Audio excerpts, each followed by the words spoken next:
All right, good morning, everybody. Welcome. I think my voice is still a little rough from yesterday. So don't be surprised if I have to drink a lot of extra water today. Tanwin, Lord Brown Bear, good to see you both. Hope you all had a glorious weekend. And let's go ahead and dive right back into where we were. I think I'm still a little slow this morning. It might take me a little bit to get up to my usual speed. I was feeling fine for a little bit, and then like right before I went on stream, it's just like, oof, suddenly I feel like I need to go lay down again. One of those days. Hopefully some caffeine. Didn't know you could be faster. Oh, ha, Ted. You know what I mean. Okay, well, now. I'm not doing that. So how the hell do we get out of here? Now, hold on. It looks like there is a way to get up onto that catwalk. It's not here, so it's got to be back in the other section of the laboratory. This is where we killed these guys. This is where the door was locked. That way is destroyed. What am I missing? I feel like I'm missing something. Forgot to mention this bit in tabletop. Suture's blame is more appropriate as being the first demon through the wound. His existence is tied to the Worldwound and vice versa. Hence why he's immortal, and hence why he's needed to close it on the tabletop. Not so in the CRPG. You just kill him with no consequence. Yeah. Okay. Plus some random loot that I didn't pick up. Not that. Oh, right. The rift thing. I guess that's our only option. His name is more appropriate. Ah.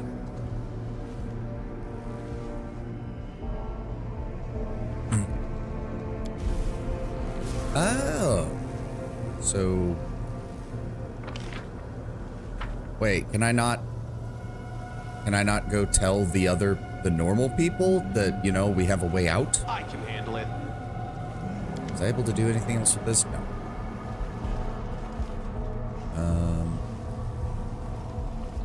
Do I even have a quest to tell them that I need to get them out? Fittings away.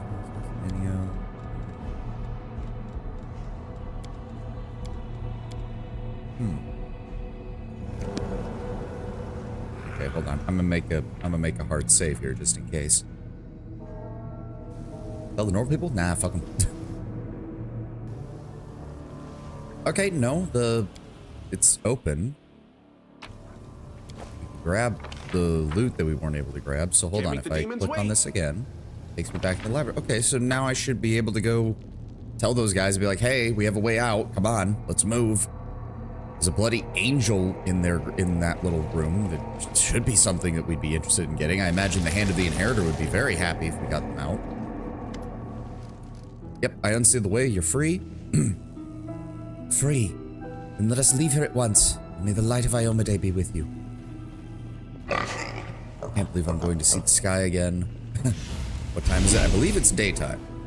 Beautiful. Dude? Oh, there we go. My prayers have been answered. I was like, I don't think you want to just stand here, my dude. We're leaving. We're going. If you want an escort to get back to Crusader-controlled territory, you're gonna want to be coming with us.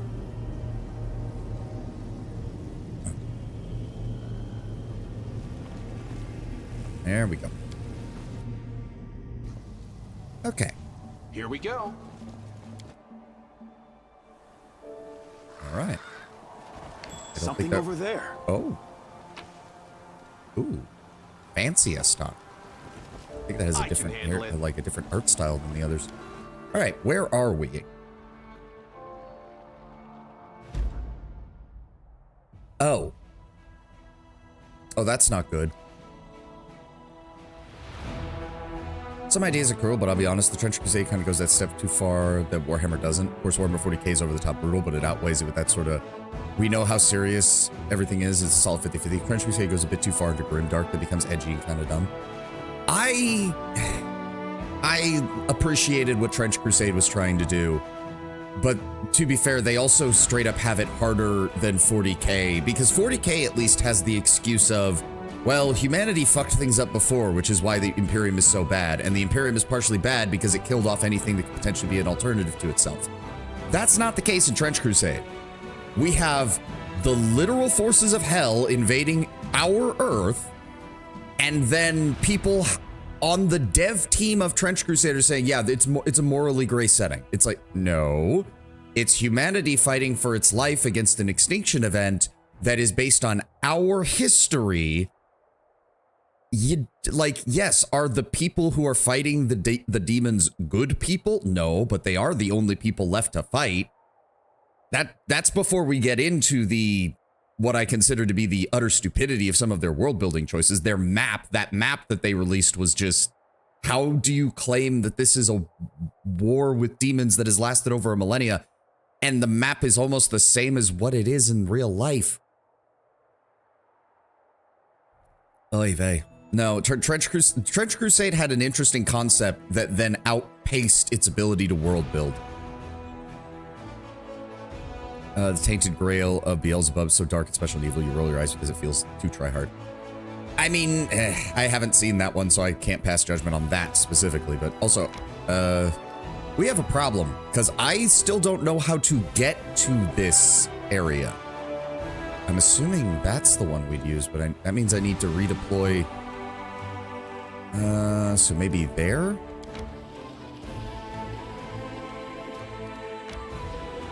Oh, okay. I didn't realize that just leads right across there. Demons are just trying to find their own home. No, we're not dealing with that shit.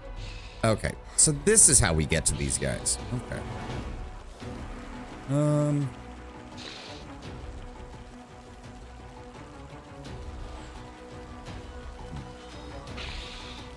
How damaging are the zombies? Not that much. All right, let's start with just removing the giant flies. Oh, good. We got a second shot. Goodbye. And then we'll have the... Go. Magic missile. Essentially, it sort of describes a play based on flies, and almost word for word is described as the float from Halo, if that makes sense. Oh, I mean, I do recall some of the descriptions for the demonic abilities. So I do know which one you're talking about. I just haven't seen that particular short. There's no reason to go in. No. Oh, look, they bunched up. Thank you. There we go. Much better. Plague of flies that mutates and twists people if it infects, keeps their minds intact. No way to purge it except holy fire. If a single fly escapes, it can just restart. And even if it's purged, it leaves a curse in the ground that brings madness. There's no way to stop it, just delay it. Yeah. See, that's part of the issue, is that they wrote a lot of descriptions that it's like, oh, so humanity's really on the back foot, and no wonder we've resorted to all of these horrible things in order to stay alive.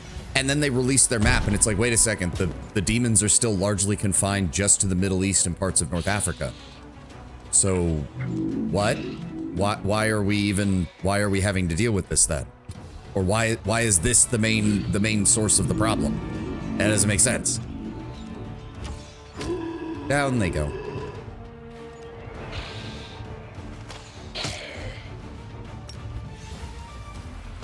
Think about getting Conquest of Elysium. I've seen Reggie's videos on that, and it would, I think, be a fun little... It would be a fun little game to play for a bit, I think. Would actually be cool. It seems to be heavily inspired by the... Oh, what is it?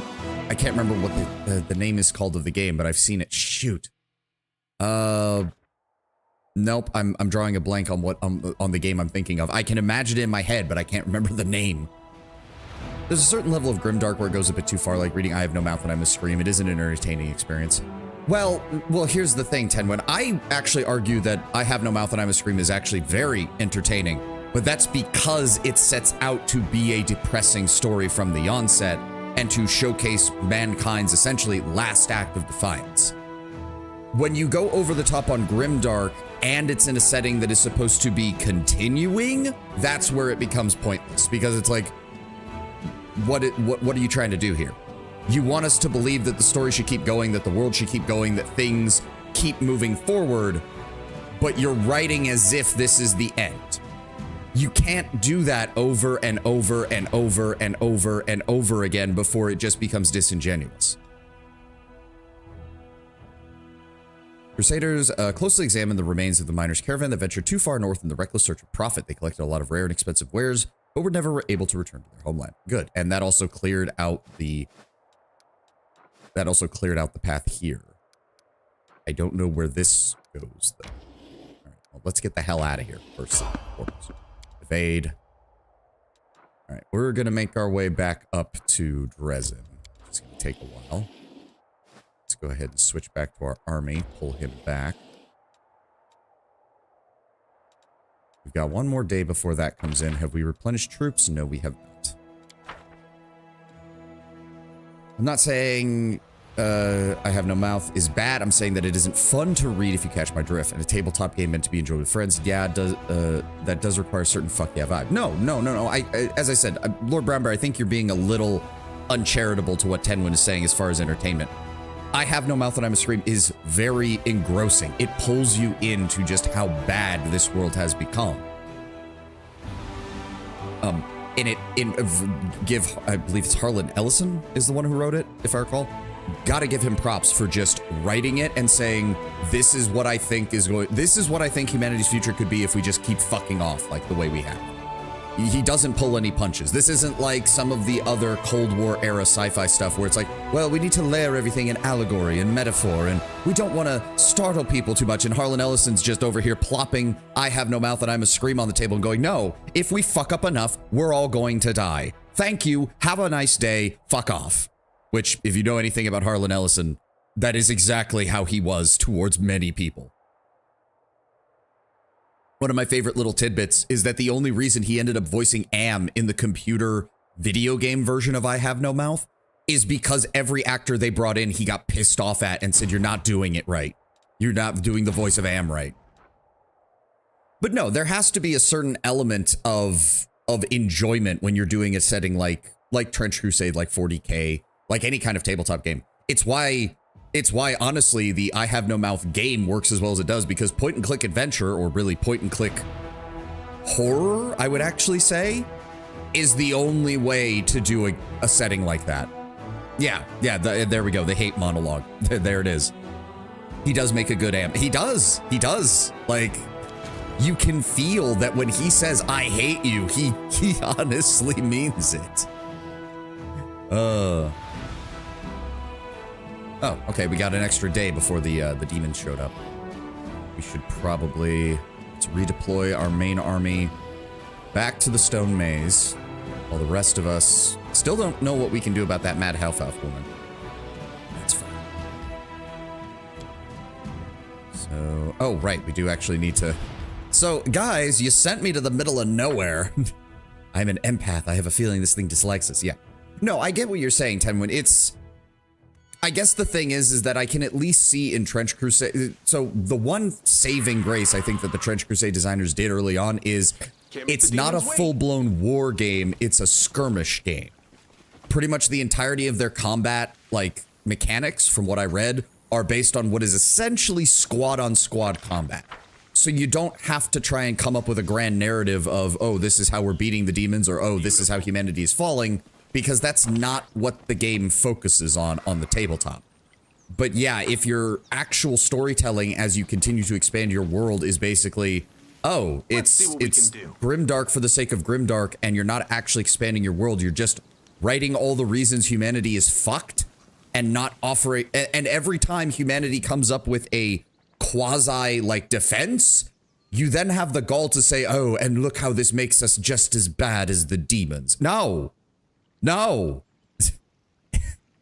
Like, 40K has at least some distance of it being the far future, and again, the Imperium having purposely destroyed alternatives to itself over the course of its history. This is our world. This is, for 1,000 years, you had the people who live in this world fighting demons.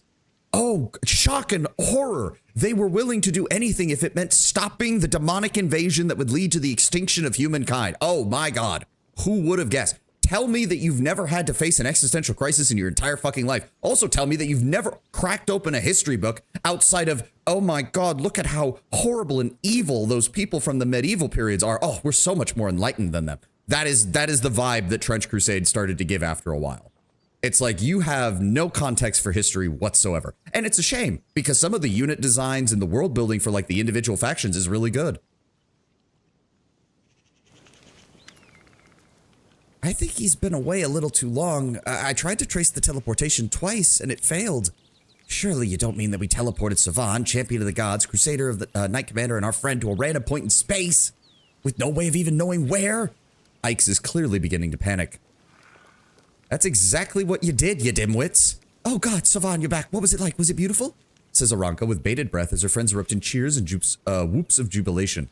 You made a mistake. Instead of Elysium, the ritual brought me to the center, near the center of the Worldwound, to the witch Areelu's laboratory. Please try not to let that happen again.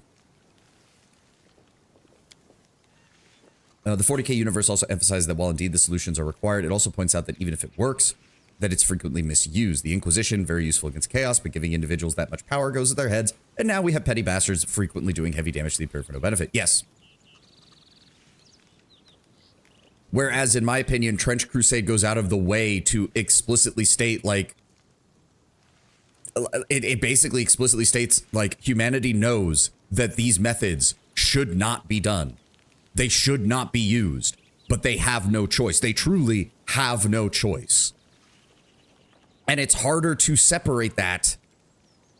Did you mess with Areelu's recorder? Yeah, I looked at all of her notes on that. There were 3 of them. There were 3 of them that we used. The 2 actual messages, one that showed her being transformed into the half-fiend, the other that was her starting to work on Suture, and then the 3rd one, which sounded more like her lecturing a child, which I have to assume will play a part into something because the angel Targona mentioned that Areelu brought a young soul to be used as part of her Worldwound experiment, so I have a feeling that has to play a part into it. Areelu, the heartless minion of Discari? No, that can't be. We wouldn't have made a mistake like that. There's no reason why we can't try it this time. Thal the Wallflower takes a deep breath to speak and says with all the determination he can muster, no way. I am not teleporting our friend and commander to an unknown destination ever again.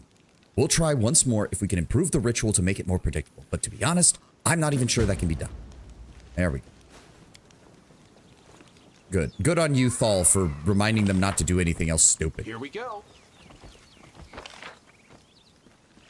I don't think there was anything else I needed to do here. I literally just needed to give them an update and then get the hell out. Where's the exit? Oh, literally in front of me. Calling it the child is you. It's highly likely. I was already kind of thinking of that. Or at the very... Oh, enemy army has arrived. All right, boys. Let's see how this secondary force does. Please don't fuck up too badly.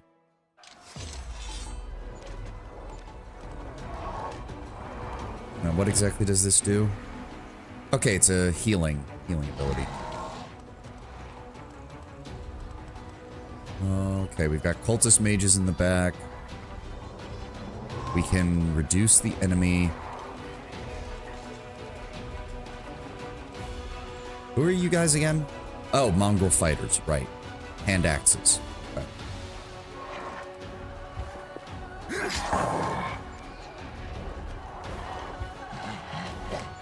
Okay, the champions are actually good. The champions have good damage. That's nice to see.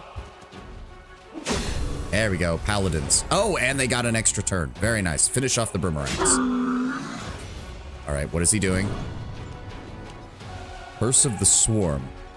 So he's a -5 penalty to initiative, a -2 penalty to damage resistance for 3 rounds, and a -3 to combat mode. Okay, that's fine. Keep moving. Oh, just... Okay, the secondary army is decent, at least against things that don't have, like, massed range support. Trench Crusade, in theory, cool concept, especially if they went a bit more 40k with it. Not in a literal sense, more than... Well, actually, there's some elements that need to be less 40k, in my opinion. The city of Antioch as the bastion holding back the forces of the demons. Even though when you look at the world map, the demons have clearly gone around Antioch, like, 5 different ways. And the city doesn't actually seem to matter. But we had to get that Cadia vibe in because we needed to bring in the Imperial Guard players. You can play as humanity or hell, be a evil mustache trolley villain or the heroic defenders. Yeah. Well, and here's the thing, like... I think part of the problem with hell is that they need to clearly separate. They need to clearly separate the demons from the corrupted humans, in my opinion. The forces of hell should be, at the very least, two distinct factions of that. The corrupted humans should be more like hell seeping into the soul, twisting everything that a person believed until it's totally changed. They're never as powerful as demons, but they're actually capable of, like, more obvious evil.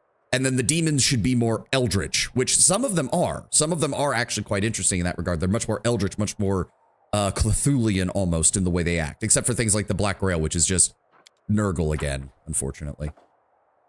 Areelu wants to talk. Well, we'll get to that in a moment. Do we have... Nope, these are all still being done. We don't have any ability to do the rest of it. We do have some more troops we can recruit, though. Axe hunters, clerics, and inquisitors. Okay, hold on. Marksmen. Houndmasters. Paladins. And then... Let's see where we're at. No, I need to split the paladins off. How do I... There we go. There we go. Let's see where... You guys can go down here. No, no. Fine. You go over here. Go. 12 more paladins there. Oh, he leveled up. Good. Oh, Scorching Ray. Perfect. That's exactly what we want to get. And then we want to also recruit our cleric. No, no. There we go. Recruit the clerics here. Then we're going to send them down to rejoin the main... No, I just walk there. Thank you. 21 more clerics, 36 more houndmasters, and 24 more marksmen.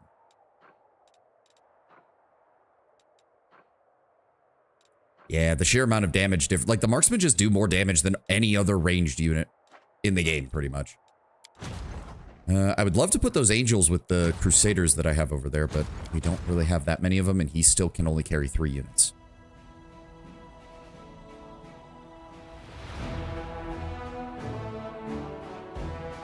There's an entire... Yeah, I do think that's part of it. I do think that's part of it, because it really... It's strange, especially because, like, the Crusader faction, or the new Antioch faction, is supposed to be, like, all the forces of Christendom all kind of mishmashed together and able to somewhat work together, but they end up coming out very samey, which is a shame because the actual new Antioch models look great. And a lot of the art design for the new Antioch troops looks great. Very diesel punk. Like, they literally have diesel punk power armor, which is pretty cool. All right, let's go ahead and search for some more mercenaries, see if we can get some good stuff. No. Shield bearer. I don't need shield bearers.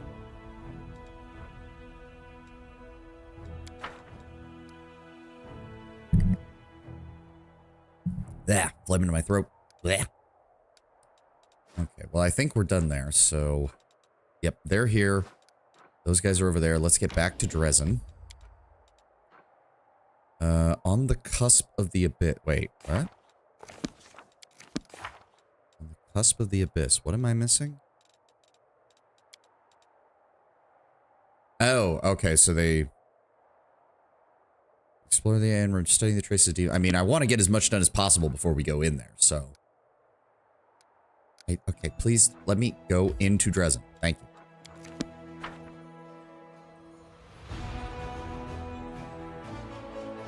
Only so much you can do with plagues as a theme. 40k has some 40 years to experiment with the theme. Yeah.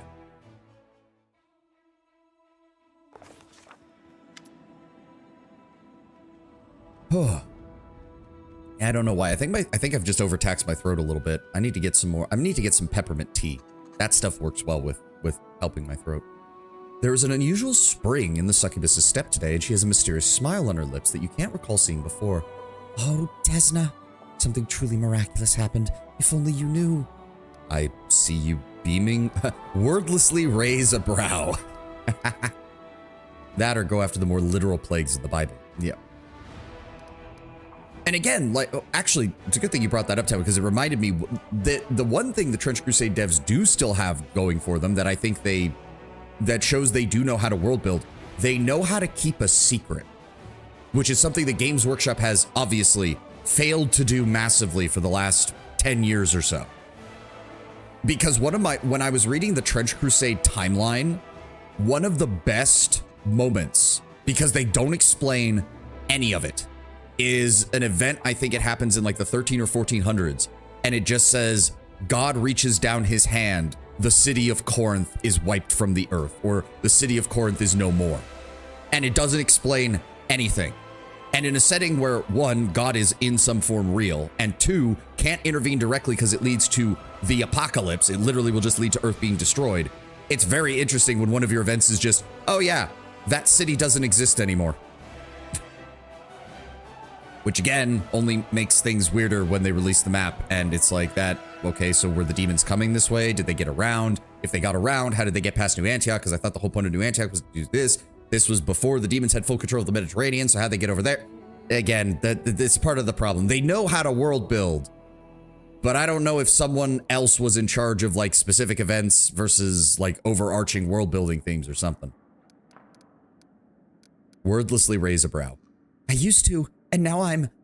no, wait, this doesn't feel right. Look, Areelu takes a few deep breaths, trying to calm herself down. I'm sorry, I shouldn't have barged in like this. We need to talk one-on-one. I'll wait for you at the tavern. The succubi runs off without giving you a chance to say another word. Okay. Regil, we good? Benevia, we good?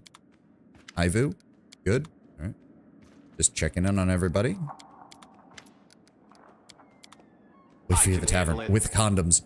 Unless you're bringing Wenduog, that's not how this works, Areelu. It's called monogamy.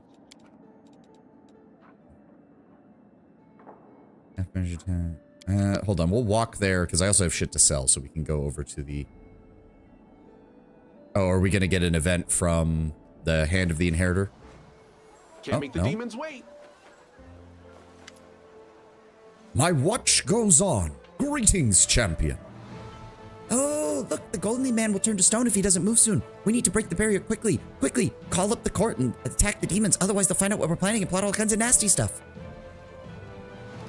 No, we're not doing that right now. So did Targona just fuck off? I would have expected her and the other guys to come back here, but...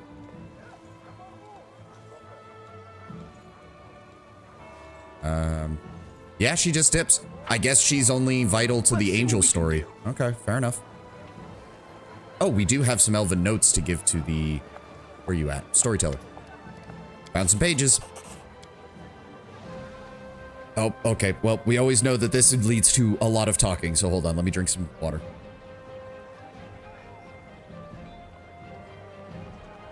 Okay. Do you have anything adamantine or electrical damage? No, I don't think we've encountered much of anything that does either of those. Which is why I'm still concerned about going to Blackwater. Oh, sorry. The storyteller clenches the 2 pages that you brought, his voice becoming a bit younger and more energetic. It has been 2 years since I started to serve the darkness. She found me in the labyrinth, her gaze piercing all of my protective spells, as if they had been cast by an untrained apprentice rather than the last Archmage of Kionin. She is powerful. She is insidious. She is the perfect assassin. Her name, Nocticula. Staunton's glaive and Greyboar's hand axe should fit the bill. Oh, okay. But that would require me to bring Greyboar and leave someone of my normal group behind, which is a problem. I'll figure something out, Lord Brumber. She invited me to Alushinra, the city of demons in the depths of the abyss, capital of the Midnight Isles. The Lady in Shadow highly values my ability to remain unnoticed. Kneeling before her throne, I listened to her praise and felt like a child being given a pat on the head for doing a simple chore for the first time. But that is no longer important. I serve a demon lord, for that is our agreement. She will help me decrypt the scribbles that I have copied from the labyrinth, and in return I shall serve as a court mage and spy for the next 17 years. Alushinra is my home, and Nocticula is my Lady in Shadow. Anyone who can use those respective weapons, even if they lose a point or two of attack bonus. Yeah, I know. Tell me about your life in Alushinra. Of all the places in the abyss, Alushinra is the most civilized. My lady wants to make her capital the face of the Abyss, a place where travelers from any plane can visit without too much fear. Personally, I don't care. I am here only to complete my service, get the promised reward, and then return to Golarion. Storyteller's description very much fits my Wrath Alchemist when he met her.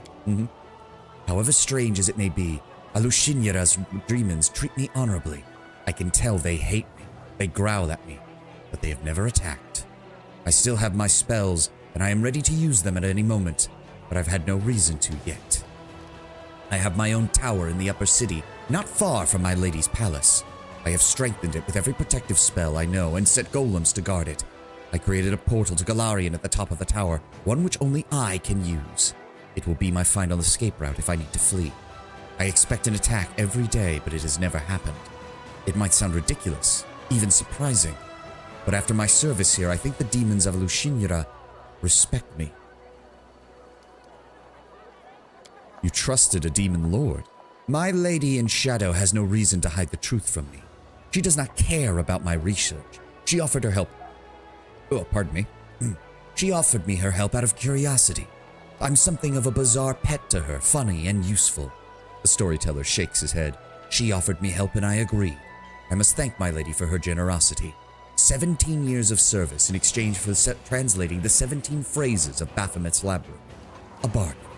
I mean, especially for an elf, he's got a very long life, so it's not like he's gonna have to worry about trading 17 years of service. Please continue. The storyteller stays silent for a short moment, as if listening to something. I can't smell anything but sewage. I can hear the demon's snores or death rattles, hidden by a cocoon of spells. I keep invisible, watch a dirty alley in Alushinjara's lower city. Two winged shadows sweep past overhead. A terrible stone-splitting shriek rolls like a tide, but it can't hurt me. I know the ways of this city, and I have protected myself from Valexia's wild antics. My voluntary partner, a young half-elf named Kinney, sighs loudly and says yet again, "They are not coming." I shrug, just as I have done every time before. I'm not keeping you. Kinney frowns and turns away in response. Arushale depicts her energy drain as involuntary. It's safe to say Nocticula can and does fuck all she wants without consequence. Yep. To be fair, my personal interpretation is... I think it's very much just a case of... It's involuntary due to their nature, not due to being actually involuntary. You get what I mean, Lord Bramber? Arushale fears that giving in for even a moment will lead to her just doing what she knows best, which is draining people of their life. Which is why she keeps herself covered from neck to toe completely, and the only part of her skin that's shown is her face. I think it has more to do with Arushale not trusting herself than it does Succubi's abilities not having an off switch, so to speak. Also, though, you have to remember, Lord Brownbear, Nocticula is the queen of all succubus and a demon lord. And we already know how Arushale described how demons treat sex. To a demon, a succubus trying to drain their power is just what a succubus does in the acts of that. And I can't imagine that anyone who fucks Nocticula is much different. I sneak a look at my friend. His unruly locks fall over his face. Kinney carelessly sweeps them out of his eyes, thinking about something. I find myself enjoying his movements and look away embarrassed. Have a little more patience, my friend. Soon our goal will be here, and I am sure of it. You mentioned Valexia. Speak of her. The storyteller answers with a reluctant admiration. The maddest succubus of all those born in the abyss. Even my lady in shadow can't help but smile upon hearing of her latest mayhem that she stirred up for fun. She is surrounded by 3 other succubi friends, known as the Sinners. She flies naked over the city, crushing buildings with her raging scream, grabbing passers-by and taking them up into the air before dashing them down upon the rocks, getting into fights for no rhyme or reason. Valexia is the bane of Alushinjara, but also its wild heart. Calling it now, we're gonna have to kill her. I didn't expect to find out you had a partner. The storyteller's face lights up, and a timid smile appears on his lips. I didn't expect it either. Kinney is immortal from Golarion just as I am, a thief and former slave. He escaped from the Cyclopses of the dying empire. I met him just before I left Golarion for the Abyss in my old tower. A thief who sought not my life, but shelter. A place to spend the night, protection from his former masters. My charms worked. Kinney couldn't get past the ground floor of the tower. That's where I found him sitting on the floor, entangled in my trap's living vines. I freed the hapless thief. I wasn't angry at his intrusion. Indeed, I was glad to talk with his restless youth of the short-lived folk. I have no idea how much I'd missed some proper companionship. After that, Kinney often spent the night in my tower, partaking of my hospitality. Together, we have survived through the terror of the Earthfall. And when the time came, I took him with me to the Abyss. Recently, he's even helped me carry out some of my lady's tasks. That gave him the opportunity to make some money. If I recall correctly, this is in direct reference to the item we restored in Kingmaker that talked about a thief who would regularly break into a mage's tower who he was a friend with in order to test his defenses, only for that thief to eventually steal something of incredible power from him because he feared what that mage would do with it. I'm now getting the feeling that that thief and that mage were Kinney and the storyteller. Even as a succubus is probably just her experience with sex, I know of specific cases where succubus and the Alu demon daughters have control over the drain ability. They fuck their enthralled stone giants all they want and knowingly drain a human prisoner to the brink of what he can take without killing him for 4 millennia. Yeah. And again, the other side of it is Areelu, as far as Areelu is worried that even if she gives in for a moment, it will lead to her falling back into becoming a full demon again. So again, it's partially psychosomatic and psychological for her. Also, it helps them write a succubus that isn't sex obsessed, which I think was a good call.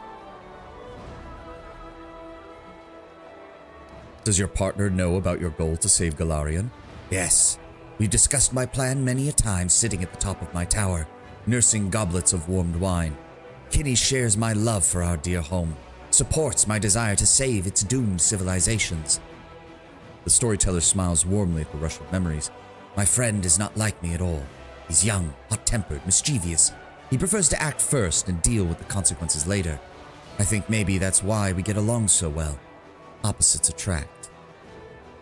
I mean, it's funny because the way the storyteller's acting now, I could easily see the storyteller's alignment at this time being closer to lawful evil, whereas obviously Kinney's is closer to chaotic good. So, you know, indeed, opposites attract. Finally, my patience is rewarded. I see a slouching demon in rags, pathetic that even the demon guards of Alushinura would not lay a hand on him out of disgust. But my spell-enhanced vision cannot be fooled. I see the incubus, Zephorian, ruler of Alushinura, who answers only to the Lady in Shadow herself. Passing just a step away from me, Zephorian stumbles and falls into a puddle of sewage, rousing disdainful chuckles from the few witnesses. No, I won't be fooled by this game. Instead, I concentrate, becoming more focused. My lord, I've discovered this crystal of unknown power on one of the Midnight Isles. Have a look.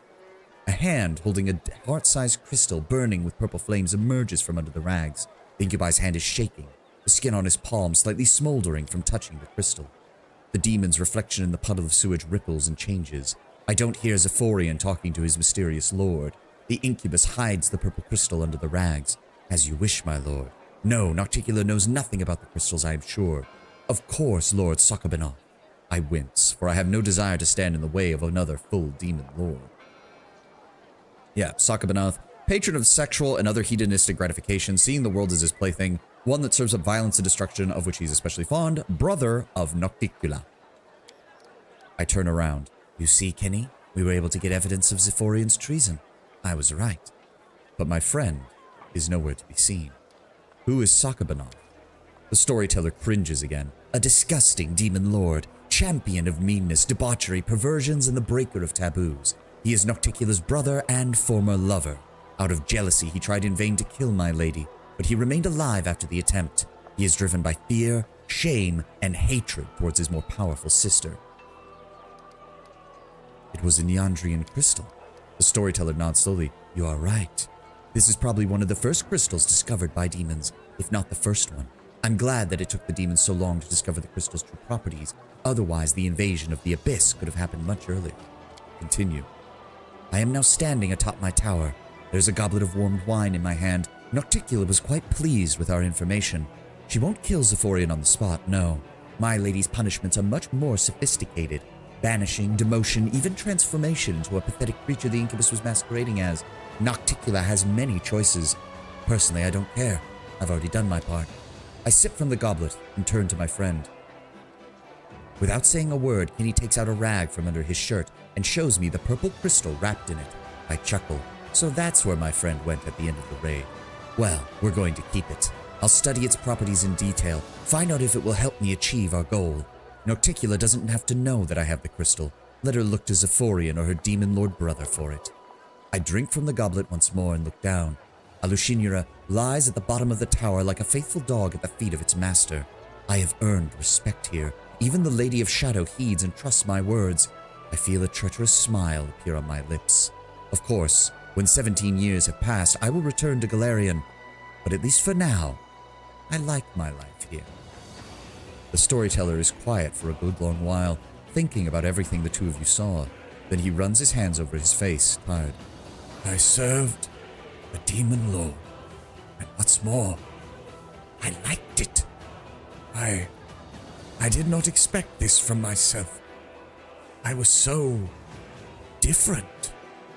Different thoughts, different desires, different motivations.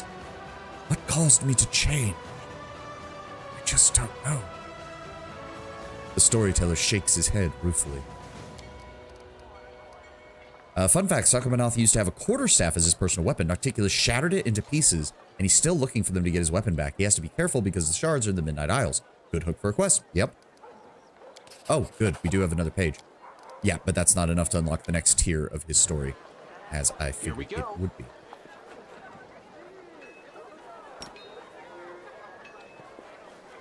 Man. Oh, right. The blacksmith. We need to... Bulgif, what are you doing? Okay, no, you're just casting spells on yourself for no reason. Bulk selling. What else have we got? By price. I'm gonna have to see if maybe that'll be good on Camellia. This is... Pardon me. Didn't you also say that +4 weapons count as adamantine, Lord Bramber? Is it +4? So we should also be on the lookout for that? That's a heavy crossbow degradation. That's not gonna help. Composite longbow +3. I do have the shock composite longbow, so I do have something that deals lightning damage. Great axe, masterwork short sword, masterwork scimitar. Buckler of ray negation I can give to Camellia. Headband of vast intellect. Okay, that's a +2. We don't need any +2s right now. Gold grimoire. Oh, grants its owner 3 slots for 1-level spells, 2 slots for 2-level spells, and 2 slots for 3-level spells for the wearer's spellcasting class with the highest caster level. Oh. I really need to go through these and organize these. Yeah, I have 3 midnight bolts right now and a quiver of holy ammunition. Lord. Let's sell the alchemist. Let's get some of the potions out of here. Reduce person potion is useless. We have various protection potions, which are always good. Mage armor, not bad. Feather step, useless. Enlarged person, nice to have. Well, I say that, but all of our frontliners don't really need that. Vanish is okay. Shield of Faith is okay.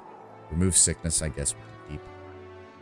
Potion of Aid, Dark Skin, Bear's Endurance, Owl's Wisdom. Hey, Sky Ice, welcome, welcome. Oh, that's one of Paws's emotes. I've seen her stuff on YouTube. She does some good reaction stuff. Delay poison. Blur, always keep blur. Remove paralysis, resist acid, resist cold, resist fire. Restoration lesser, not get rid of any of those. Dispel magic. Target.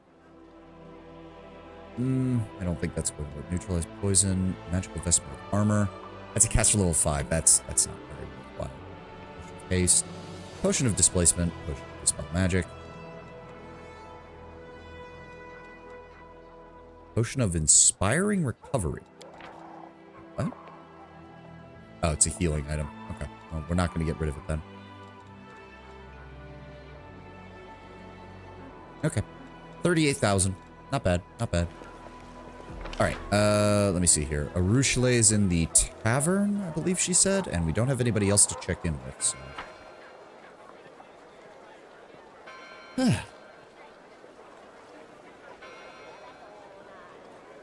Yeah, I think I just need to drink more water over the course of these longer streams, because I think that's what's causing my voice to get a little scratchy. Have some of my own, but can't use them here until affiliate status. Oh no. No, I was quite pleased when I got hold of my own emotes, even though I made the mistake of putting them into Twitch and being like, okay, everything's ready for when I put my model up for debut. And then I realized Twitch has to hold the emotes for like 36 hours to review them, and I was like, fuck! Because I did it literally like 5 hours before the stream, and I was like, shit. Oh, there you are, Areelu. You've never seen Areelu looking so happy and inspired. She gives you a very wide smile. There you are! I can't wait to share this with you. What did you want to tell me? Do you remember how I told you about Desna leading me down a path of redemption? That I was trying to mock her by corrupting the dreams of mortals, and of course the Great Dreamer couldn't tolerate that. She ruined my game, made me spend what seemed like a whole eternity in her realm, and I had a lot of time to reflect on my past misdeed. And when the goddess saw that I had repented, then she let me go. I still vividly remember her parting words. What do you dream about? The riddle weighed on my mind for many years. We demons do not dream when we sleep. We don't have dreams at all. We have desires and act on them no matter the cost. How was I supposed to find something to dream of? But I've been observing the mortals and trying to understand how it works, and finally, she takes a deep breath and yells joyfully at the top of her lungs, startling every visitor and earning puzzled looks throughout the tavern. I had my very own dream! So many years of hard work. I almost gave up at one point, and here it is, a dream, a real dream, and I want to show it to you. You don't mind, do you? Areelu offers you her hand. Please, please, come, I'll take you into my dream, and I can't wait for you to see it. Okay. I have a dream. Well, I guess for Areelu, it's I had a dream, and that is just as joyful to be hearing.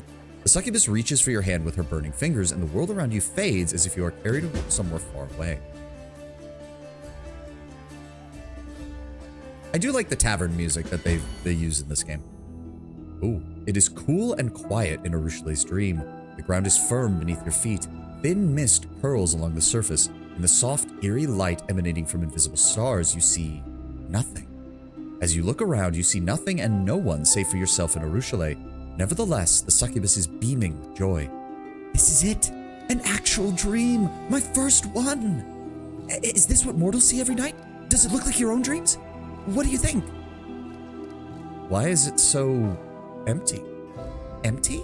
I don't know. This is my first dream ever. I don't know what it should be like here. Areelu looks around. Her smile fades a bit. There's nothing to see here right now. Perhaps I was so keen on the idea of having a dream that it made all of my other wishes and urges too pale in comparison. Now I just need to learn how to dream properly. Areelu catches your eye, cocking her head to the side slightly. Tell me, what do you dream about? Peace. Oh, that's a beautiful dream. When the war is over, we'll be able to... Wait, what do mortals do in times of peace? Do you just retire to the countryside to grow apples and herd ducklings? Suddenly, a lush green apple tree and a flock of ducks grazing under it appears before you, as if by magic. Oh, look! Areelu laughs, claps her hands. Now I have a dream, and it's not just something I made up. It's wonderful sharing a dream with you. Do you like your newfound dreams? It's the most beautiful thing in the world. This world is mine and mine only. It's a bit empty right now, but I'm learning fast. Part of me feels that this isn't actually a dream, because one, how is she able to pull us into it? Two, she seems to be, if it is a dream, then she's essentially lucid dreaming, where she's able to actively influence the dream itself by what she thinks. But I don't know how much of that is actual lucid dreaming, and how much of it is her magical nature acting on the fact that she's been desiring this for so much. Or for so long. Well, I'm happy to share this dream with you, Areelu. A subtle blush touches the demon's skin. Mortals have so many different feelings: friendship, loyalty, sympathy, even love. They're all mysterious and beautiful, but one can't truly learn anything about them alone. Could also be Desna assisted. That's possible as well, Sky Ice. That is possible. Who would dare share their heart's desire with a predator from the abyss who is unable to reciprocate? Do not lose hope. One day you will find someone to teach you how to feel that. Thank you. It's hard for me to imagine right now, but I can still hope. See what I mean? Like, you play Azada, and the game's just like, you should be romancing Areelu. You're playing Azada, romance Areelu. It's like, I'm sorry, but Monster Girl Wenduog is hotter.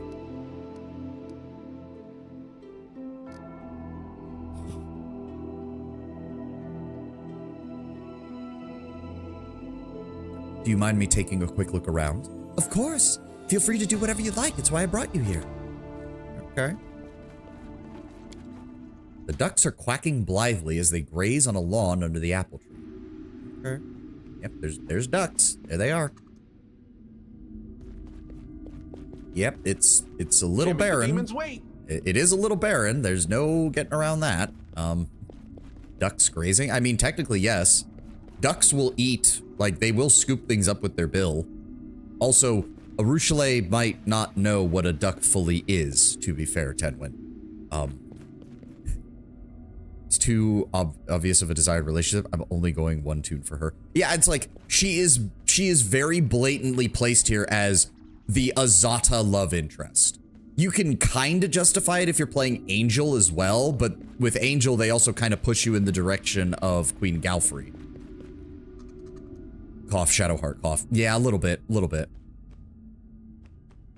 I mean, let's be very honest, especially I'm sure Lord Brownbear could probably understand this as well since he's played the tabletop version. Beautiful. I have to imagine someone at the Owlcat writing staff was just like, so, what characters should we have eligible for romance? And someone said, hey, the adventure path has a redeemable succubus, and they immediately just slam their hands on the desk and go, well, that's where we're starting, folks. My dream, my very own dream. Areelu takes another look around, full of pride and pleasure. I don't even want to wake up. Now I understand why mortals compare all the best things in their lives to dreams. Just in Russian.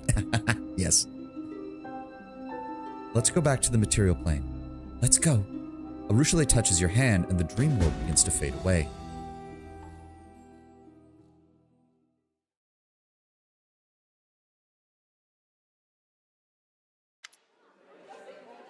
You open your eyes and it seems that no time has passed in the real world while you were within her dream. That was my dream. I'm happy that I was able to show it to you. Areelu looks at you shyly. It is a little empty right now, but I can remedy that. I just need to keep learning, following in the mortal's footsteps until I figure out how to forge my own. I mean, naturally, I wouldn't even think about breaking into someone else's dream. The goddess surely would never forgive that. Maybe I should just ask people. But what if they won't talk to me? The succubus seems lost in thought for a moment, then smiles at you again. Is there a chance you could help me once more? Could you just ask some of the city people about what they dream about? They are more likely to open up to you than they are to me, and I will just follow you silently. They won't even notice me listening. Okay, just don't creep people out, alright? Story hole, she says she will drain with a touch, but you must touch or hold her hand to go to the dream.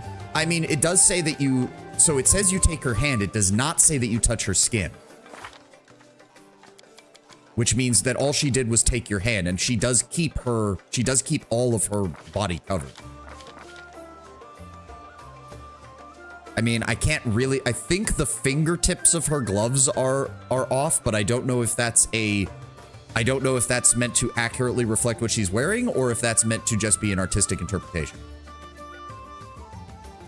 Oh no, the artwork over here also shows her fingers exposed. Okay, so maybe you could take the palm of her hand without touching her fingers. Again, I don't know.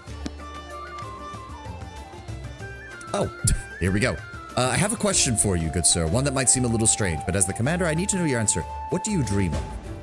Fi doesn't seem at all surprised by the question. Wow. Well-being, prosperity, and a lot of dwarven whiskey. Once had a taste of the stuff that they distill from under the mountain. Since then, I have dreamed of getting a still like the ones they use, but dwarves are secretive and they never share their inventions. All the more's the pity. I do need to see what else you have on hand. Axiomatic Keen Dart. Fortunately, it's a +3. No armor. The Goggles of Malocchio. +10 competency bonus on perception checks. Whenever the wearer confirms a critical hit with any bow, the target becomes disorientated for 1d4 rounds, suffering a -4 circumstance penalty to initiative checks, attack rolls, athletics, and perception checks. And then we have some various ingredients. We have some various potions. Nothing really necessary. And that's it. All right.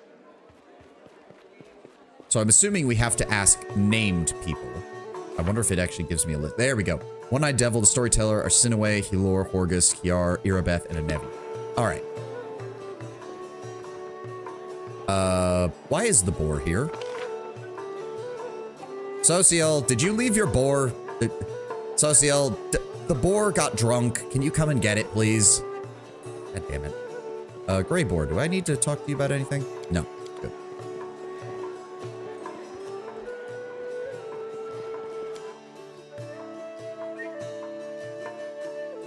Areelu is submissive and romanceable. Yep. Alright, so let's go down the list then. One-Eyed Devil. A fine day to you, Commander. Welcome to the One-Eyed Devil's trading house. This might seem strange, but I need to know, what you dream of.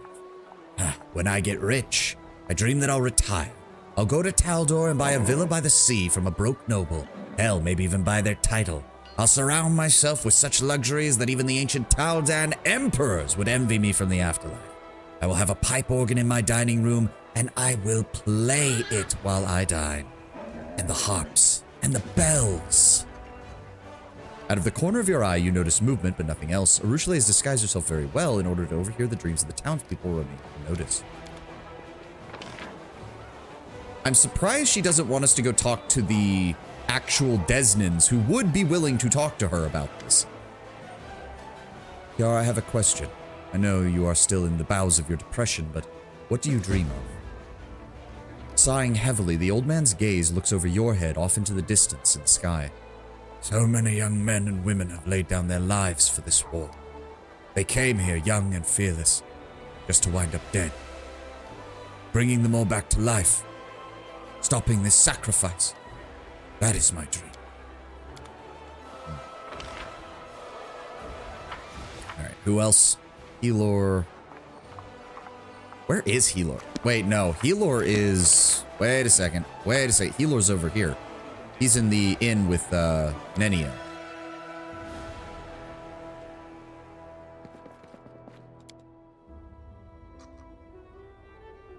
There he is.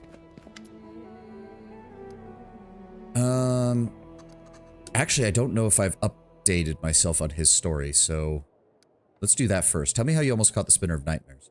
Helor's gaze grows heavy. It was about 6 months ago. We got a lead on where to look. A lonely inn along the road. We arrived disguised as travelers. Never took off the eye of truth for a moment. Helor carefully takes out and wipes his magic monocle. We quickly identified his cronies. The Spinner of Nightmares was nowhere to be found. I lost hope and gave the order to arrest the cultists. We managed it quickly, without any losses. The Spinner of Nightmares appeared on a stage where passing bards were performing. She sang a funny little children's song. And as soon as she finished, the guests of the inn went mad. Their eyes turned bloodshot. They attacked us in a rage. They grabbed whatever they had at hand and tried to kill us. Stools, forks, their bare hands, their teeth. My party was forced to defend ourselves. When it was over, we were covered in blood, and 31 butchered corpses lay at our feet. Oh, and there we go. First ad of the day. You know the drill. Go get a drink, go get a snack. I'm going to do some stretches and get some more water. And we will be back in a moment. Ah.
All right, I'm back. I'm just waiting on the ad to finish before we go further. I do wonder if we'll get our hands on the monocle that he's talking about, because the Eye of Truth, having an item that basically has a true seeing ability on it at all times would be quite useful. Quite useful. Hey! Thank you, Sky Eyes. Wait, did you do that just to say Helor? We do have text to speech. So I've been around support. Thank you, Sky Eyes. Hot damn, man. Thank you very much.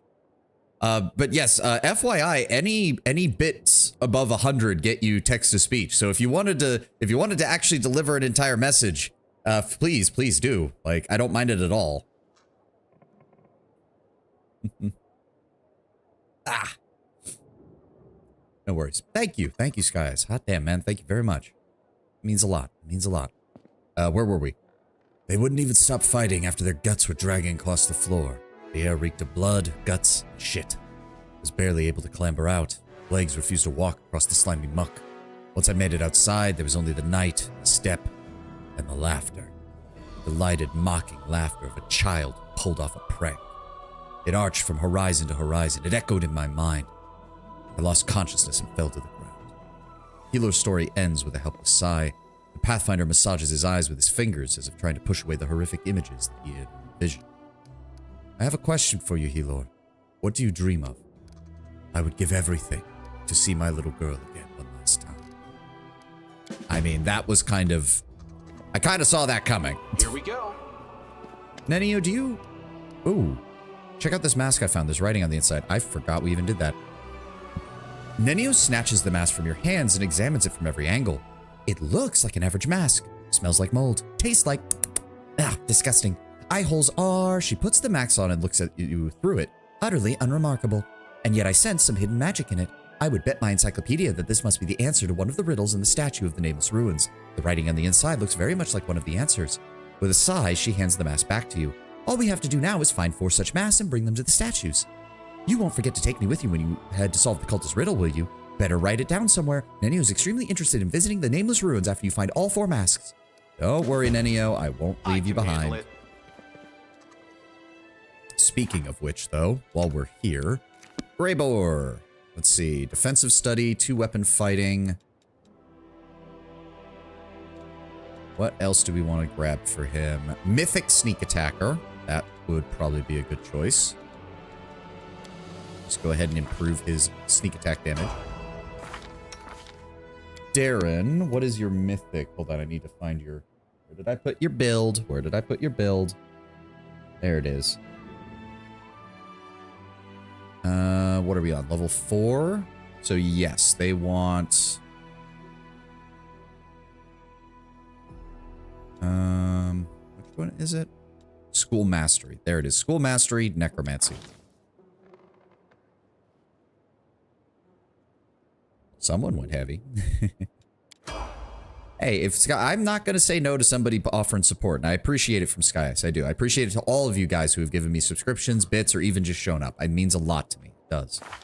It means that I'm not just sitting here wasting my time, which, as I believe I told both Tenwood and Lord Brownbear when they started showing up consistently, I had that worry very early on, because my very first streams were when the Elden Ring DLC came out, and there was literally nobody here.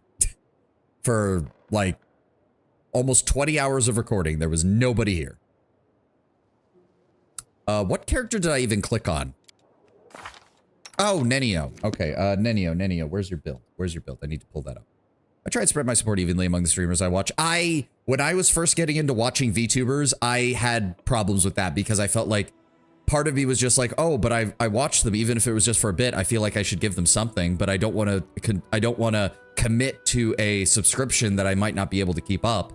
I had a bit of that early on where I felt like, well, these people are providing a lot of entertainment. I shouldn't just not give some support. Streaming a popular game is a coin flip, as it usually means bigger streamers are streaming it instead of you, and as a result, most people watch them instead, even if a lot of people look at the game and watch. Yep.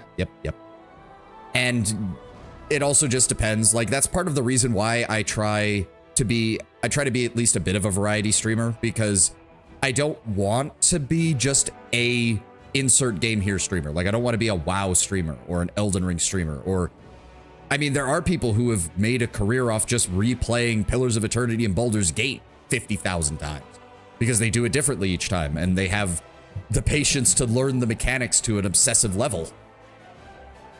I mean, there's always a spot for those kind of people in the market.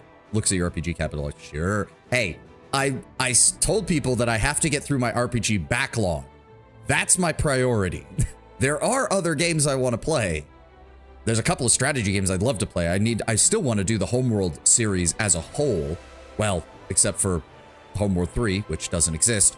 I would love to do Homeworld, the Deserts of Karak, Homeworld 1, Homeworld 2. And if I can get my hands on a copy that runs properly, I would love to do Homeworld Cataclysm, which is the only example of horror RTS that I can think of. I have to agree with Mandalore Gaming.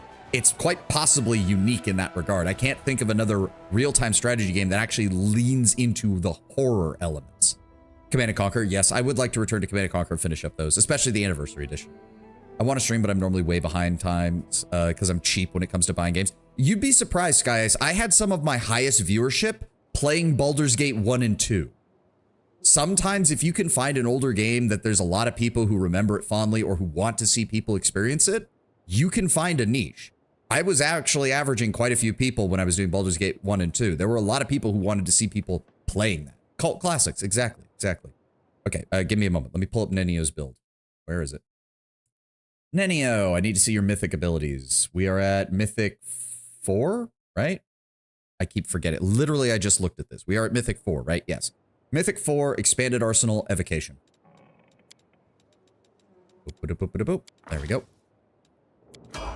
That'll help with her blasting capabilities. Ember. I have your build written down, so I don't have to worry about pulling that up. Ember, you... Improved Abundant Spellcasting for level 4, which I believe requires using extra mythic ability. There we go.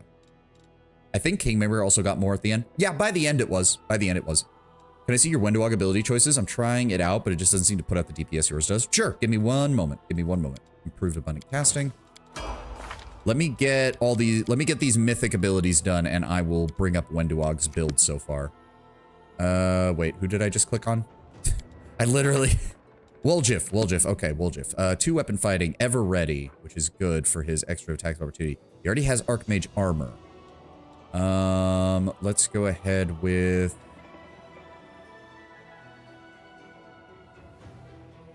Weapon Finesse Mythic would allow him to use more weapons, but honestly, he's solid with daggers. And there's actually quite a few daggers that have very nice abilities in this game. So the only other thing I can think of would be... We can either give him improved sneak attack. The other choice would probably be something like enduring spells, because he has a lot of buffs that he can use. Actually, you know what? Let's get him... Because he's mainly going to be using lower level spells to boost up his combat capabilities. Where's that abundant casting? Let's go with that. Camellia, I have your build over here. What do you have for number 4? Improved abundant casting, of course. Because there's kind of no reason not to get it. And then Sela. Sela has... Dodge Mythic to help support her on the front. I think that's everybody. Yes, okay. So as for Wendowog, I'm not even following a definitive build for her.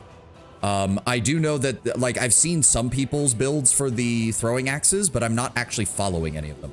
I gave Woljif Weapon Finesse Mythic to open up light weapons beyond daggers, but he really hits hard with daggers. My main thinking with that as well is that there are a lot of daggers that have really nice effects. It's not necessarily about the raw damage with him. Like, if you look at, I think, what do I have on him right now? Hasty Eradicator gives him an additional 2 attacks as if he was under a haste spell, and it's still +2. And then Edge of Force gives him an additional +2 damage to force damage, which, given that he's never going to be much of a save or die specialist, Magic Missile is a great usage of his first level spell slots. So he can just pump out a little bit of damage on the side, even with that. There was the dagger that reduces the enemy's constitution by 1. There's a variety of ways you can make him work with daggers. All right, but what was I saying? So right now with her, I do have her with the armor. I like to give him the Scorpion's Kiss hand axe. I think I don't have it in, did I already run into that, or did I give it to somebody else? Whatever. Moving on. So with Wenduog, I've got her a Chainmail of Camaraderie, which gives her a bonus when she's outflanking enemies.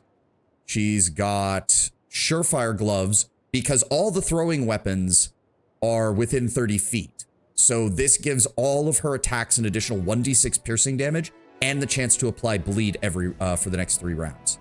She's got Bracers of Heavy Hand, which gives a damage bonus to her offhand attack. She's got Merciless Shot, which improves the bonus of point blank shot by 1. She's got the Goggles of Ferocious Pact, which gives her a bonus on damage rolls, as well as an enhancement to Wisdom, which is good because that's her weakest save. I've got her with the Windmaster Helmet right now to give her a bonus to Initiative. That's what she's got equipped. And then as far as her build, she's got Precise Shot, 2-weapon fighting, Rapid Shot, Point Blank Master Throwing Axe, Clustered Shot. I gave her Blind Fight, which was stupid because I forgot that Blind Fight is melee only. So that's entirely on me.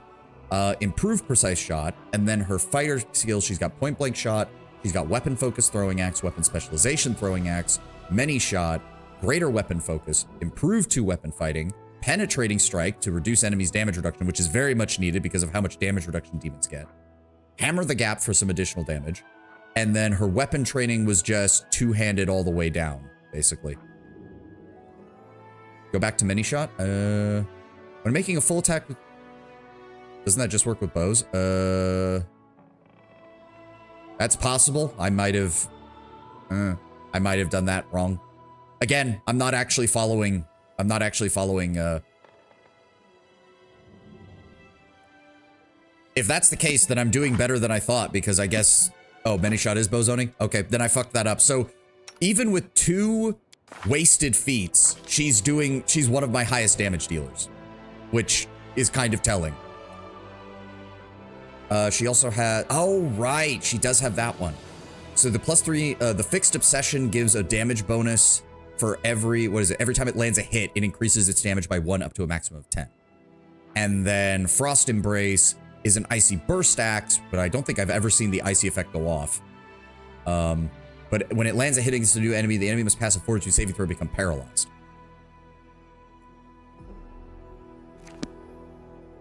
So yeah, she's still doing good. I suppose if I really needed to, I could respec her and reclaim those wasted feats, but right now we don't need to. She's doing great.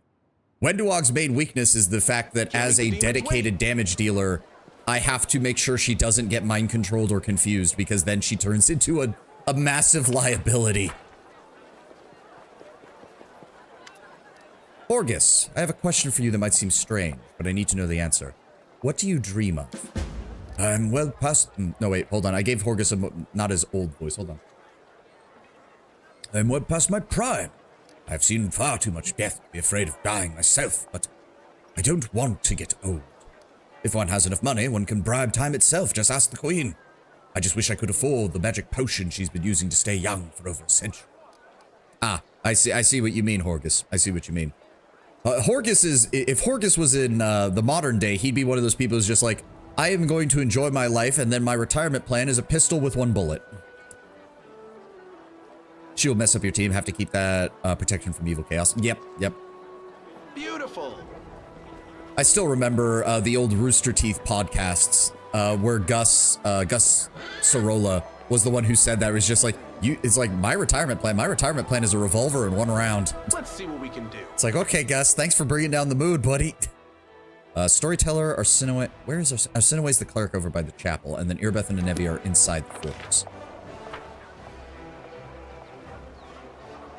Yeah, no, Ulbrig and Wendu are kind of my main 2 damage-dealing frontliners.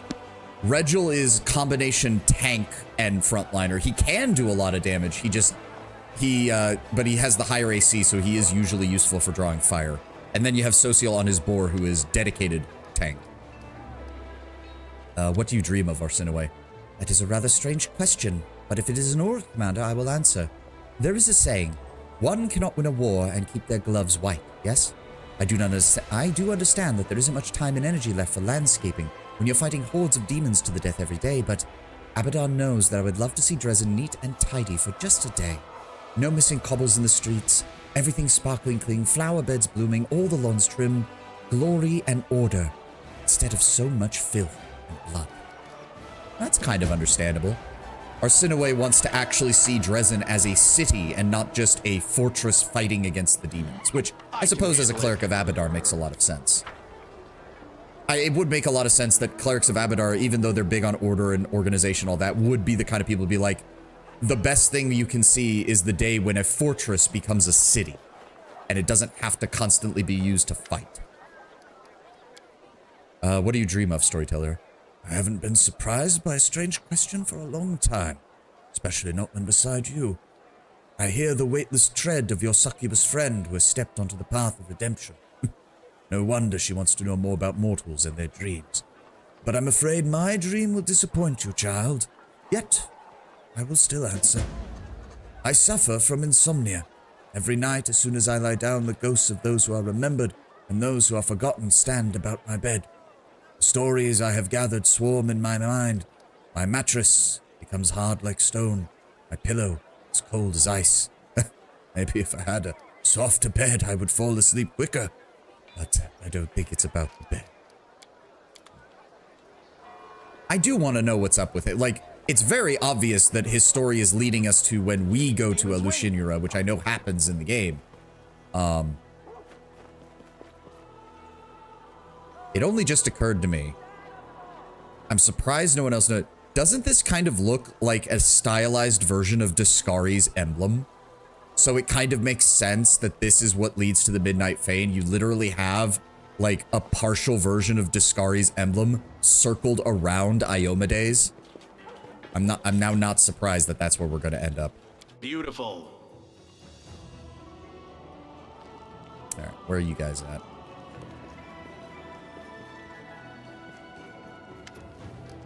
I'm kind of sad we can't ask our companions for, or Ivu for Arushale. That would be kind of fun. I have a question, though it might seem strange. What do you dream of, Anevia? What else could I desire when I have Beth? Anevia thinks for a moment, smiling, then looks over your shoulder and gives a cheeky wink.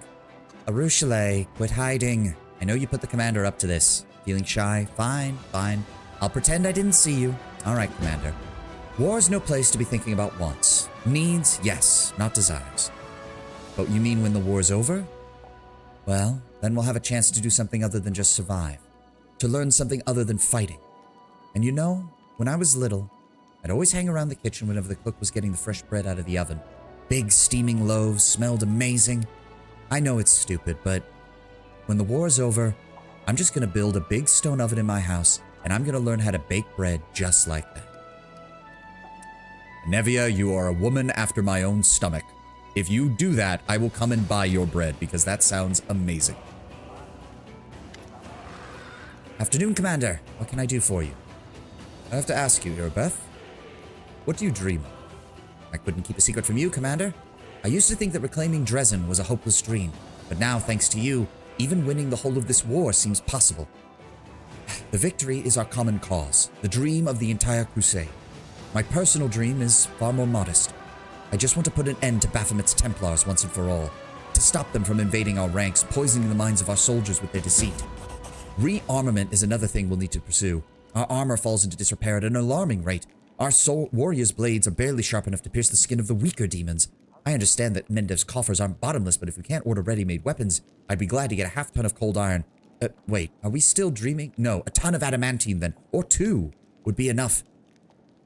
The paladin is busy doing the calculations. You can barely discern a whisper. The Templars, the weapons, adamantine, so many wishes at once. I shouldn't be surprised that the paladin is just like, practical considerations, must deal with practical considerations. Anevia, the next time you have leave, take Beth to like a private room somewhere and just take her mind off of being a crusader for 5 minutes, because dear lord, Irabeth is going to work herself into an early grave at this rate.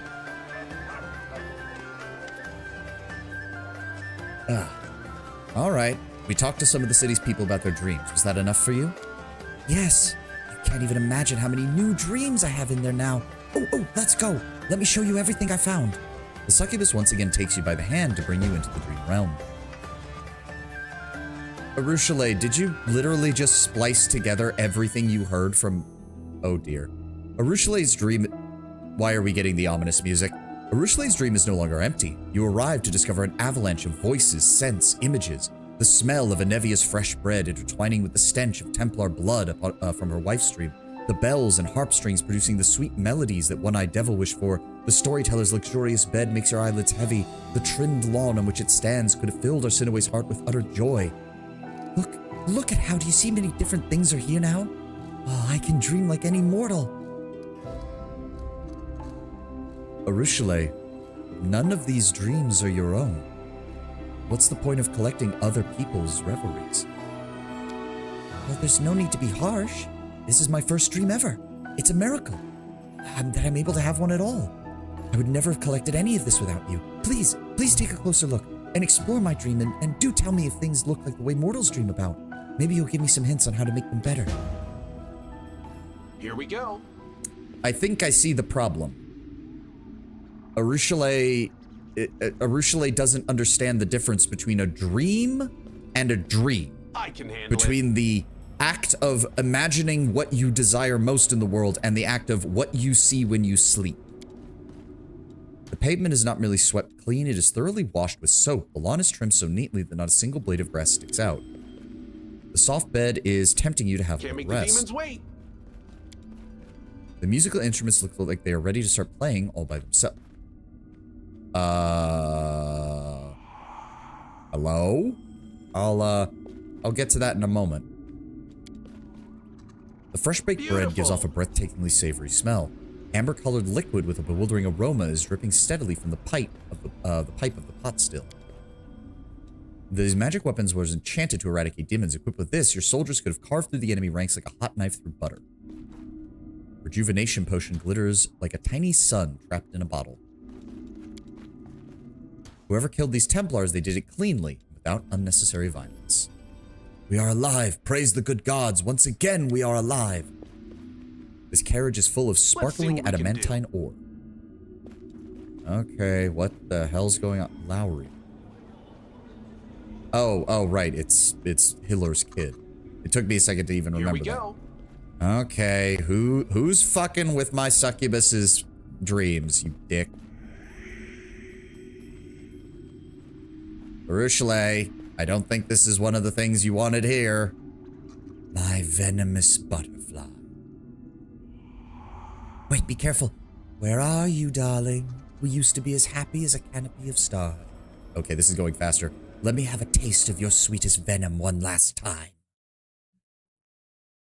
Was that her, like, leader? The person who was in charge of her before she got captured by Desna? You open your eyes to find Arushale looking at you wide-eyed. The demon is breathing heavily, with droplets of sweat glittering on her face. She does not even notice right away that she's squeezing your palm with her burning fingers, but when she does, she turns red and jerks her hand back instantly. I'm sorry. You weren't supposed to see that. I didn't want you to. I didn't even want to see that myself. Who was that? An old friend from days long, long gone. That shadow. I just wanted to erase him from my memory. That nickname he gave me, the venomous butterfly, was the last thing I ever wanted to hear. I tried to forget all about it and about him, and I almost succeeded, and now he's haunting my dreams. Why? Everything was going so well, and... Arushale shakes her head. Is this what you mortals call nightmares? I guess there's another confirmation that I'm not really fully exploring the dream world. I don't even know if I'll be brave enough to enter it again, knowing that he's waiting there for me. There are many things I have to learn. Mortals usually have to find ways to deal with their nightmares, and so will I. Thank you for your help, and I'm sorry you had to watch such an awful spectacle unfold. The succubus slowly gets to her feet. Now please excuse me. I need to take some time alone to think about everything. Okay, well we know where that's going to be leading then. $5 says we run into her former lover slash friend slash whatever the hell that was later. Okay, is there anything else we need to do in town? We're still waiting on that to resolve. The Heart of Mystery. We need to find... Oh, right, Tarantula's lair. I completely forgot about that. Still need to learn the identity of the mad half-elf woman, visit the Dragon Burial Ground, find Zaindra. Right! Find Zaindra. Okay, so after we rest, we can go After we rest, we can go to the whatchamacallit and deal with that. Right.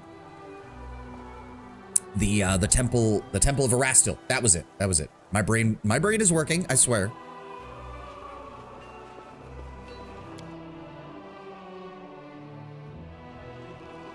All right. So let's go rest.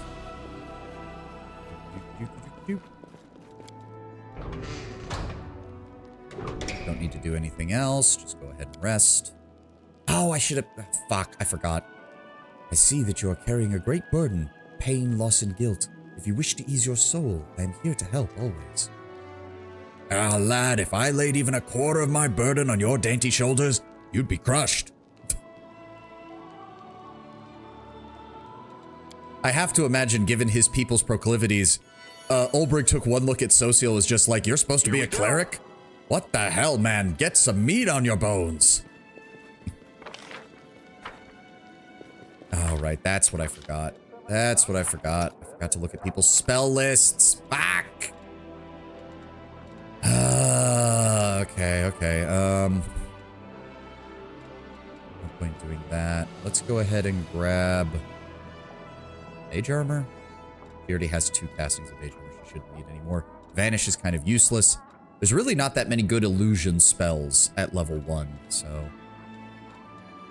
Stone Fist is a personal stun, so that doesn't help. Sleep is useless. Just give me it. Give me another magic missile. We're good there. Mirror images, web, glitter dust, invisibility, blur, see invisibility. Fireball, battering blast, hold person, haste, displacement. Magic missile and snowballs. Yep. Invisibility greater. Phantasmal Killer and Rainbow Pattern are pretty much the good ones for that. What exactly does Shadow Conjuration do? Wizard spell. Shadow Conjurations are only 1/5 as strong as the real thing, though creatures who believe the Shadow Conjuration is real will be affected them at full strength. Any of them who interact can make a will save to recognize its true nature. Shadow Conjuration level rather than the spell's normal level. In addition, any effect created by the Shadow Conjuration allows spell resistance even if the spell it's simulating does not. Shadow object or substance have normal effects except against those who disbelieve them, and against disbelievers they are 20% likely to work. Shadow creature has 1/5 the hit points of a normal creature of its kind. Deals normal damage with all normal abilities against a creature that recognizes a shadow. The creature's damage is 1/5 normal, and all special abilities do not do lethal damage or only 20% likely to work. So what is the point of this? Like, Shadow Evocation I kind of understand because it gives an illusion specialist a way to deal damage without specializing in evocation spells.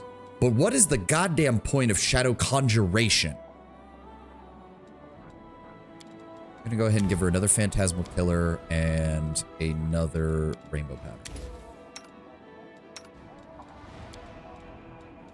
And as for you, just give me more magic missiles. Because you have that force development. So that does mean, so 1d4 plus 1, it maxes out at 5, which would be 5d4 plus 5. Then he gets the plus 2 from each shot, so it would be 5d4 plus 15. Which actually does make it decent as a low-level damage-dealing spell. Provided we don't run into an enemy with shield or the ability to just no-sell it. As for his level 2 abilities, let's go ahead and give another Sense Vitals, a second See Invisibility, and then another Blur and another Mirror Image. Where's my Mirror Images at? Where's my Mirror Images at? There they are. Another Displacement, another See Invisibility Communal, another Haste, and we'll go ahead and give him a... let's give him a Heroism that he can cast on himself. Doesn't have anything else for level 4 yet.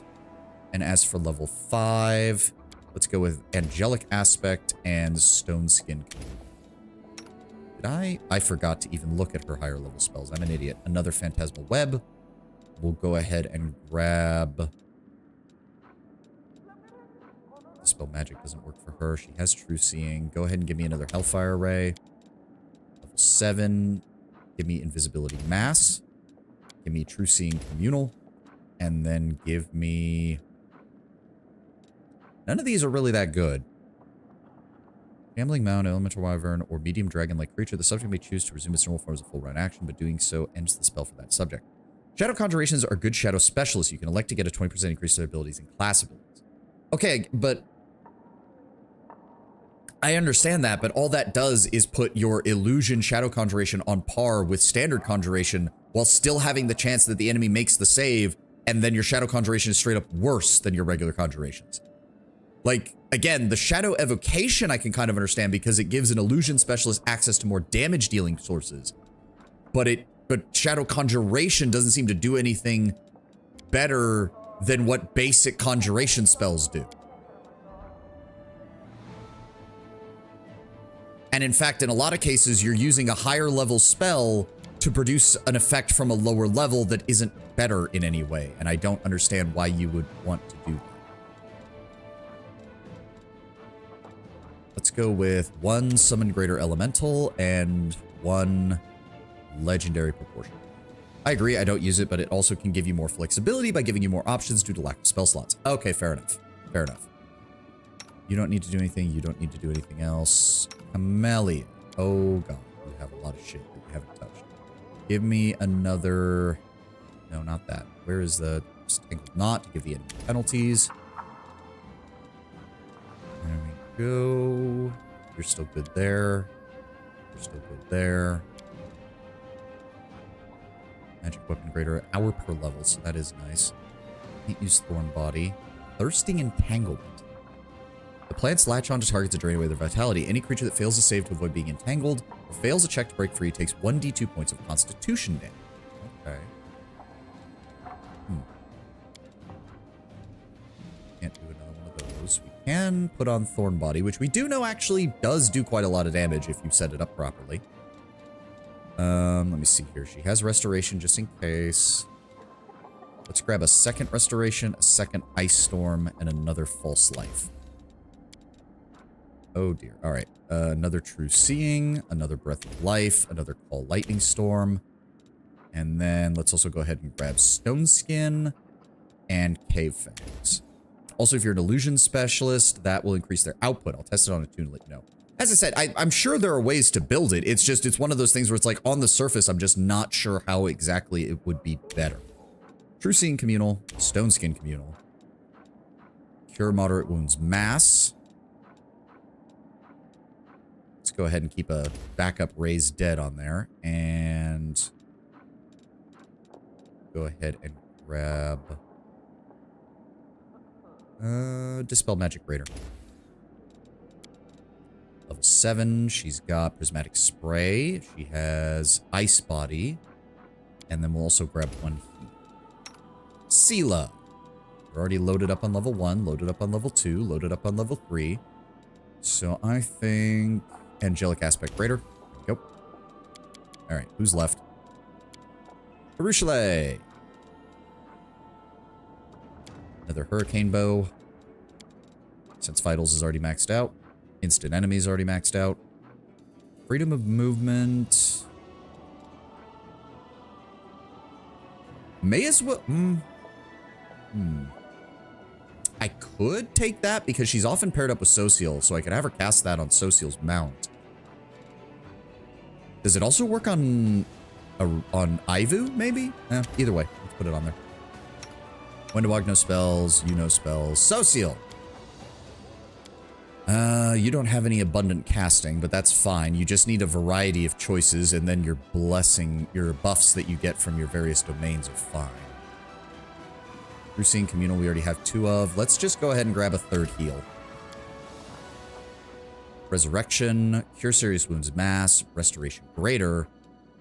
Can I please have a second Restoration Greater? Thank you. Olbrig, no spells. Okay, we're good. If we have to rest again, we'll be fine now. I can handle it. On the cusp of it. Yeah, we need to just leave. Wait, what was I doing? Where was I going?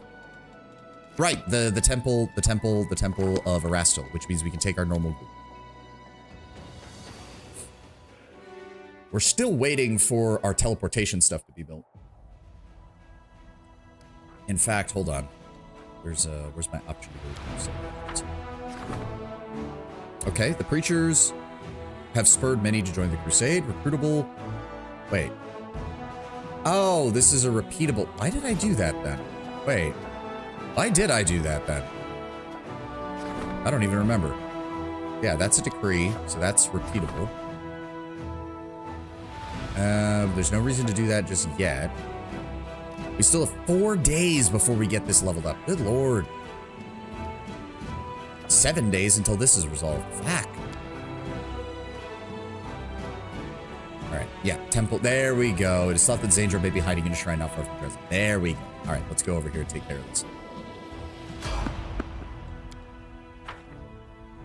No. I'm actually feeling up for dealing with these guys. I'd like to get more experience in loot. What are we up against?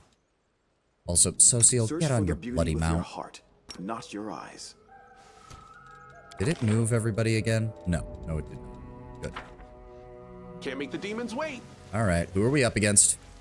Who dared get in my way? Ooh, Darachne. Okay. I will prove my worth. Rochelle, you mind giving me a scout real fast? Okay, I'm trusting 2. you. It's at least 2. Oh, and a babao. Really? 1 babao? That's...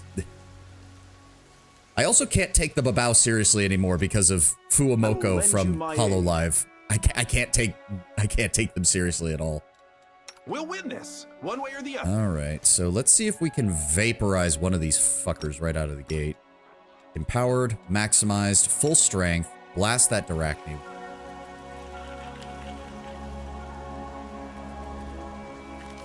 Just another tune to add to the ever-growing list. There we go. 167 damage. Get fucked. When do I move over here? I'm going to have you engage. Ah, there are some more babaus around. Fair. Rochelle, I want you to shoot him. I will resist. Good. Albrecht. Charge. 1 and a 2 and a 3. Good. Oh, are these like high-level babaus? I mean, they're like the medium strength ones. Socio, get over here. Fiend. Nice. And Regil, I'll have you. Can you charge him? You can. Good. Get an attack off. Ivu, go help him. Go. Wendewog. I'll rip you apart. Hit. Good hit. Rochelle. Prepare yourself. Hits. Oh, there's more of them. We can work with that. Olbrich, jump on this man. Bye. Socio. There we go. Nice and simple. Oh, they're the babaus that don't even drop loot. Beautiful. Not even masterwork spears or anything. That was a bit of a shame. So what was that? About 50 experience for the babaus and 240 each for the Darachne? Not bad. We got it. I'm not even sure if we're going to get to level 15 before we have to make actual story progress. The worst of the babaus with levels in Mutation Warrior. Yeah, I could see that because that's just straight up buffing more of their stats. I mean, and babao come naturally with sneak attack, so I can definitely see how that's a problem. Let's see what we can do. What have I done? Oreso Gato, what did happened? The young priest is curled into a ball with tears are streaming down his cheeks. What's that? How could it? It's my fault. Zandra, what is she gonna do to me?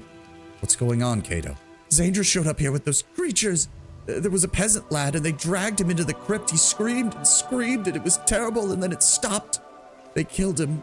Zandra said that her sanctum had fallen and the servants of Baphomet would soon be going to the west. She said she was going to take me with her. I don't want to go. Poor Cato. You strayed from your God and it's possible he's now very disappointed in you. Please, pray with me. I am no servant of Erastil, but I will speak on your behalf to the stag god and perhaps he will hear me if I appeal to him with my heart. I have nothing to say to him. I lost my right to pray to him. Find some damn courage and fight for your temple. Cato swallows and gives a jerky nod. His voice is raspy from his sobs, but it's filled with newfound determination. You're right. I can't be afraid anymore. Filthy, evil, vile demon servants need to pay. We can kill them. We can kill them all. Here we go. Okay, that. Oh, hi. I didn't even realize you guys were here.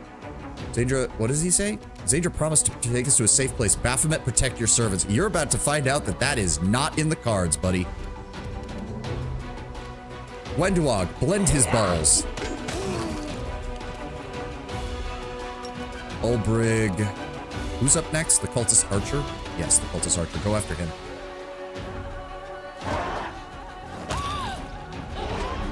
Good damage, good damage. Regil, I need you to just charge the Minotaur Axe Thrower. And then Ivu, can you do the same? No, you cannot. Alright, go this way. Bite. And then Social will go finish him off. The divine wrath. Down he goes. Wendawag, do the dick twist. In Tabletop, Zandra is a summoner with a bull-like Eidolon. Oh, Leona, welcome, welcome. Whose emote is that? I don't know who that is, but it's kind of adorable. I believe she's some sort of vestige of the Sarkorian god color. She's not mythic herself, but I remember her Eidolon has some mythic features. Ah, so she's basically channeling a corrupted spirit, so to speak.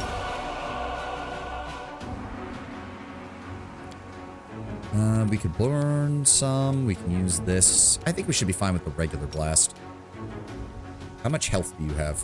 61, 95. Let's vaporize you. Goodbye. Areelu, open fire. Guide my hand. Unfortunately, that's not quite enough to kill him, but Ulbrich gets the attack of opportunity. He's down. I can handle it. Perfect. Some basic equipment, masterwork throwing axes, masterwork. Okay, well, if this is all Zandra has left, she's about to have. Crusaders have come for our heads. Yeah, no shit, guys. All right, who's the first one that goes? The half-fiend guardian minotaur, Ulbrich. Oh, make sure your claws are on. God damn it. I told you to use your dive attack on him, but okay. Fuck me then. Ivu, I want you to move up and use your breath weapon. Right there. Good. Alright, who's up next? Hold on, can I?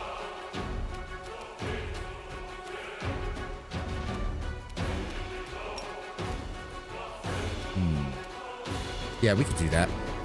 Go ahead and move right about here. And then... Oh, that's... No, it's selective, so I'm good. Detonate. That still hit Ivu. Why did it hit Ivu? It's selective. Okay, well, I guess I just can't use that very well then. So be it. Whose turn is it? Oh, Wendawag. Oh, wait, how are you that far back? Oh, god dang it. Right, who's left? Some votaries, half-guard minotaur, and a sniper. Move up this way. Got Hogwarts Legacy for free from Epic. Have been hesitant to play it because I am in some servers on Discord that are very anti that game and debating if the headache is worth it. Turned off Discord showing if I'm playing it or not, but still hesitant. Somehow slip up anyway. I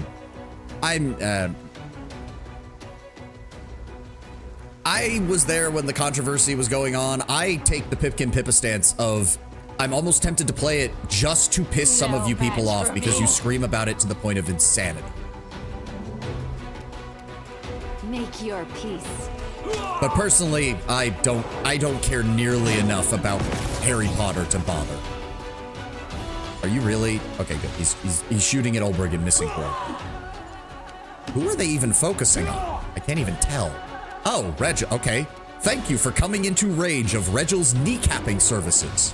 You're about to have a very bad time. Retreat is not an option. Goodbye. Social, go help with that Minotaur. I call upon you. Thank you. Ulbrich, deal with that sniper. Thank you. And bite, and bite, and bite. Ivu. Perfect. Kato, you haven't even had a chance to do anything. You see how easy this is, buddy? All you had to do was come and get me to help. That's all you had to do, Can't buddy. make the demons wait. All right. Everybody's pretty much good. Let's go ahead and use one of our blessings real fast, just to give everybody a buff. Never hurts. Regil and Ulbrich are both fully healed. Oh, there you are, you fucking bitch. Zandra looks at you in alarm and irritation, but she quickly regains her composure. Her tone is threatening. So you found my little refuge then, Commander. Can't say I'm happy to see you here. We're in a bit of a hurry, and you no doubt plan to wreak the same mayhem you did in the Ivory Sanctum. Why don't you come back another time? And what did you do to my little Cato? The little milksop forgot my promise, and now he thinks he's a valiant crusader. Oh, that's the funniest thing I've ever seen. It is better to kill enemies without any excess of emotion methodically. But I shan't deny that when I dispatch the smirking cultist from the world, I will do so with the most sincere of pleasure. And what were you even doing here, Zendra? The woman smiles deviously. It is a temple of the horned god. You can appreciate the irony. Grubby peasants worshipping a god with a stag's head, while down in the crypt I was performing the proper rites for Baphomet, father of minotaurs. You idiot crusaders never even considered the enemy could be hiding in your own holy places. How long? Ulbrich's face is twisting in a grimace of anger and pain. How long have you been hiding under our houses and shrines, tainting our land and poisoning our people with your lies? Long enough, dear servant of dead gods of a dead people. We've been here for a very long time. We've been here before your homeland was reduced to ash. This place was my lair, the place where I enlightened those who were seeking.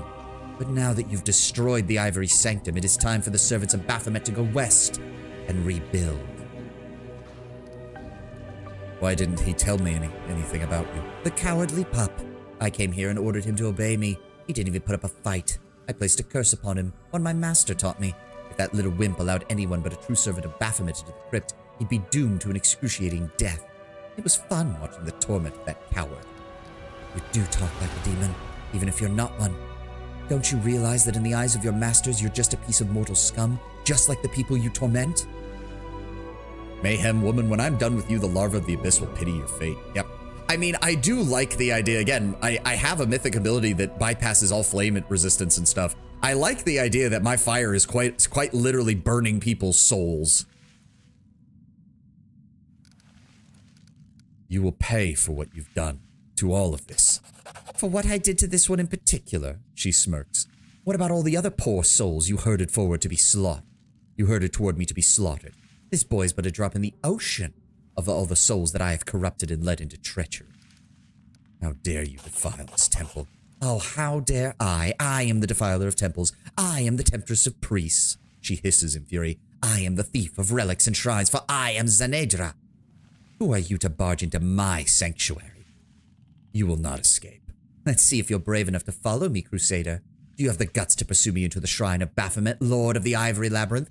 Did I not just kill everyone in the Ivory Labyrinth? You're about to have a very bad time.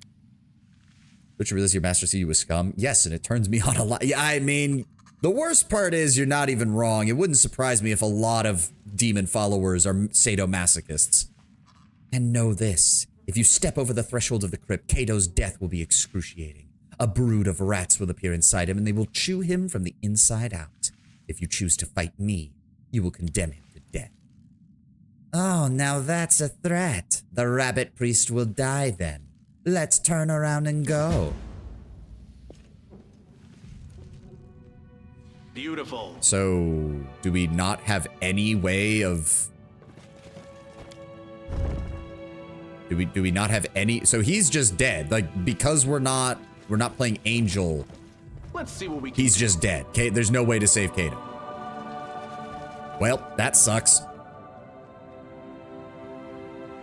Sorry, buddy. May Areelu gird you with his strength. I am ready to die. It's either us or them. Yep. Wendu, blend the rats. You apart. Sucks to be you. I mean, we gave him a slight moment of redemption by... Like, he faced his death with a lot more dignity there than he had before. We gave him a moment. We gave him a moment. Hopefully Areelu looks a little more kindly on him now that he tried. Sup, guys? Wendu, give me a 5-foot step. Oh, good, please. Blend this woman into a fine paste. Beg me to Do not let her act. Goodbye. Goodbye. Goodbye. And we did some good damage to the voracious Kaburizu. Nice. Ulbrich. Thank you. Arushale. Now we're good. Just open fire. Resist. Good damage. Good damage. Not so good. That's fine. Don't need that, don't need that. Turn that back on. I'm willing to take the damage. How much health does he have? Oh, he only has 77. Never mind. Regular blast. Extended range. Goodbye.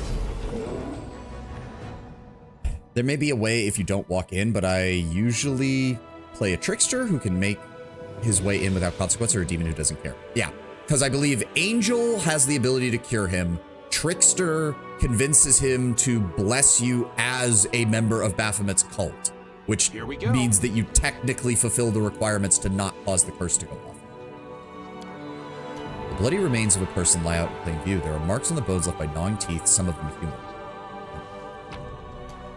Oh, right, I forget these guys carry these scrolls. So what do we have here? We have a +1 rapier, a +2 chain shirt, amulet of natural armor, cloak of resist, the usual, a single gold coin for some reason, and an unfinished letter. Why not cast remove curse on him? I don't even know if there's a way to do that. Also, you'd think the game would just give me that option, but yeah. I don't know. The letter was written in haste and left unfinished. Glory to Lord Baphomet, Lady Hepzibah, you should know that the Ivory Sanctum has been raided. The Crusader forces are no doubt continuing their offensive. In light of their victory, it has become dangerous to maintain an underground sect in this region. I trust that Lord Baphomet would value a living Zenadra more highly than a dead one. That's where you're wrong, bucko! Maybe worth a shot if Socio has it prepped. I don't think I do. Therefore, I hope that he will not punish us for our forced retreat. The commander of the Crusaders is too dangerous to sit here under his nose. I've summoned all loyal members of the sect when all is ready. Pardon me. We will set out west via the secret routes. I'm relying on you to... Yeah, well, you saw how well that worked. Yeah, unfortunately, he does have adamantium. I don't even know if I... Because what is it? Is it like a level 6 spell, I want to say? Or level 5?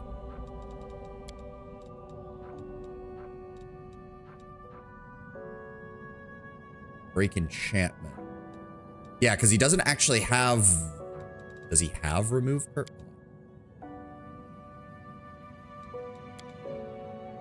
Oh, it's a level 3 spell. I mean, we could... Because what would it be? It would be... this one, I think.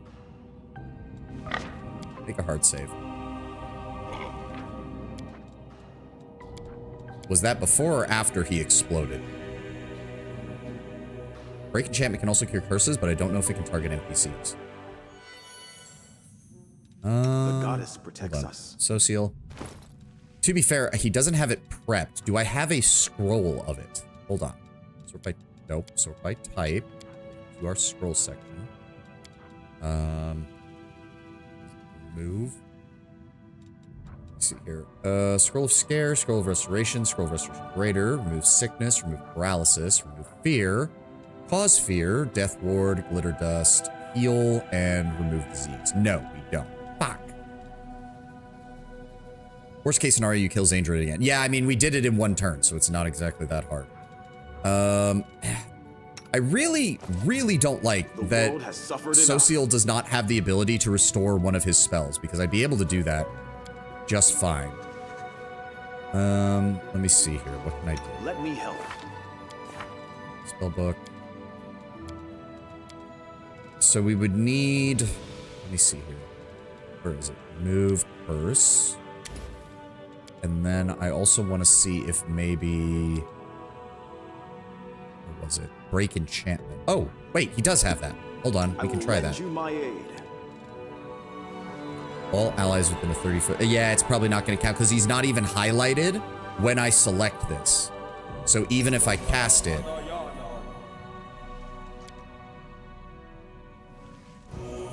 Yeah, it didn't affect him. We can try resting. Hold on. Because I think we can just do it in here. Yeah, we can just do it in here. Begin rest. Can't help asking myself if I'm in the right place in the war. Perhaps I should have just stayed among those peaceful vineyards and smiling peasants. Am I truly needed here, or is my naivete merely a hindrance to others? Questions. Is my naivete merely a hindrance to others? Regil immediately looks at him. Yes.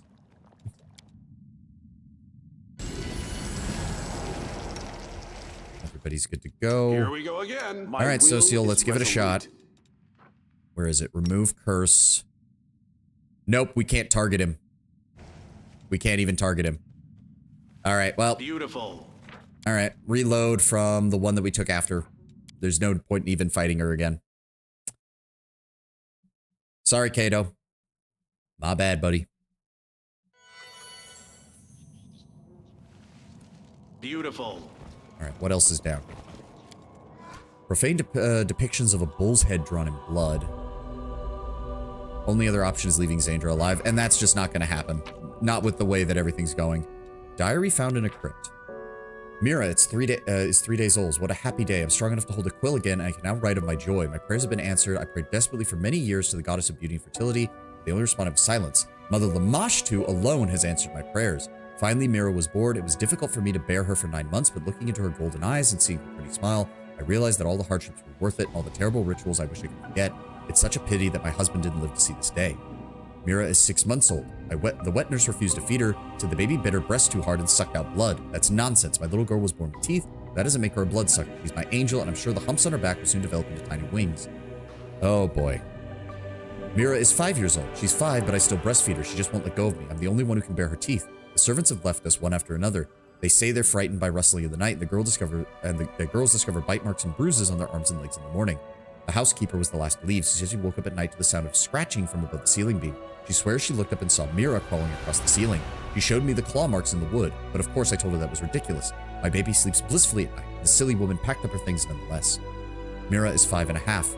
She loves me so much it's impossible to pull her away from my breast. It worries me that she doesn't want to eat vegetables. The cook complains that the little girl sneaks into the kitchen and snatches pieces of raw meat right out of her hands. My poor girl, no one wants to be friends with her. That's why she plays such strange games.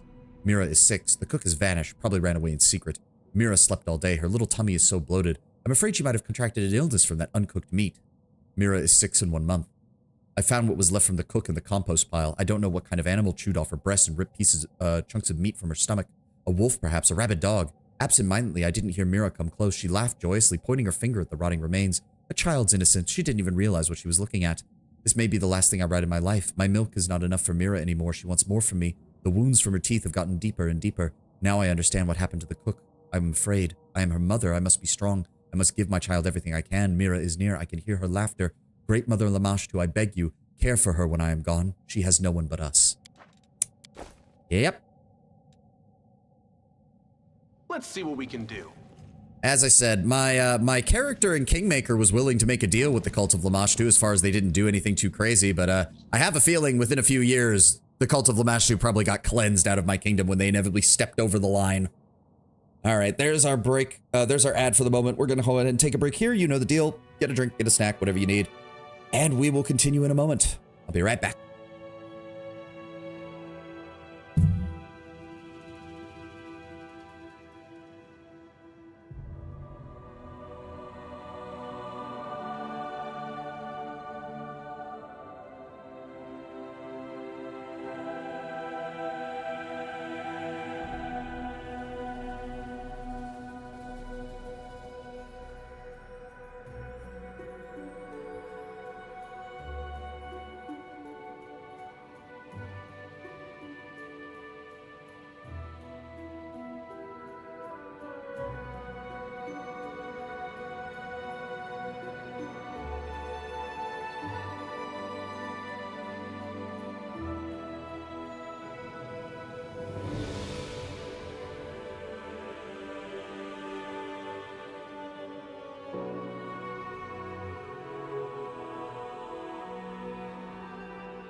All right, I'm back.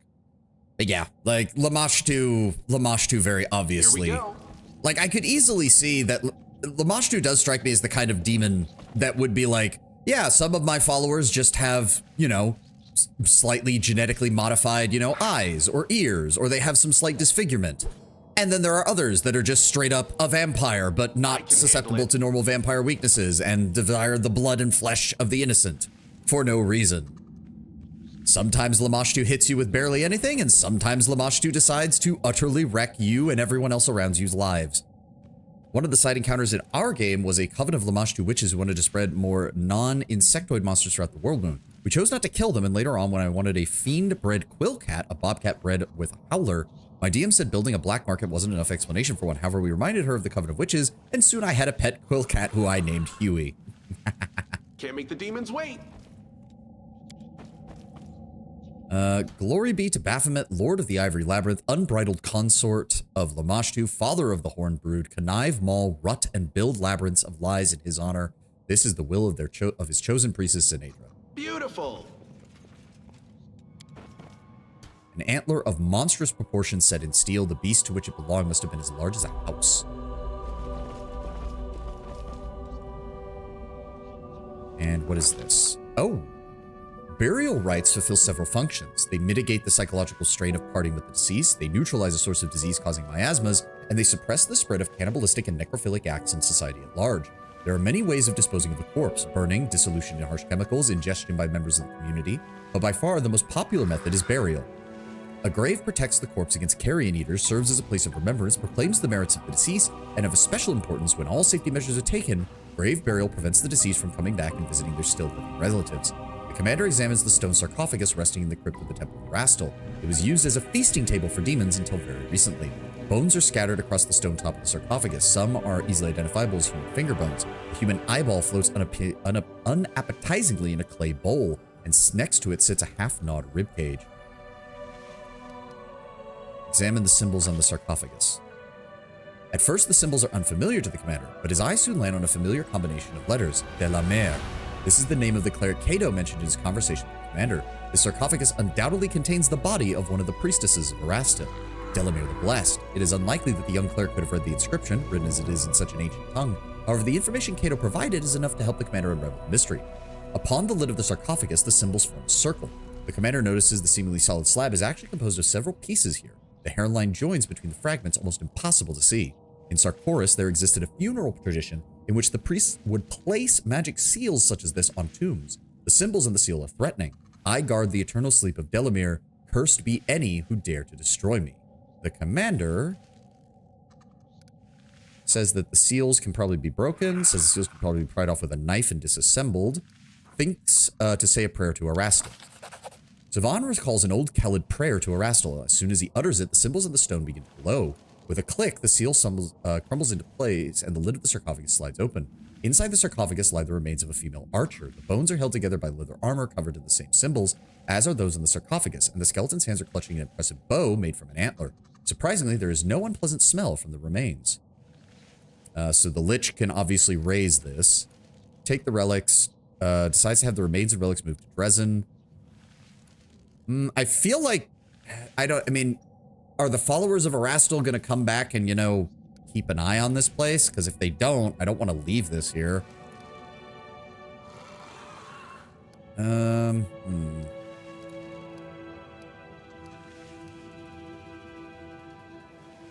Hold on. Let's get in my character's headspace. He's descended from... He believes that he's descended from the Sarkorans. I'm not so sure about that anymore now that we know what Areelu's doing with souls. But my character believes he's descended from the Sarkorans. He is a master of elemental magic, or elementalist, kineticist stuff, so it's a natural magic, more like sorcerers. Chaotic good mindset, Azada mindset. I think we're just going to leave them here, but we should probably assign somebody else to keep an eye on this place. The commander feels a rush of air out of the place in the cellar. It carries the scent of rain, the sound of a dense forest, and the mighty roar of a mountain river. The commander's body is overflowing with power, and the bow seems to yearn to be in his hands, now suffused with an overabundance of strength. A strange sensation passes, leaving behind only a pleasant freshness. Okay, so we did get something. Wait. What?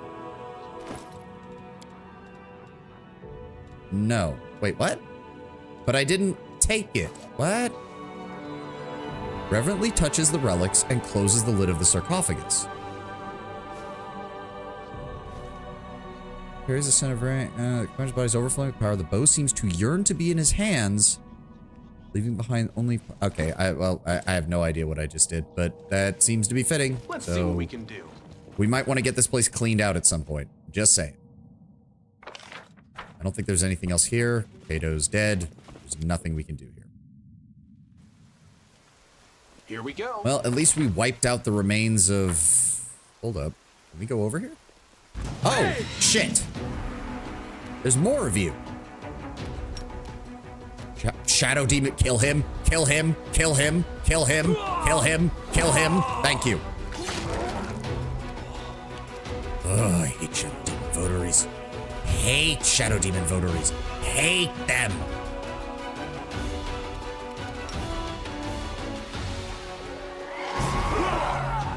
Damage, damage. Ow, you dick.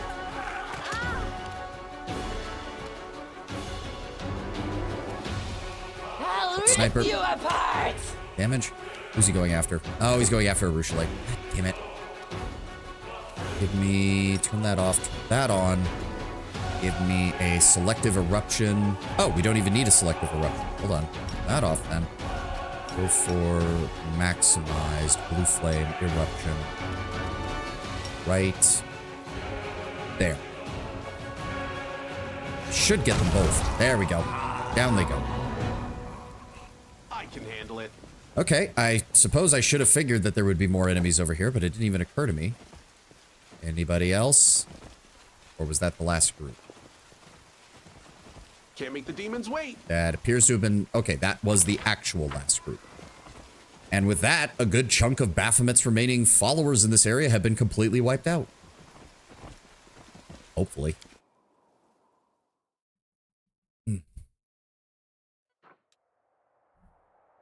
Alright. The hell do we do now?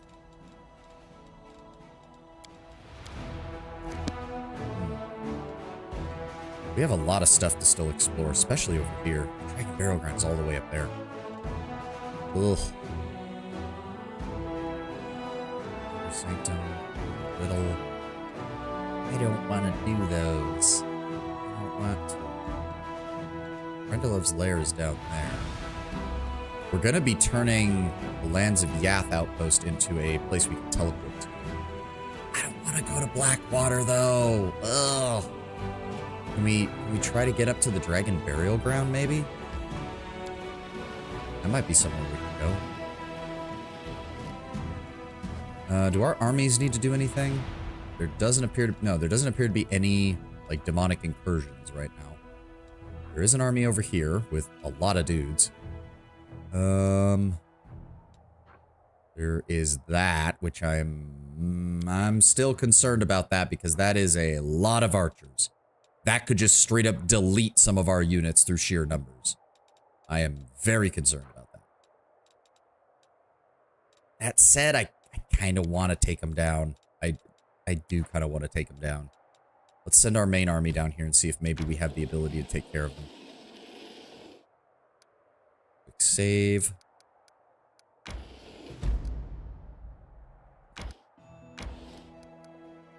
Quick save.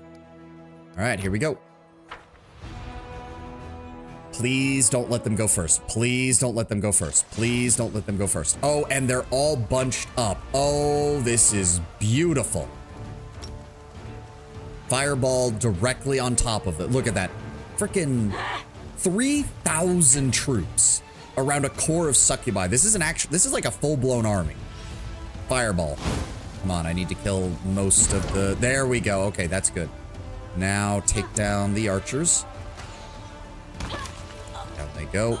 Take down more of the archers. Good. Magic missile. Let's go for more of the archers. Good. All right, what's she doing? Use charm. Will saving throw success on the clerics. Good. Get our doggos out.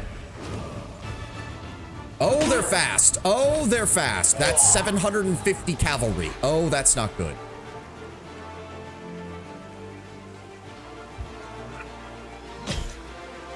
Okay, we need to self-heal. Oh, we need to heal a lot more. Oh, we need to heal a lot more. Oh, that's not good. Those infantry are going to be coming our way. Send the dogs. We need to weaken this cavalry force. Okay, good. The infantry don't do that much damage. We can deal with this. We can deal with this. We've got to weaken those cavalry. We've got to weaken those cavalry. That is not nearly enough. That is not nearly enough. Restore that. So that'll... Okay, that would heal most of our clerics. Do it.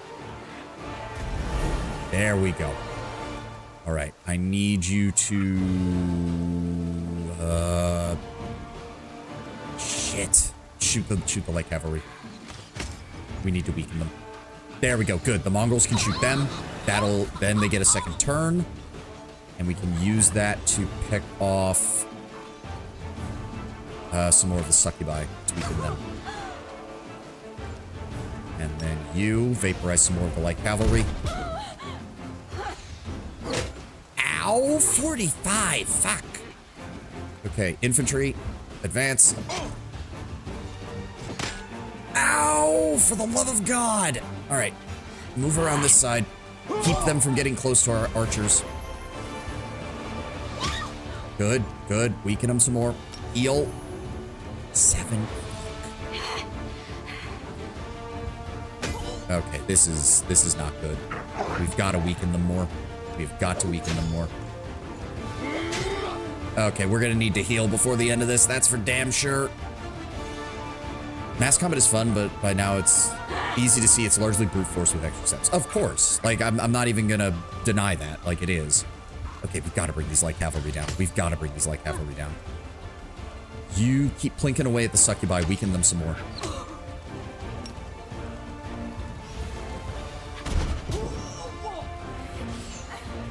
Oh my god, stop! Focus fire in my fucking... Ugh.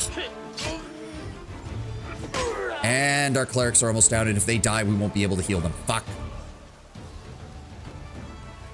Each unit in the army restores HP to adjacent allied units and deals magic damage to adjacent enemy units at the end of the round. Okay, that's not gonna help. Give me Breath of Life. Get their clerics back up. Thank you. Ooh. Alright. Swing back around. Keep weakening them, please. Go. Clerics. Yourself. There we go. Okay. Okay, we're making some progress now. And we're losing Hell Knights now. Fuck! Okay, weaken... God.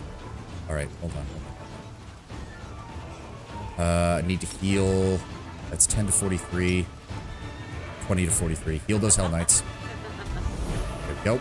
Archers, weaken the cavalry. There we go. Okay, the cavalry are now no longer a primary fight in this. They are pretty much useless to the enemy. Keep weakening those succubi. Oh, good. You got another shot. Perfect. Magic missile. Let's go ahead and start weakening the footmen. Ow. Infantry, keep fighting. Yeah, no, they do way less now. Way less now. We don't have to worry nearly as much about them. Down they go. That's the end of that. Move over here. Send in the dogs. Start weakening them. Good.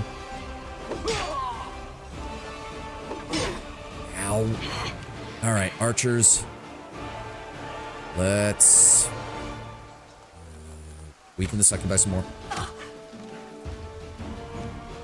Go. Weaken the succubi some more. And... damage the footmen. Alright, well, the sorcerers are now useless because they're out of magic missiles. Stop that, piece of shit. Alright. Start cleaving through these infantry.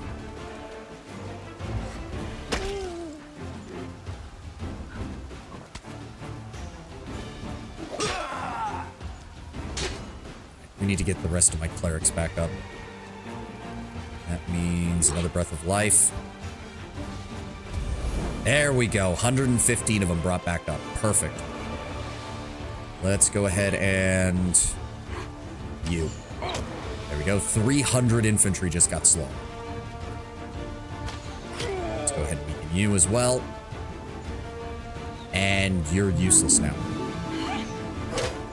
Alright, that's good. We're under our infirmary size, which means we should have this well in hand now.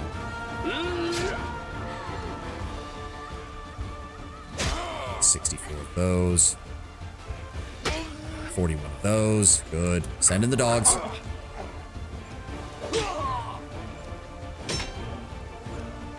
Alright. Take him down.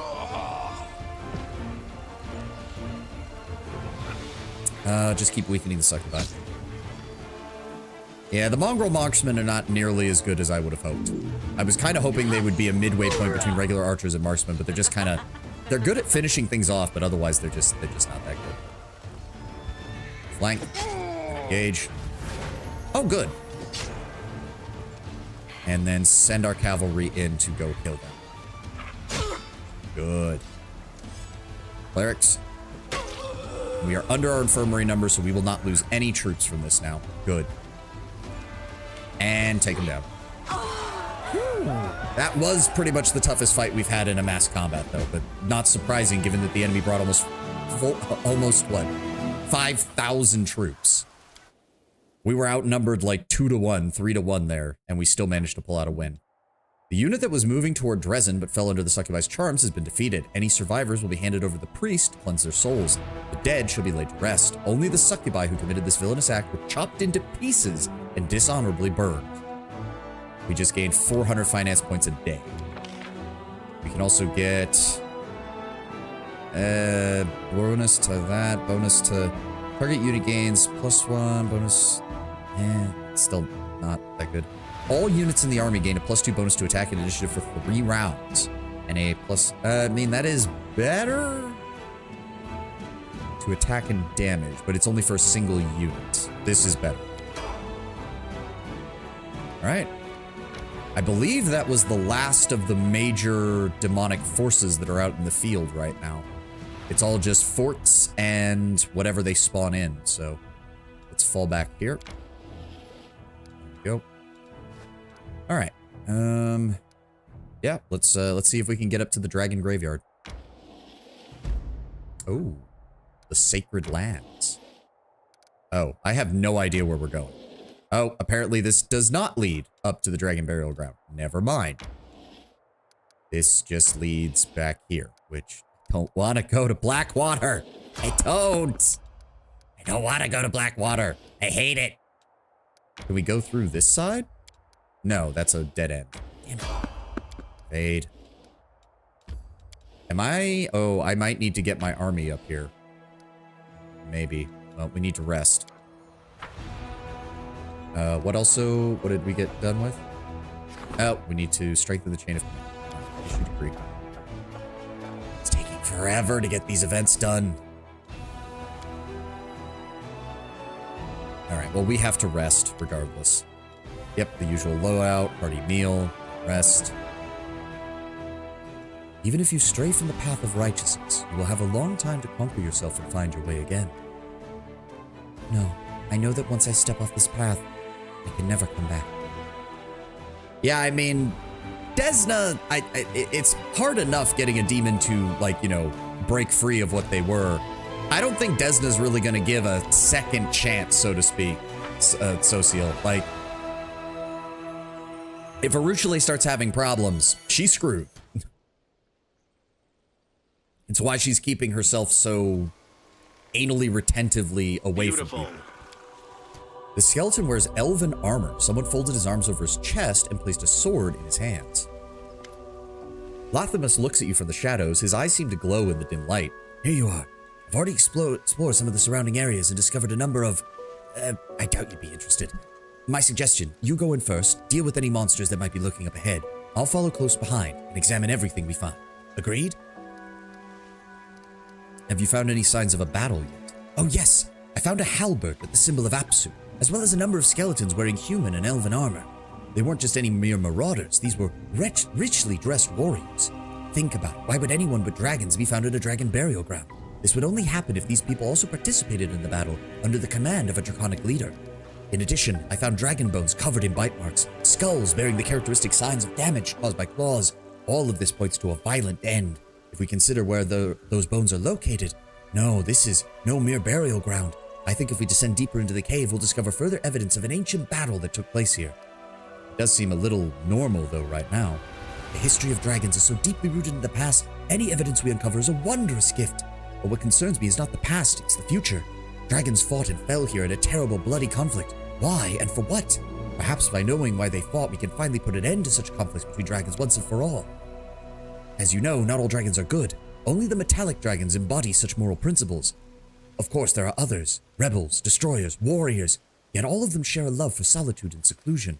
So what could have possibly inspired the dragons to form two armies? Even thinking about it fills me with awe. Alright, we'll look inside the cave. I mean, it's obviously a battle between Apsu and Dahak. The question is, of course, what exactly happened? We just don't know. Because this kind of era of history is not venomous giant spiders. Here we go again. Maximized, empowered, full strength, eruption. Blow them up, please. 1, and a 2, and a 3. Here comes trouble. And they made their reflex saves. I should have seen that coming. Fair enough. Alright, everybody gets set up while we have the initiative. Ushale. Ivu. Oh, he's not on his board. He's not on his board. Son of a bitch. Alright, that's fine. Windowwalk. Move up. Aubrey. I need you. Can you charge? You can. Good. There we go. That's one of them down. Rigel. Let's go with Ring of the Mad Duelist on you. Oh, I did not. No, no. I want you standing right there. Thank you. All right, Arushale. Go after that. I will resist. Okay, they do have a lot of health. Okay. I mean, you want to run up on me, by all means. Okay, everyone's running up on me. Fuck you. And they have concealment. Begone, fiend! Underwalk. Get fucked. Break. Dive. That one. Alright, yeah. I should have just used a standard attack. Lothamus uses ability judge. He's an inquisitor? Interesting. Here we go. An inquisitor of which god? I am now far more concerned about this man. He's got a shield of Iomade on his back, but that doesn't mean anything in this game. I can handle it. Okay. Ooh. Ooh. What did we find Something here? over there. Masterwork Falcata. What is that? Masterwork Kama. Cheese. We found cheese.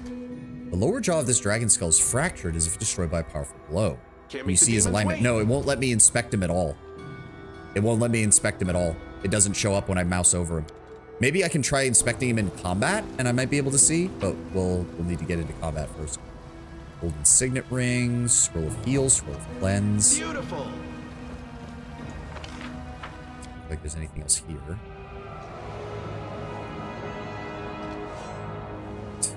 Let's go this way first.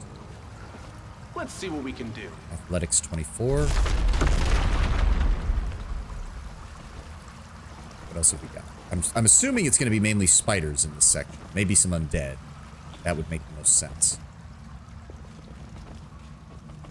Oh, there's something up there.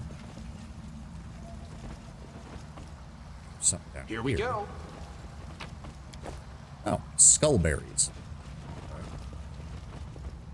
Calling it a skullberry makes me think it's poison, but apparently it's not. Lots of I monk can handle weapons. it. Interesting. Be careful. Masterwork double axe. Scroll of resounding blow. Comma. Elven curb blade. Falcata. Lots of monk weapons and lots of elven make the demons weapons. wait. Though not. Oh. I literally dove out of there. I didn't even realize that undead were rising because they didn't like that I grabbed their shit. Go after the sharpshooter, please. He's lawful good. So, yeah, he's lawful good. So it could be Iomade, it could be Apsu, it could be It could be Abadar. They'll beg me to stop. Nope. That's 2 of them down. That just leaves you, and you're a tank, so I'm not even really gonna have to worry about you. Dude, don't get involved. You're level 2. God's sakes. Retreat is not an option. Oh, he has the stupid tower shield build that is impossible to hit. Prepare yourself. Well, luckily I don't care because I have ways of dealing fire damage as a touch attack. So, get fucked, dude. I got this. I don't care about your tower shield. I'll just burn right through it. I'm basically wielding a lightsaber. But yeah, he is lawful good, so I guess I don't have to worry too much about Let's see him. what we can do. Unless he's using some way to disguise his alignment, which would totally be something that Alcat would do. That is absolutely something Alcat would do. What's up here? Oh, god damn it. Here we go. Oh, god. They're gonna make their reflex saves, so there's no point in me trying to hit all of them. Just give me a regular blast on the one in the back. I'd rather guarantee the kill on one than have a very, very low chance to kill all of them. We won't fall. Oh, that is a lot of them. Never mind. Maybe I should have tried that then. Fuck. All right, Windowog. And then Ivu up. Olbrig, can you charge? You can charge one in the back. Good. Good. That's at least one of them down. Arushale. Desna, That one. guide my hand. And Social, I need you to move up. Try to get in their way. That one. Regil. Here. And we'll go ahead and use the Mad Duelist on you. Good. He gets the extra attack. He attacks me. It's fine. Windowog. Go after that one. No match for me. Thank you. Thank you, Wendell. So nice of you. Regular attack. Turn off empowered. Give me... Oh, we can do both with this. Good. Go after... Who has the higher health? 101 versus 90. Go after the 101. Frickin' hate spiders. Yeah. Welcome to You son of a bitch. They have blur and I'm still missing. Fucking hell. He's gonna go after Social. Yep, the boar has no chance of getting hit. Go. Yep, just keep yourself protected, buddy. Make your peace. I will bring down the divine Thank you, wrath. Social. I can handle it. Alright. What were they protecting? Beozar and a Elven Curblade. Not even a masterwork Elven Curblade. This is a black dragon scale scored deeply by claw marks. Can't make the demons wait. That pretty much confirms Dahak was involved. That's 2 more dragon skulls. Oh, hi. Arushale, you mind scouting for me for a moment? How many we got? 3. We can Should do I? that. Full power, blue flame blast, eruption, right there. Maximized empowered blue flame blast, kaboom. Battle, my friend. Wow, you actually made the reflex save. I'm honestly kind of shocked. That's annoying. Thank you, old bro. What is this one? Black Dragon Scale deeply scored by claws. Okay, so that's exactly the same as we saw at the other. Beautiful. More basic equipment, nothing special. More basic equipment, nothing special. Nothing special there either. You know, for being a dragon, well, I mean, it isn't exactly very hidden, so I suppose someone could have come in and cleared out the good stuff a long time ago. Before the monsters moved in, at least.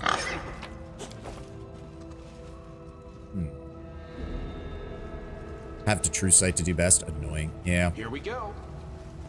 It's especially annoying when you give something that has blur or displacement the improved evasion feat so that they're also capable of just no-selling AoEs. It's like, I can handle it. okay, an AoE can get around this because I know generally where he is and I'll just hit the whole area. Oh, no, wait, he has improved evasion and a high reflex save so he takes no damage. Fuck. And then they wonder why people are like, this is why you always need a wizard or a druid, because you need a 9th level caster who can just no-sell entire encounter.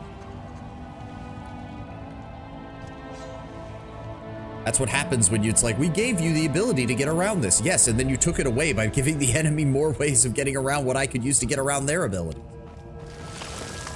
2 hours on a successful check? Good lord. Enhanced for being around dragon remains? Yeah, it could be. Can't make the demons wait. There's a caustic mold. Oh, why we need that. There's some more bodies over here. Beautiful. A small treasure hoard, from the looks of things. Is that a trap? Can I just say that I still hate this trope in CRPGs? Don't show giant piles of gold on the world map and then not have giant piles of gold be in what you loot. Okay, good, they didn't. 8,294 gold. All right, fair enough, Owlcat. I rescind my previous statement. I'm an idiot. Quarterstaff +1, longsword +1, tower shield +1, heavy shield +1, mithril breastplate +1, and a keen falcata +1. Plus about 8,000 gold. Nothing's gonna ambush us? I was honestly expecting an enemy to pop up out of nowhere again. Oh. Hello.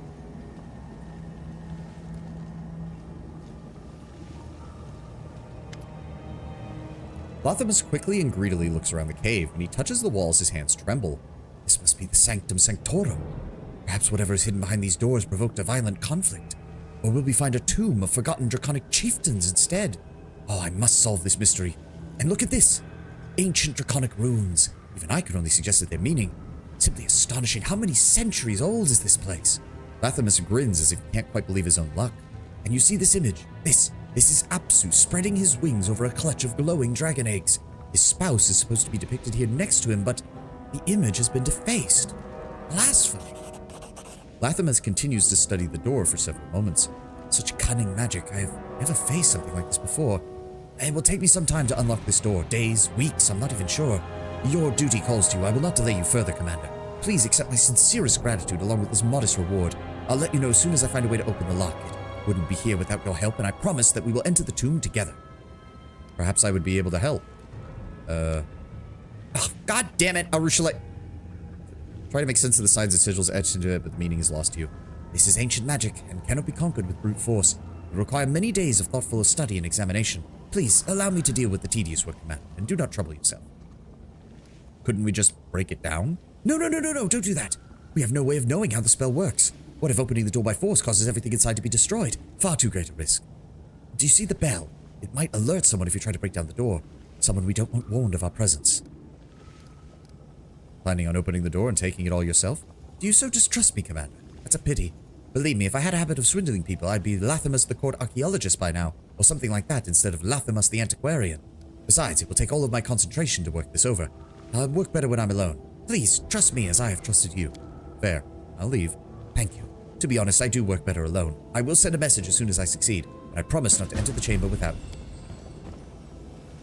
The bell is covered in runes and looks brand new, as if it was just put here recently. Massive door looks like it hasn't been opened in centuries. Let me help. Socio, why did you get off your mount?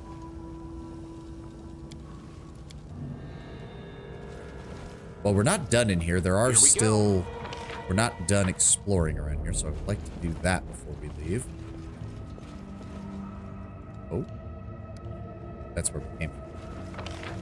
Alright, so this is all done. This is all done. That leads down there.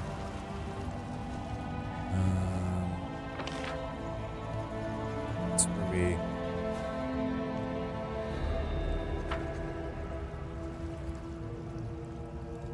Where am I? Can't make the demons wait. Didn't I? Wait. Oh, hold on. What direction am I? Wait, no, that's where we killed those guys. How the fuck do I... Okay, hold on. No. Reorient the compass. North. Go back here, because we have not done this side. That was what I was looking for. Good lord. Couldn't even figure out what direction my camera was facing. Let's see what we can do. There we go. Alright, I'll bet you this is another one where the undead are gonna pop up on us. No. Lower jaw of this dragon skull is fractured as if destroyed by a powerful blow. Okay, well, I thought it would Here be we more of go. the undead, but apparently not.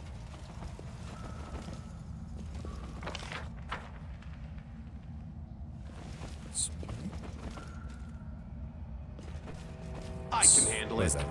Where's all these orc double axes coming from, too? All the other weapons are either monk or elven, and then you all of a sudden have a bunch of... That's above. Do What's I hate going you on here? guys? No, because that requires a reflex save, that requires a reflex save, and that requires a reflex save. So no matter what I do, something is going to dodge. Unless I get very lucky. Please do not get distracted by their blur effect. Close ranks. Thank you. Much better. Noag, Ulbrig, charge. Thank you. Urushalek, I will resist. Maivu, Rachel, Kneel before me. Social, Eternal Rose, I call upon you. and that's fine. Wendewalk. Get fucked. There we go. Nice and quick. Some more loot. Another double axe. Some gold. Okay. And that's make about the it. demons wait. These guys are worth what? 180 apiece? That's not bad. That's not bad. Oh, we missed. Oh, yeah, I see that. What did we miss? Oh, master. Oh. I was hoping for Beautiful. more. Wait, is this? No, that's a dead end. But we did see some spiders over there.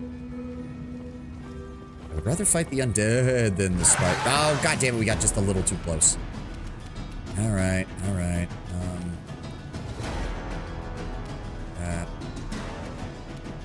Attack the one in the middle. Begging me to stop. There we go, there we go. Nice. Then I want you to jump in on them. Perfect.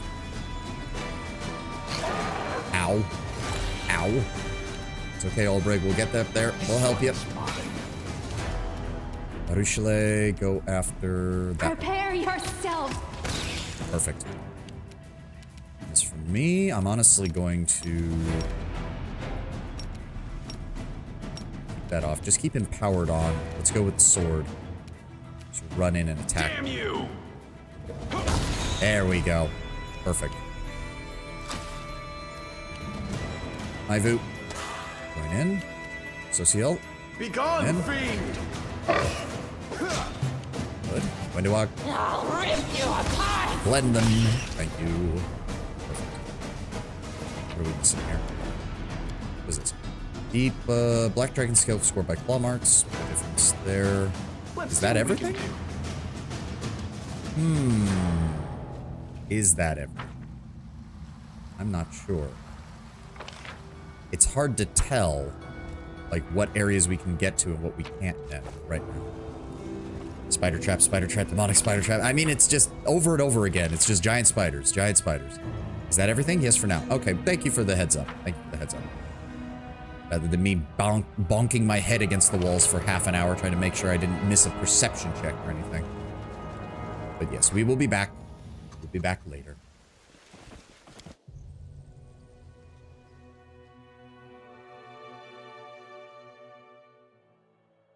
Okay. I'm honestly thinking we might need to just take a few days back at Dresden and not do anything while I build up the Crusades infrastructure for a bit, because we're just kind of... First of all, we just need to have teleportation stuff, so teleport back to Dresden. Thank you.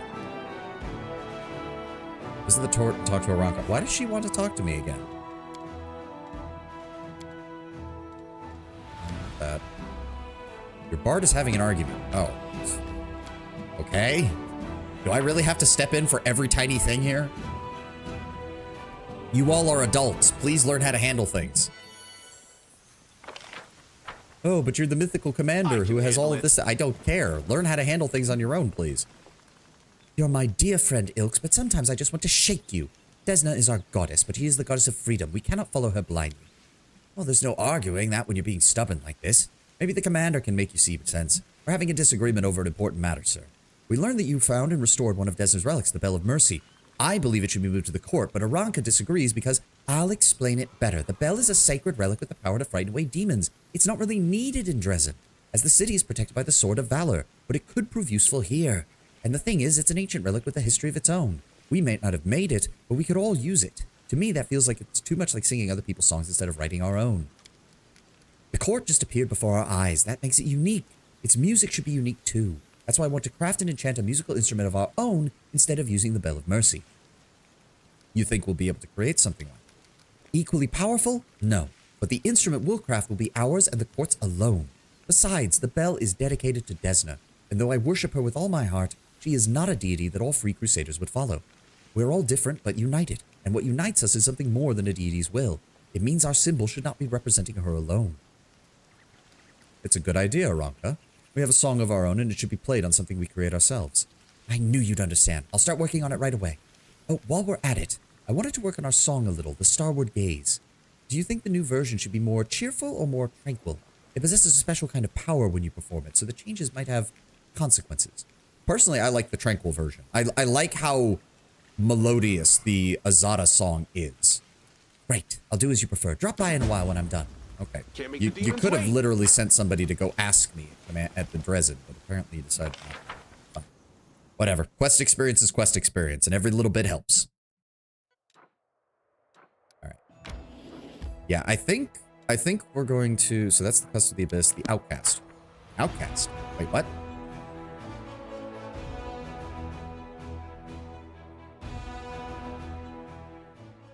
Who's the Outcast? Oh, Sela. Sela appears to be in a good mood. She smiles at you and then scratches the back of her head as if suddenly realizing something. I probably shouldn't have come to you officially, like an audience, but this was the only way to catch you these days. I just wanted to ask, would you like to go shopping with me? It's probably not right to distract the Knight Commander with such trifles, but I thought I could drag you out on a walk. We haven't exactly enjoyed a moment's peace since we've met, and we've either been saving Canabras or marching on Dresden, and I do need your advice, Commander. I'm gonna buy a present, and I know nothing about fancy jewelry. Who are you buying a present for, Sela? For Alan and his bride. After the story at the camp, when Curl stole the ring from us, summoned the demons, Alan and I both overreacted and said things we shouldn't have. He's apologized to me, but I'll admit I haven't fully apologized to him. I want to buy a ring to replace the one that was stolen. And there's a new jewelry shop in Dresden owned by Sir Sunhammer, the same jeweler who made the ring. That's fine. I'll stretch my legs for a bit. I'll see you down there. Great. I'll meet you at the shop. It's on the east end of the city. Oh, right. And we have another council meeting. Sela, I'll see you. Immediately gets grabbed by Captain Harmatton as she attempts to leave. No, we've got a meeting. Get your ass back in there. You can go shopping after that. You know, it's really funny to discuss. In America, it's a firm positive that HR exists to make sure the employer is safe, not the employee, but that is purely due to lacking rights. In a place with harder, more firmer worker rights, a manager fucking over a worker fucks over the employer due to legal issues, therefore HR indirectly actually helps the employee. I mean, that just sounds like more convoluted legalese that every company gets involved in when they inevitably find out that they need to actually do something. Europe, I will admit, at least tries to make it... Europe tries to cut out the middleman. It's still a problem. It still causes issues in the legal side of things from the civil side of things, but at least you're cutting out some of the middleman issues that other places have. Commander, permission to report. Captain Harmatton looks worried. Oh wait, didn't I try to give this guy like a Kemrian accent from like the Tomb Kings or something because he's from Galarian's equivalent of Egypt? But then it came out sounding like Romanian or something. It sounded like Vlad the Impaler. Ugh. I guess we could still go with that. Say both, but yes, more for the company. Yeah. The army's disposition is growing dangerous. More and more soldiers express their distrust towards you and your mythical power. They grumble on a lack of understanding of where you are leading them and what your plan is. What's worse, the wary have once again emerged from among the officers, and they are adding fuel to the fire of sedition that we've already had causes of direct insubordination. We have to win back the trust of the soldiers forthwith, or the army will be paralyzed. Some of our privates have even refused to even march into battle. I suggest we make the strategy clear, set up a bulletin board, have a new statement with your name on it every week. Every 2 weeks, you could invite delegates from your soldiers to ask any questions they may have. It feels like the soldiers are discouraged and dismayed. We should embolden them by reminding them that the crusade is more than death and danger. It is a time of camaraderie and valor. We could adorn the city with an inspiring monument or two, the kind that lift your spirits wherever you walk by. Soldiers have the right to ask their generals questions, but they have no right to disobey orders simply because their curiosity has not been satisfied. If they are committing sabotage, the penalty for sabotage is court-martial. We'll build a few new taverns for our soldiers. We'll pour them a couple of free beers on the commander's behalf. And that is the easiest way to win their love. The wary are back? I thought we took care of them. Not completely apparent. The captain makes a helpless gesture. We haven't yet solved the main issue. Far too many officers still believe the queen herself should be the one in charge of the crusade. No matter how many feats you've achieved, they still consider you no more than an upstart. We'll have to do something about them soon, but the unrest among the common soldiery is the most pressing matter right now. Harmerton, you're one of that same officer cadre. What do you think of them? I think of them as traitors, Commander. Harmerton replies quickly and firmly, but his expression darkens for a moment. Someone gave an example of the Netherlands that got an off-sea manager in America who pushed for the whole, you end your day exactly when your contract says you should, you aren't putting in enough for the company.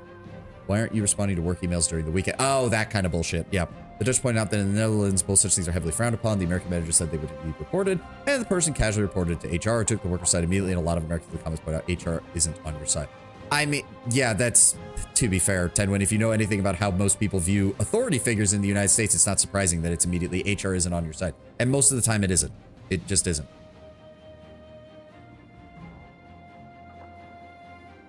And to be fair, the whole you have to respond outside of working hours is something that is very much dying off fairly rapidly. It does kind of help that, quite frankly, the only people who think that way are the boomers. They're the only ones who think that way. And thankfully, they're slowly, finally shuffling out of corporate leadership positions. Yeah, that has me concerned. Harmerton replies quickly and firmly, but his expression, yeah, that has me concerned. But because HR's job switches a bit around when the law is very much harder on the employer in regards to treat the workers well. Yes. What is it that my soldiers are finding worrying, Harmerton? Lay it out for me. Your mythical powers, sir. I keep switching his accent. Blah. They do secure us as one victory after another, but even the most loyal of troops will raise questions from time to time. They continue to wonder, what are you? Are you mortal like the rest of us, or an emissary from the other spheres? If so, which one? Are you truly fighting for the Crusaders' cause, or do you have your ulterior motives? This paves the way for endless speculation. Bring up the opinions in detail. Captain Harmerton, begin with yours. If the soldiers don't understand you, you must bridge the gap between you and them. Create a direct means of communication. Set up a bulletin board that will simply put, keep everyone informed on the situation on the front and the basics of our overwhelm strategy. In addition, we will set up times when, once every 2 weeks, the soldiers can send delegates to you to ask any lingering questions. A general is under no obligation to report to their soldiers.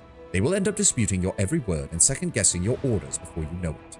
In some exceptional cases, yes, a general may seek counsel from experienced veterans, but turning your headquarters into a thoroughfare is the surest way to destroy your authority. A bulletin board? Pray tell, how many of our men can actually read? Maybe we should engrave the board with some obscene carvings. That would at least be useful. Darren, suggestions, not condemnation. Your opinion. There is a centuries-old cure for grouchousness and complainers. Alcohol and a little cheer. Build a couple more taverns, supply some stronger beer, treat the soldiers once or twice, courtesy of the treasury. They will leave their debts behind in the blink of an eye and proclaim you the most beloved commander who ever lived. I'll be the first to agree that taverns can be a good thing to have, but they're not enough to support the army's actual fighting spirit. If we don't give our soldiers something more than drinks, those taverns just become places for people to drown their sorrows or vent their frustrations through brawls. Sela? I have doubts about explaining battle strategy to the common soldier will help our people in any way. Was this going to be a 4 or 6 hour stream? I was leaning towards 6 hour, partially because I do have some things I need to take care of tomorrow, so I might not be able to do a full 6 hour stream tomorrow. Definitely going to be doing at least a 4, possibly a 5. Still haven't figured that out yet. They're fighting a brutal war, perhaps the worst war in all of our history. They've exhausted and scared. If we want to help them, we need to give them courage. Many of them are already, making an effort. But I would suggest adorning our fortresses with monuments. Not grim ones. Heroic, uplifting. That way, soldiers who are about to march out or have just returned will be able to smile at them like old friends. I once had a marble friend like that once. The recruits in our order believed that rubbing the hilt of his sword would bring you good luck.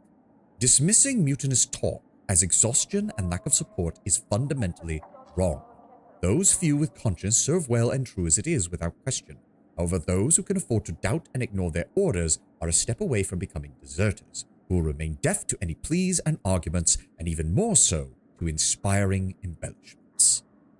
Regil? The inciters' bodies hanging from the gallows will answer any and all questions. Sedition must be extinguished swiftly and mercilessly. It is absurd even to consider convincing or appeasing the doubtful. That couldn't be any more counterproductive. The sight of hanged bodies will absolutely stop the soldiers from asking questions, but it won't stop them from thinking them. For example, will they hang me next? Did I make a mistake by joining the army? Isn't it about time that I made a run for it? This is quite possibly one of the worst ones because I actually do think that every single suggestion does have a point. In the best case scenario, we would do a little bit of each. I like Harmattan's idea for the bulletin board, but Regil is correct that the idea of a commander having to report to his soldiers is going to lead to a breakdown in discipline. Regil is correct that charging people who have actively refused orders with a court-martial should be done. He's wrong thinking that the only punishment for that should be instant death. Even when you do court-martials, you don't court-martial, like you don't run a basic court-martial for refusing orders and then give them a death sentence. That usually ends them up in the brig, or demotion, or reduced in rank, or reduced in pay. Now, if they had actually ran from a battle as full desertion, then yeah, maybe you could argue for death. And again, Darren is right that we do need more taverns. But Sela is correct that if it's just taverns, all that's going to do is lead to more discipline problems. Sela is correct that the construction of monuments is good for morale, but it's the only one that has a genuine only upside, but it's also the weakest of the 4 suggestions. The proper suggestion would be to do a little bit of everything. The bulletin board from Harmattan, charge the ones who refuse orders but don't kill them, build another tavern or 2, and construct maybe a couple of monuments, especially near the entrance. But we can't do that. So what are the actual effects here? Bulletin board provides a plus 3% bonus to the chance to act twice to do positive combat morale, and a minus 3% bonus to the chance to skip action due to the negative combat morale. Only 1 bulletin board can be built in each fort. That is pretty good though if we stack that, because that means there's a very high chance that if we keep winning, we're just going to be able to get double actions almost every turn. Reduce all morale effects in combat by 10%. Only 1 tavern can be built in each fort. Don't we already have? No, we have inns, not taverns, right? Right. Regil, make sure the gallows are sturdy and tall. Decrease the chance to skip actions in negative combat by 3% for all units. Only 1 gallows can be built in each fort. See to the construction of monuments. Provides all units with a plus 5 bonus to the chance to act twice due to the positive combat morale. Only 1 monument can be built in each fort. Huh. So, in terms of mechanics, Sela's choice is actually the best. In terms of how my character would act, though, given that he's an Azada. Did you get a chance to watch Ash's video, the one talking about the necromancy? No, I have not. I need to watch that. Sorry, I haven't really watched anything long form recently while I've been getting readjusted back to my usual schedule. Okay, hold on. No, because I know that the Harmattan's idea is not very good precisely because of the reason Rezel described. The problem is I'm an Azada. I'm playing my character. My character would be totally down for either Harmattan or Sela's suggestions. Because what you basically have here is chaotic neutral and neutral good, basically. She has said in the comments of her video that she's planning to do an Avowed and PoE 1 this year. I'm looking forward to her videos on that. I would like to see her take on Avowed because I do feel like... I definitely do feel as I said when we reviewed the game and I played it, the companions are solid in Avowed, but I do feel there's room for improvement, especially, let's be honest, outside of Kai. Kai and Marius are kind of steal the show for most of the game, as far as companions go. Not helped by the fact that you kind of have no reason to take anyone else in the early portions at all.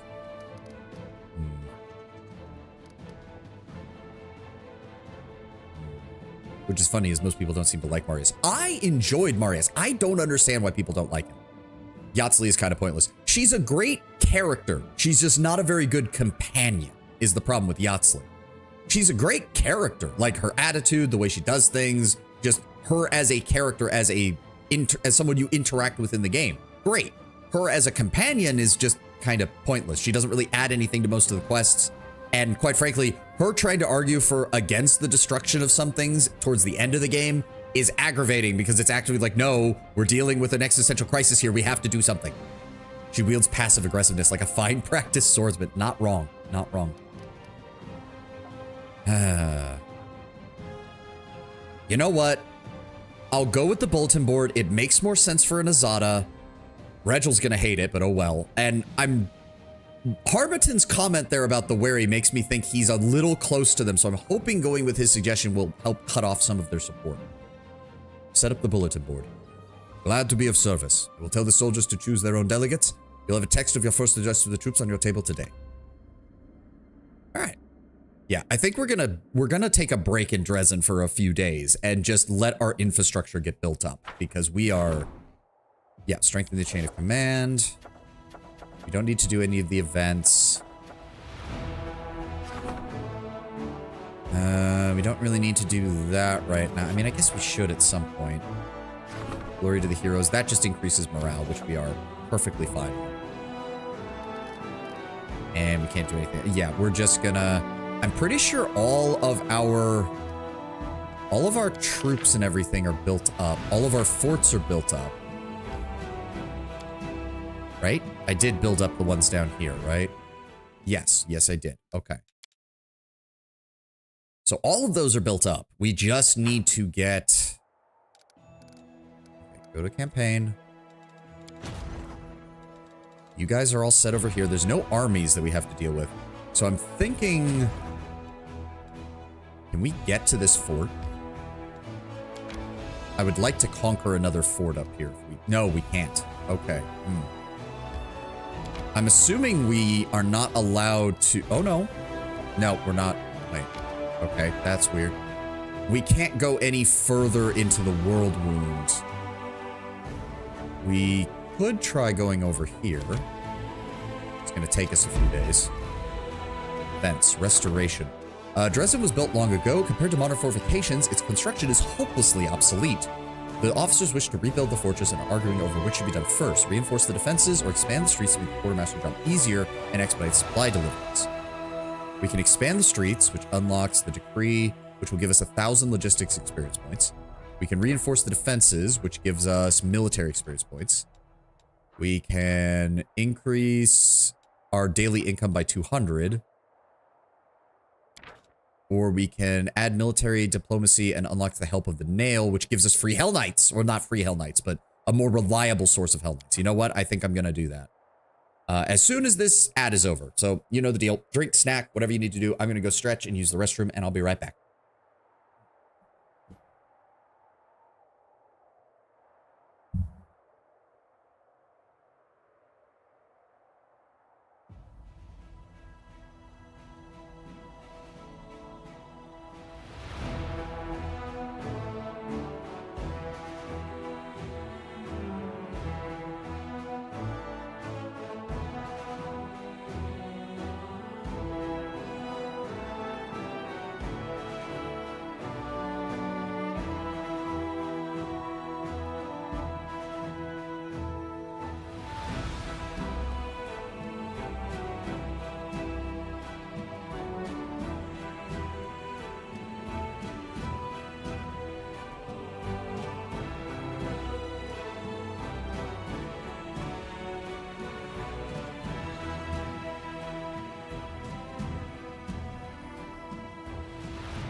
All right, I'm back, and I hope I didn't just bloody pull something or something. The back of my shoulder feels like absolute garbage now for some reason. I was just stretching my back like I usually do after frickin' after sitting for a while, and now all of a sudden the lower part of my shoulder, where like right where the back of your shoulder connects to your spine, suddenly feels incredibly tight and honestly a little painful, and I'm a little annoyed by that because it is very distracting. Jesus. I don't know if I pulled something or what. It's called age. Oh, don't remind me, Tenwin. Shush. You stretched wrong. Now you're crippled. No. I hate it when that happens. I've had that happen too, literally, as I was like unloading stuff from my ship. I've had cases where I've just been like, huh, that felt a little weird when I moved that. And then an hour later, I'm laying down because fuck, it hurts. Fuck me. You blinked the wrong way. Sorry, you will be in pain the whole week. Don't say that, Tenwin, because literally as I was starting stream, I rubbed my eye and it felt like something went under my eyelid for a second and I had to keep rubbing it to get it out. God damn it. All right, we'll go ahead and ask Regil to invite the architects from the Order of the Nail, because getting some additional Hell Knights would help. The Order of the Nail has been establishing stability and civilization in Varissia for many years. Their artisans have constructed countless fortresses and outposts that serve as bastions for order in a savage land. They readily agree to send their brothers to Dresden. Good. All right, go back down to the campaign map. Let's keep moving. And then skip a day. Ooh. There we go. Outpost can be upgraded to a bastion. Nice. Which means we want the lands of Yath. Oh, wait. No, we have to... Shit. We have to do the... I can't do it from here. Fuck.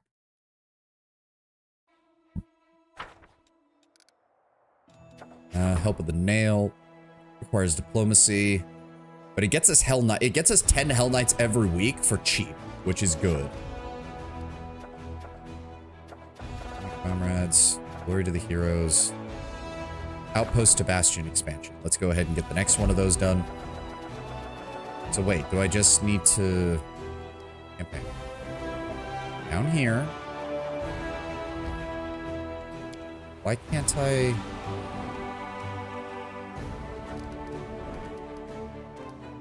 Help. Why is it not... Why is it not letting me? I'm confused. Oh, there we go. God damn it. You have to go to the map screen and do it. Good lord. Okay. Map screen. Lands of Yath Watchtower. Upgrade. Now, let me build more stuff here, please. Good lord. Okay. We want...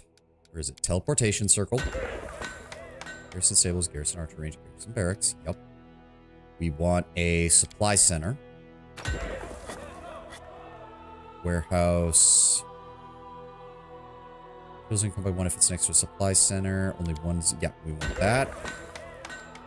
We need a shelter, which I'm going to be... Okay, so this is the Lands of Yath Watchtower. We're going to be spending a few days waiting for that to get fully upgraded, so we have time to wait for resources to come back in. We can go this way, and then let's head south. South? Oh, and now we're at the army. I wanted to save before we did that, but oh well, here we go. What are we up against? Okay, we need to kill as many as possible quickly, because that general's going to start casting spells at us. Get me that. Let's see how much damage we can do to them. Good. Now give me... They don't really have any ranged attacks. The Dretches are going to be the problem because they have demonic resilience and there's like 500 of the damn things. Let's deal with the Glabrezu. Take them down. Then go ahead and weaken the Nalfeshni some more. Magic missile. Send up our dogs. Shreer are moving. The cultists are moving. Good. If I move now, the Nalfeshni is going to be able to teleport right next to my archers. hold off. Let's just move our clerics forward slightly. Send in the dogs since they are completely expendable. And good, we made the save. Nobody was affected by the dredges. Alright, he just summoned in Vrox. That's unfortunate. Oh, I didn't even realize there was more of them down here. Okay, apparently the Vrock gets to go again. Fuck you. Archers. Those are regular cultists. Go ahead and pick off. We need the fireball right here. That'll hit the majority of their forces. Good. All right, the Nefeshni are down. Go ahead and take out the cultists. Go. And wow, they do very little damage with this. Weaken the rocks. We're gonna have to deal with them. And magic missile. Yep, hit the rocks again. There we go. All right, they're down. Send in the infantry. Yep, he's going after the clerics. Saw that coming. The dogs are doing exactly what they need to do. Send in the Hell Knights. And give me Smite Evil.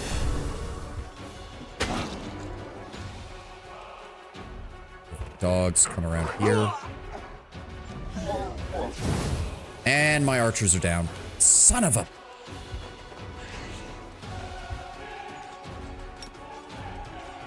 Weaken the fighters. Weaken the dredges. Oh, my lord. Give me Scorching Ray, because I don't need AoE right now. Weaken the dredges. Good. Now get out of there so you don't accidentally trigger that. Send our infantry to engage the cultist fighters. Yep, they're still fighting our clerics. Oh, they get to act. Really? I've slaughtered half your army and you get to do the bonus attack twice? Oh, fuck you. Oh, that is bullshit. I've slaughtered half your army, barely taken any damage, and you dipshits get 2 extra moves? Get fucked.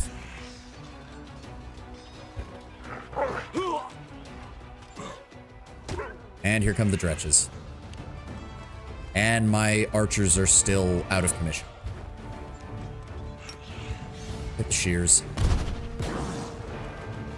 Keep whittling down those fighters. Like, we've barely taken any casualties, and we haven't gotten any extra move. Another one?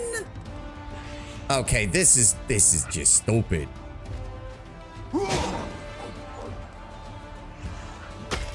This is just stupid. I am now thoroughly annoyed by this.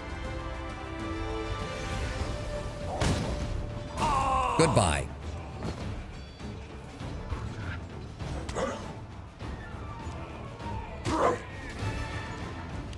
There we go. Okay, shoot the shears, please.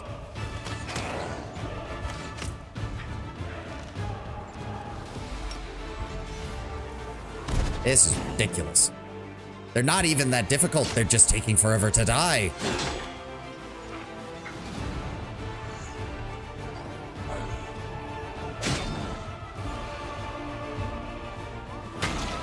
Maneuver there. Send in the dogs.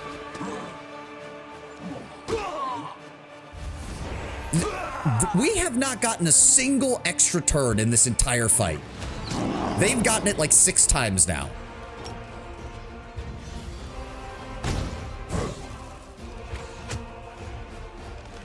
And it's dredges of all things. The dredges. They should be trying to run away screaming at this point because they're completely surrounded.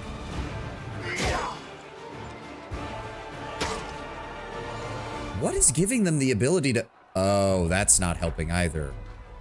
What caused strength damage? That's why I stacked morale. I mean, I have maxed out morale. I have ways of getting it increased, and I got no extra actions so far this fight. They've gotten it like 6 or 7 times. Thank God their general isn't a mage, or I would have probably lost a shit ton more troops to him spamming bullshit at me.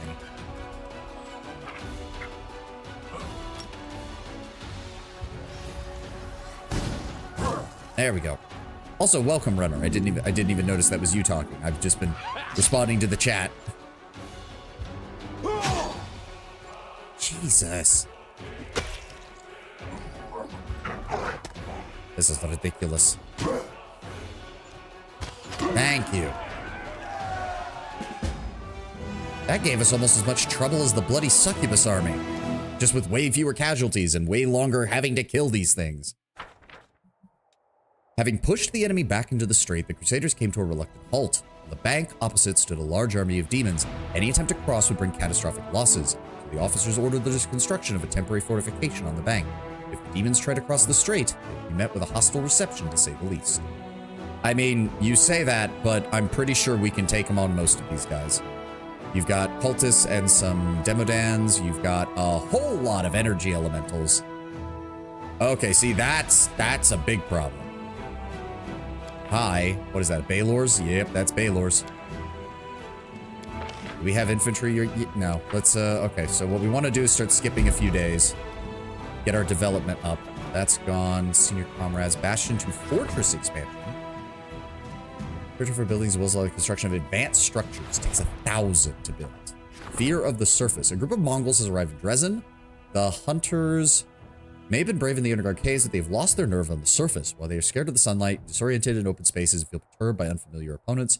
However, Wendewog is convinced that this fear will pass once they have spilled blood of their foes and experienced their first victory. Position them in the rear with the Mongol sharpshooters. Train them on how to fight. Inspire them with the light of heaven. Okay, I could use more fighters for the other army. I could use more sharpshooters for my main army. All mongrel fighters and all mongrel sharpshooters gain the heavenly protection feat. Okay. Sounds good to me. Light of heaven steeled the hearts of the underground hunters. They are now ready to fight any challenge and defeat any foe. Sweet. And that gave us, yep, some additional reinforcements.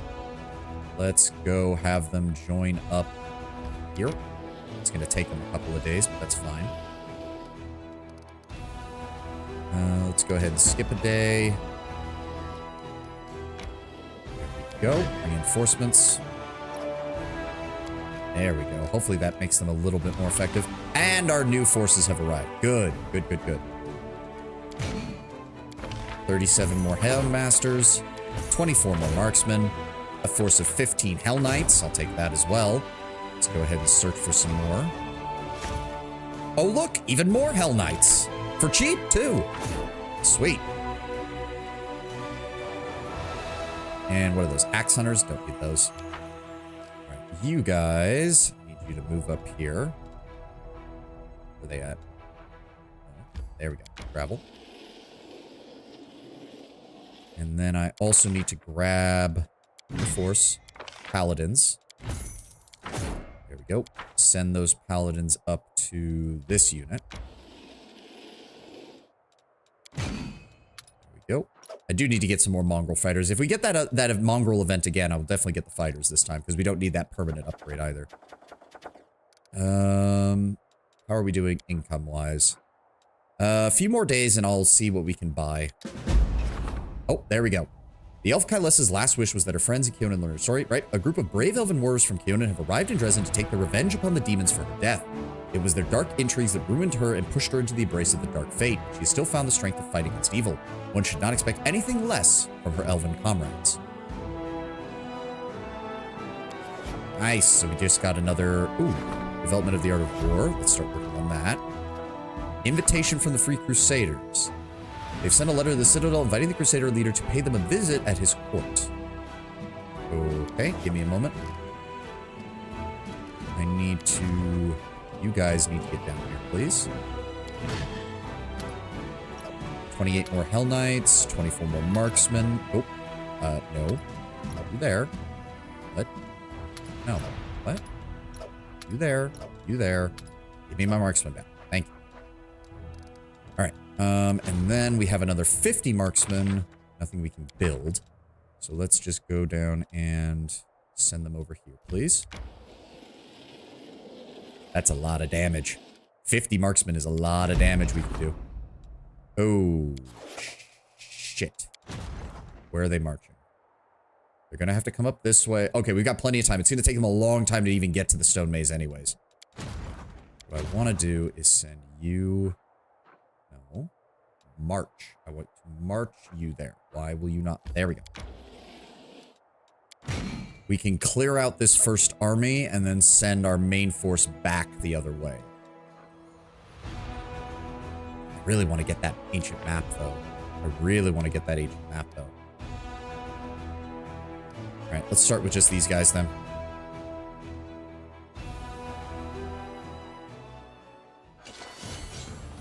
What have we got? Terry Demodans and cultist fighters. How many of these? Let's take down the cultist fighters first. There we go. That's doing a little more damage for these guys. We need, whatever we do with these sorcerers, either I need to replace them or we need to get more of them. Because good lord, they're fucking useless now. Alright, infantry move forward. They cannot reach me this turn, so there's no reason to advance. Just hold fast. Yep, they have to waste their turn doing that. Let's go ahead and weaken the Terry Demodans. Archers, keep weakening those fighters.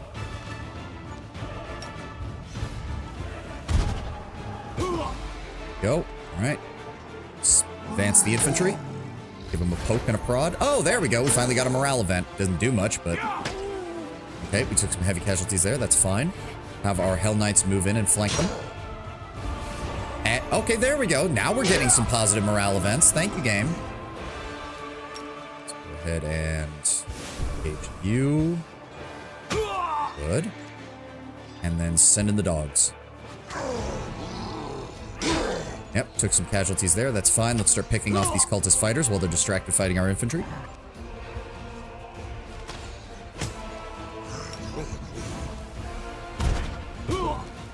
Good. Okay, they did some damage to our clerics. That's fine. The Terry Demodans really aren't that problematic right now. Let's keep focusing on the infantry. And send our good boys. Like the enemy. Yep, you can keep trying to do that, but it's not going to mean much, buddy.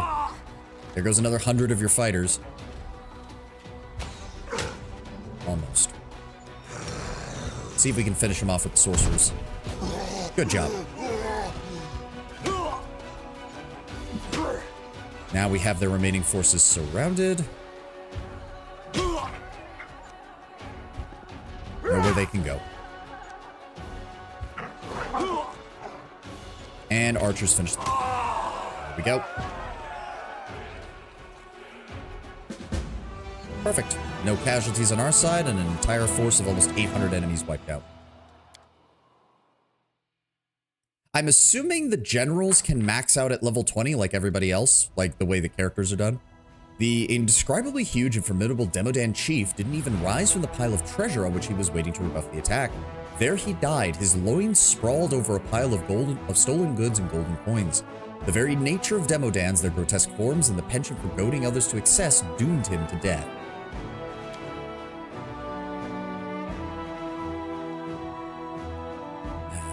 Do we have the time to go? I really want to get that map. I don't even know what it does, but I want it.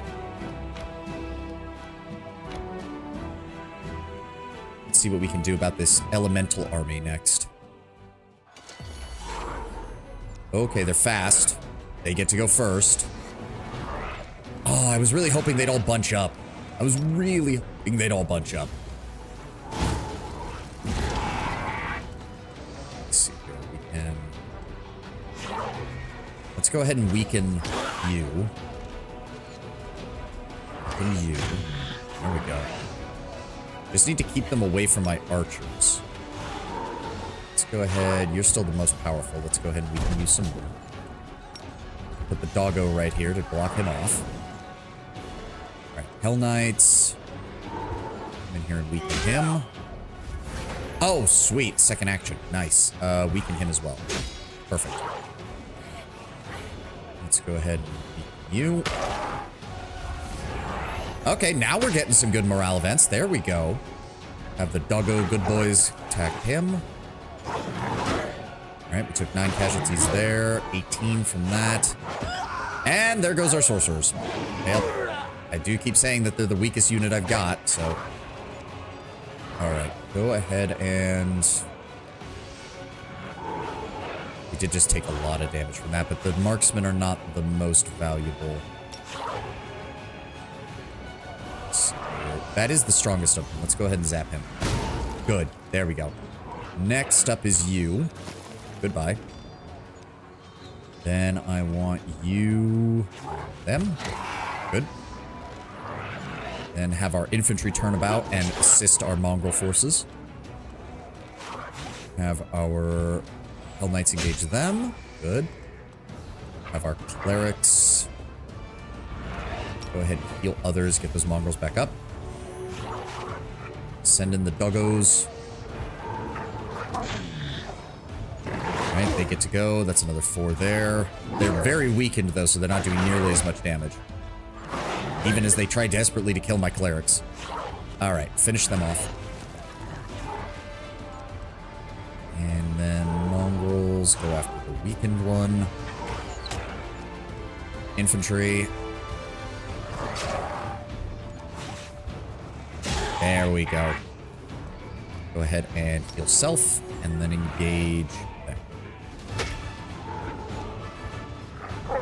And the doggos got it. Alright, all that's left is a handful of them. They can't really do anything. Whoop-de-doo, you injured 4 clerics. Good. Perfect. Perfect. So that was what? 1, 2, 3, 4, 5. 555 air elementals. We literally got smacked in the face with a hurricane and we beat it. The pass where Howl Eternal what? The pass where Howl Eternal Predatory Winds had been taken. Where howling eternal predatory winds had been taken. In the time of Sarkoris, the shamans used to call this place the Mountain Flute, and here they summon the spirits of the Plane of Air. The wisdom of the Sarkorians... Thank you, Windows. Shut the fuck up. Why are you popping up? Go away. Bloody Windows. The wisdom of the Sarkorians pointed them to a place where the elemental energies are especially powerful. Alright. That leaves us with these guys and these guys. I think we can take them. I think we can take them. I want that map. And I think we actually have the ability to take these guys down easy. For all their strength individually. Howls, I think? Oh, Howls, howling. Anyway. Oh, what the fuck was that? Mass innervation. Oh, well, shit. Okay. Let's go after you two. There we go. 2 of them are down. Now kill the Gilberizu. Goodbye. Unfortunately, we're pretty much going to have to rely on our archers now because nobody can hit this guy worth a damn. Alright, summon up the dogs. At least the dogs won't be weakened by innervation. Yeah, no, just turn on your defense ability and stand right there. We didn't take any casualties, so go ahead and just put a Smite Evil on him.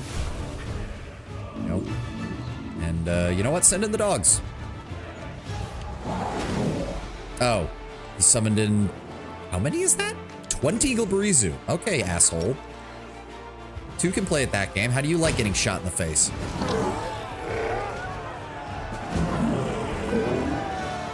The demons cast their foul magics, weakening the entire army, at which point we shot fireballs at them and shot them with arrows to the point that they just simply died. We quite literally blotted out the sun with artillery, and they had no chance. There we go. Despite their paucity of numbers, the gang of demons gave the Crusaders a tough fight. I mean, is that what you call that? In the skirmish, they resembled more of a tight-knit squad than a marauding gang of raiders. An old map of Sarkoris was found on a victim's body that was immediately turned over to the commander. Perhaps these demons were performing an important research or reconnaissance mission for their masters. Come what may, their mission failed. When Sarkoris was perishing, tormented by the demons, many of the tribes were forced to flee. Legend has it that the people of the Bloodwood tribe, pursued by the spawn of the Abyss, walked through the wilds for days. Soon their strength left them and fear filled their hearts. When cruel death seemed inevitable, the oldest of their shamans summoned his fellow tribesmen and commanded them to each take each other by the hand and stand united side by side.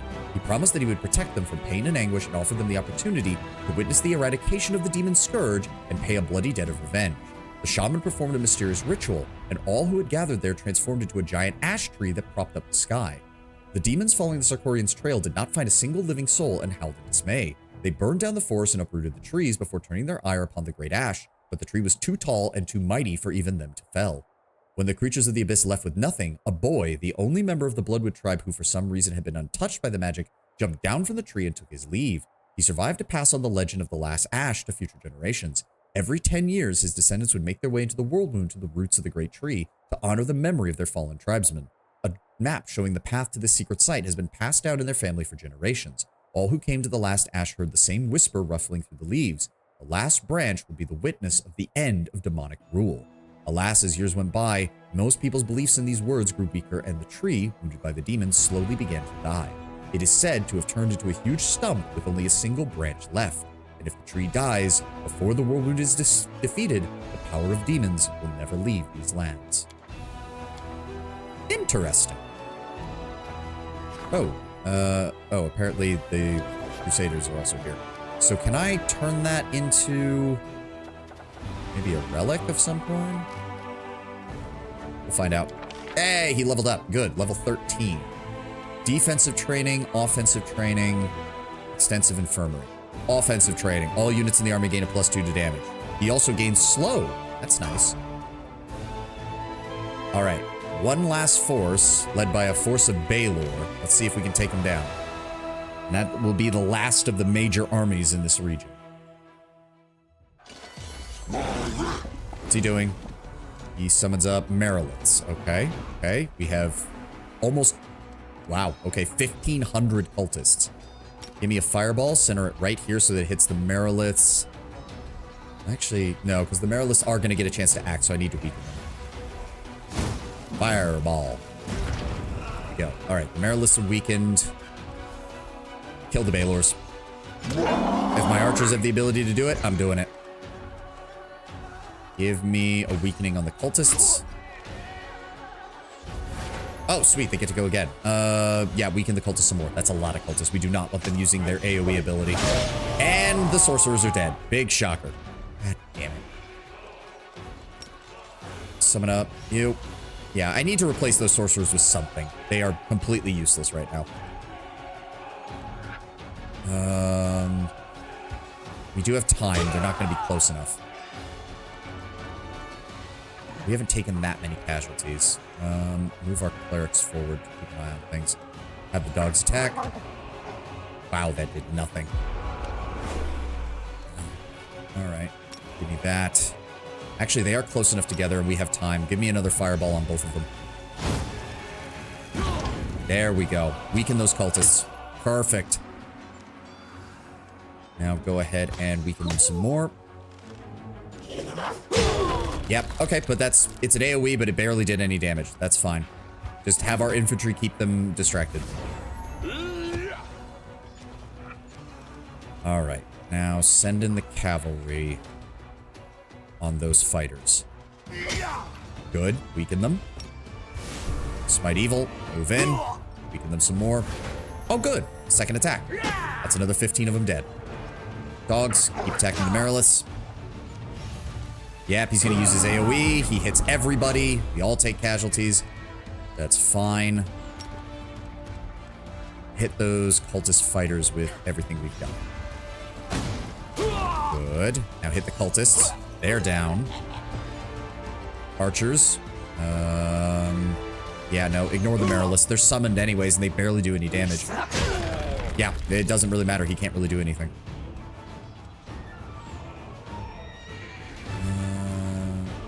Is that enough to keep him distracted, or is he going to move on my weaker units?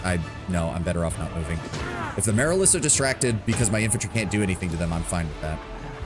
Take out those fighters. Get another turn. Take out those fighters. Give me self-heal. Get your guys back up. Good. Doggos, keep distracting the Mariliths. Archers. Let's see if we can... Scorching Ray.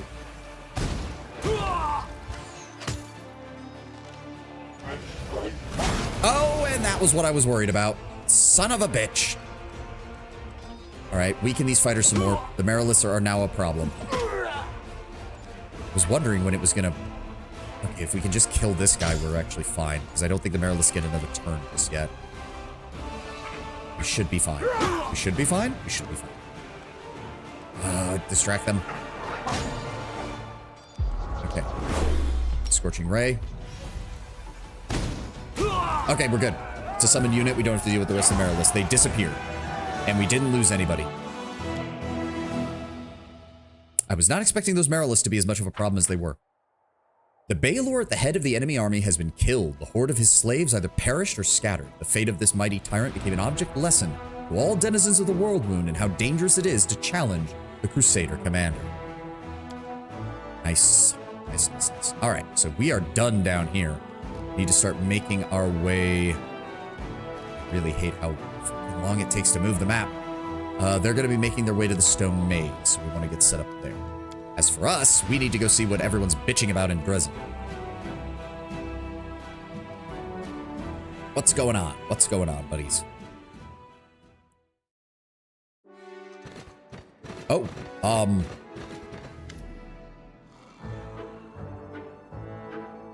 What? Hold on. I need more water.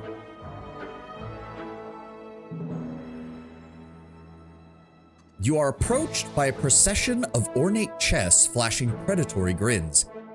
Hello, Commander. How are we doing today? They didn't want to let us in to see you at first. We are mimics, the lot of us, and a lot of fun we are too. We can turn into a chair, and then when an enemy sits on us, we will grab him on the rump and om nom nom. We heard about a new commander from the Crusaders, a cheerful sort with a good head on his shoulders. We figured we'd join you and be knighted, like the rest of the free Crusaders of yours. If I've ever been truly horror-struck over these last thousands of years or so, I can't recall. But I certainly am now.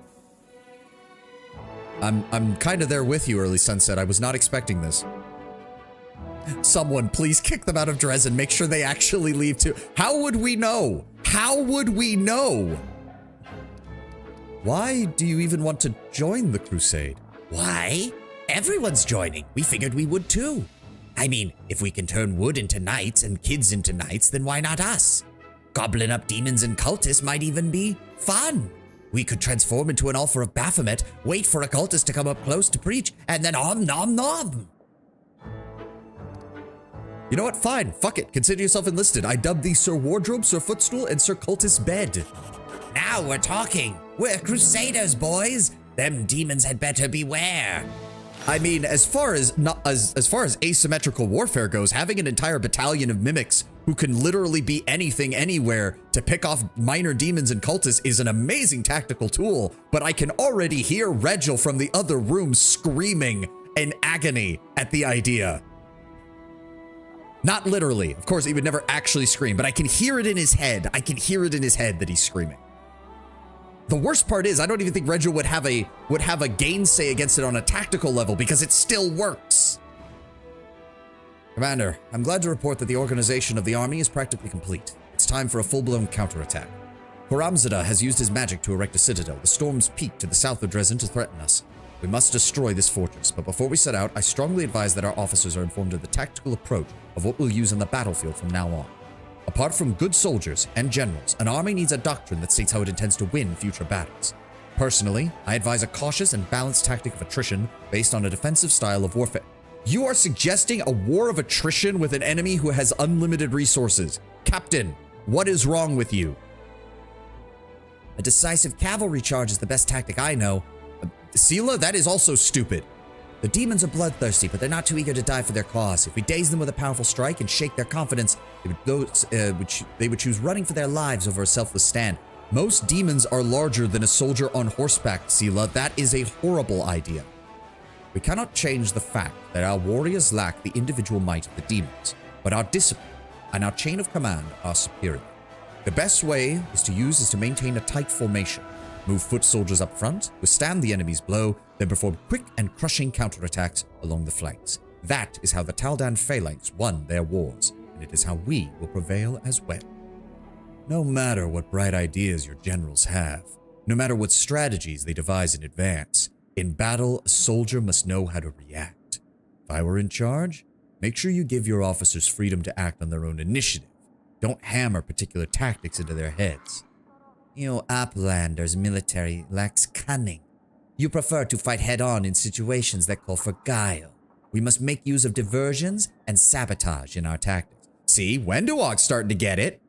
Here's what I think. Our soldiers are a brave lot, but they're far too fond of fighting in formation on a clear field. We're at a war, not a ball game. We need to be more cunning than that, more inventive. In old Sarkoris, we knew plenty of ways to hurt the enemy without attacking from the front. Many of those ways would be useful now. What do we know about Karamzada's stronghold? The Storm Peaks is a mountain fortress built into the demon's unholy magic. Karamzada chose the location for his base of operations wisely. It's not just well protected, it provides convenient attack routes that threaten our supply lines in Dresden. The most vicious battle beasts are bred in the depths of the fortress, which has dungeons so vast they could hold a near infinite number of captives. Oh, great. And I'm only finding out about this now. Why? Why couldn't we use multiple tactics at once? To train the troops to follow preferred tactics, we need to drill it into their head, make them remember it's better than their own names. If we try to teach our soldiers conflicting tactics, dissonance will inevitably ensue. Alas, it's wiser to sacrifice a diversity of options in favor of uniformity of action. I want to hear the opinions of everyone. Captain O'Donnell, do you really believe that you could win this war by staying on the defensive? History knows of virtually no prominent generals who disregard defensive combat doctrine, sir. There are times when letting the enemy break their teeth upon your army formation is more advantageous than going on the offensive yourself. Perseverance oftentimes bests valor. Yes, but even dretches, provided their morale doesn't break, can take more punishment than the normal soldier of a human army. You can't win a war by sitting on your hands, Captain. Especially against an innumerable force of demons who keep pouring out of the abyss. Thank you, Sela. We must strive for victory, live for it. It's the only way we'll put an end to it. Sela, wouldn't it be a little rash to rely on cavalry alone? It's risky, but there's no cowards in our ranks, are there? We know that's not the case. Sela, I love you. You're great. You're a good friend. God, your grasp of tactics is bad. And no offense, when you are a judge of character, it's either you're the best person you've ever met or quite literally the opposite of everything you believe. Fighting demons is a dangerous business in general, but in experience, only a swift and daring cavalry strike can strike real fear into the heart of an enemy as reckless as demons. An army of knights besting everything on a cavalry strike. Yes, the demons will be amazed at how varied and surprising our tactics are. Greybor, you want to give more decision-making power to our officers in the mid-level, correct? The acquaintance of mine, Kali, used to serve as a corporal in the Malthuni army. At some point, they went out on a raid against Dermathi guerrilla forces. They ran into an ambush, got shot to hell, chased the enemy into the woods. It was obvious that they were being baited. It was so obvious to my acquaintance too. So he tells his commanding officer, things are looking ugly, we've got to turn back. But the officer dug his heels in. Our orders are clear. Upon contact with any lightly armed opponent, we're to give chase and dispatch them. Upon contact with a superior force, we're to contain it by forcing a direct fight and send for reinforcements. He recited that order to me, word for word, because he won't forget it till the day he dies. That's what the generals in the capital had decided, you see. Since the enemy had split their forces, they needed to move with large units and crush the weak bands one by one. On paper, solid, but when you're out in the woods in the middle of the night, not so much. Anyway, when they did get an ambush by an enemy force and contained it by forcing it to fight, only my acquaintance and his squad made it out alive. He put two and two together and figured that no reinforcements were going to make it in time, so he staged a breakthrough. They ran through the woods for 6 days with the enemies hot on their heels, but unlike everyone else, they lived. My acquaintance learned a lot from that battle, so he deserted immediately afterward and became an assassin, much safer craft. The point is, no matter what we come up with, you never know how it's going to play out in an actual battle, and only those who are on the ground fighting can truly know what the best thing to do is. Trust your officers. I can't imagine your army's commanded by idiots and give them free rein. I mean, you'd be surprised, Greybor. You would be surprised how many low-level officers in medieval militaries had no fucking concept of what they were doing. Initiative is a dangerous weapon. There are indeed situations where it can be useful, but in a large-scale battle, any display of free thinking, any leeway in interpreting orders, this may disorganize the army and throw it into chaos. We should not be destroying the discipline of our troops with our own hands. Regil, you mentioned the Taldan phalanx being an inspiration for your tactical idea. First, tight infantry formation advances forward, secures a foothold that threatens the enemy's position and awaits the inevitable attack. Upon meeting the first onslaught with a shield wall, the footmen dampen the momentum of the breakthrough. Then, at officer's command, launch a counteroffensive. After a short charge, designed to trample everything that stands in their way, a gaping breach appears in the enemy ranks, and the offensive turns into a rout. Wenduog narrows her eyes like an angry cat. If someone tried that on me, I'd just shoot their infantry down from 50 paces away. Would love to watch those armored oafs try to chase me and light infantry across the battlefield. I'm also not sure we can even make full use of the practices of the Taldan. Although the phalanx certainly does show outstanding results, Taldor infantry units were fundamentally trained in a different way than our own. I'm afraid that blindly copying another nation's fighting style won't yield us the benefits we seek. Yeah, in this case, Regil, against cultists and the various mortal followers of the demons, perfect idea. The Taldan infantry tactics would work great. Still not sold on the demons, given the fact that, as Wenduog said, most of the demons could just be at standoff range, burn us alive, and laugh the entire time. Wenduog, what about your tactic? Whenever we go hunting up against a mighty beast, you don't rush in and get impaled on its fangs like an idiot.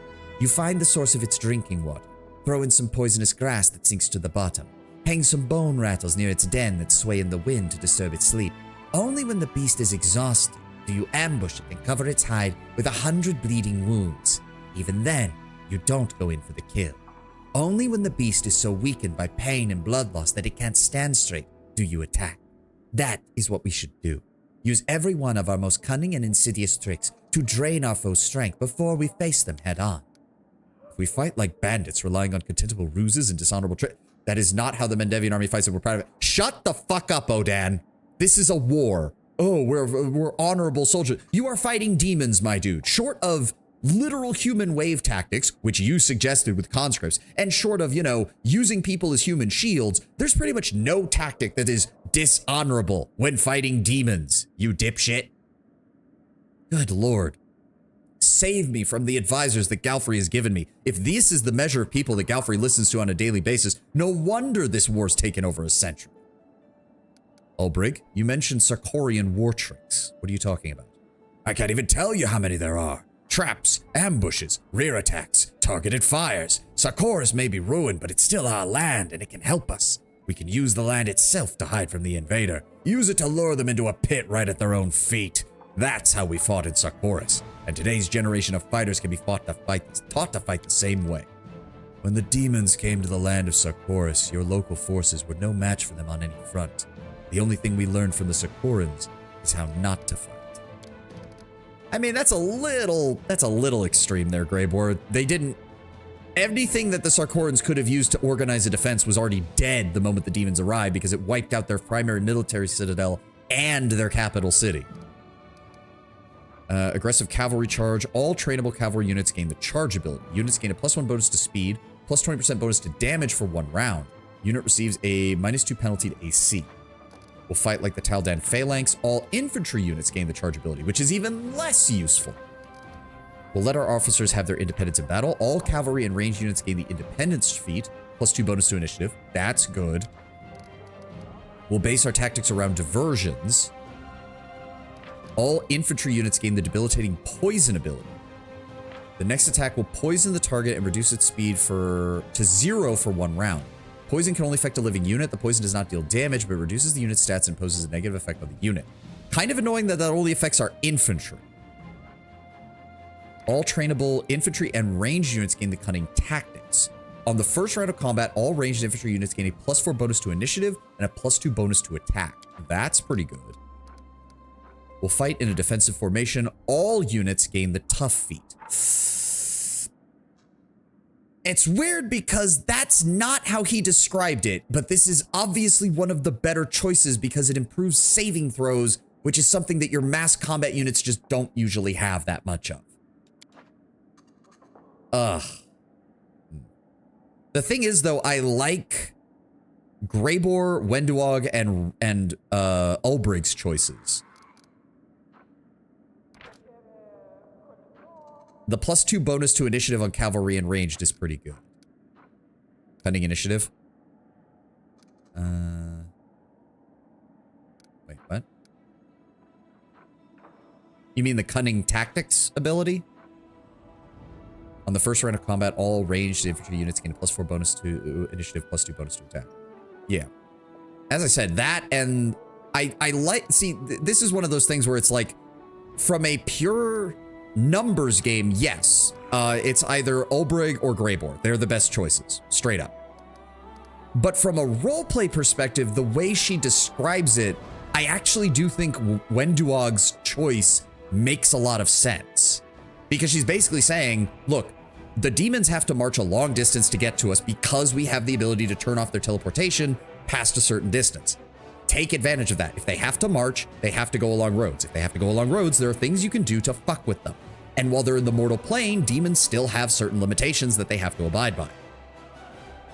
Doubly so, it works really well against the cultists and whatnot that work with the demons as well. I'd say it works even better, and it would finally give us a force of units that would allow us to counteract the various ways that the demon forces have been using their cultists for asymmetrical warfare. Since the demons are not idiots either. They know their cultists can't go in a one-on-one fight against our military. The cultists already take advantage of that. Demons are immune to poison and have damage resistance. I know that, Runner. I know that. Like, that's why I don't like that the choice itself is based on debilitating poison. That's not what it should be. Her choice should be doing something like, in the first round of combat, the enemy has a debuff or you do more damage or something like that, because that would make more sense to what she was describing. There's a dissonance here between what Wenduog describes as her tactics and what the game is giving you as your tactics. Which is annoying, because I think Wenduog's idea has a lot of merit. And I'm not just saying that because I want a boner.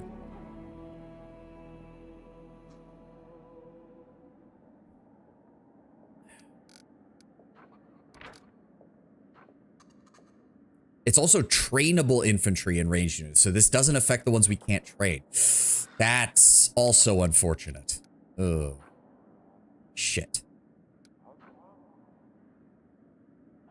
We're also doing really well. So here's the other thing, Runner, is that because I'm not playing on the highest difficulty, I'm allowed to roleplay a little bit here.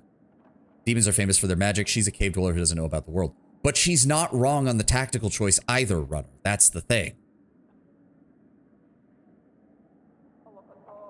And quite frankly, again, her, Greybor, and Ulbrig are all approaching the problem from the same direction, just with different emphasis. Greybor is approaching it from, well, you're still a professional army, so it makes sense to rely on your NCOs and your senior NCOs to make sure your men know what they're doing. Mass heal begs to differ. Fair. To be fair, demons rarely use healing magic on each other. Like, at all. In fact, the demons don't really have the equivalent of like a cleric healing core, since most demons would never dare ask a human mortal, a mortal cleric to heal them, and would probably just be more likely to tear the guy's head off and eat him.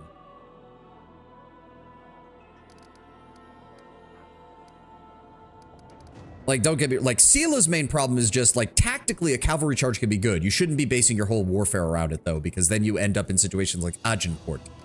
The Taldan Phalanx is great against regular infantry. Regel's correct about that, but quite frankly, I feel like he's letting his historical biases speak here, because there's no guarantee it'll work against demons, especially when, for both him and Odan's plan, when the basic Dretch is more durable than a human soldier, fighting defensively and slowly is just not something that we can really rely on.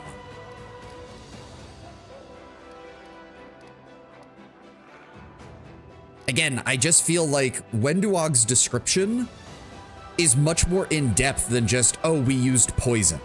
It's not just that. It's psychological warfare. That's why I think the effect should be more based on, like, if like, to put it in perspective, cunning tactics gives you a +4 bonus to initiative and a +2 bonus to attack on the first round of combat. It would be far more fitting for her sabotage tactics to basically be an inverse of that, reducing enemy initiative and reducing enemy damage on the first turn of combat. And that would fit, I think, thematically, and it would make more sense to what she's saying. But hey, we're already doing well, so I'm taking the sabotage tactics. There is no such thing in a war as too dirty a trick or too cheap a shot. The demons thinks they are masters of ignoble warfare? Ha! I believe the military council has reached a decision. All that's left is to put the army to the test. Demons do what she suggests to each other for fun. I know that. I still think she's correct from a tactical perspective. The Siege of Storm Peaks. The battle will show us the worth of all the work we've done.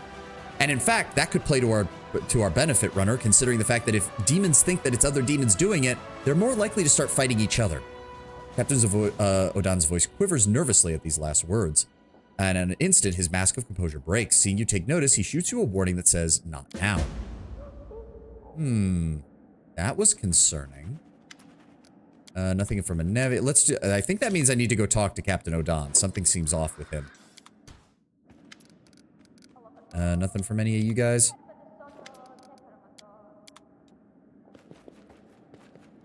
Beautiful. Over this way.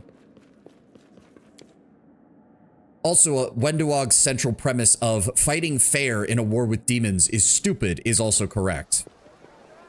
Oh god. Camellia. I already know where this is going. Hold up, Commander. Thing is, remember how that Crusader went missing a little while back and was found outside the city walls, disemboweled? Anevia pauses and gives you a searching look. What are you going on about? A couple weeks back, Crusader went missing, young officer. You opened an investigation in the Citadel, but it was a bust. Body turned up a few days later. That's all that came of it.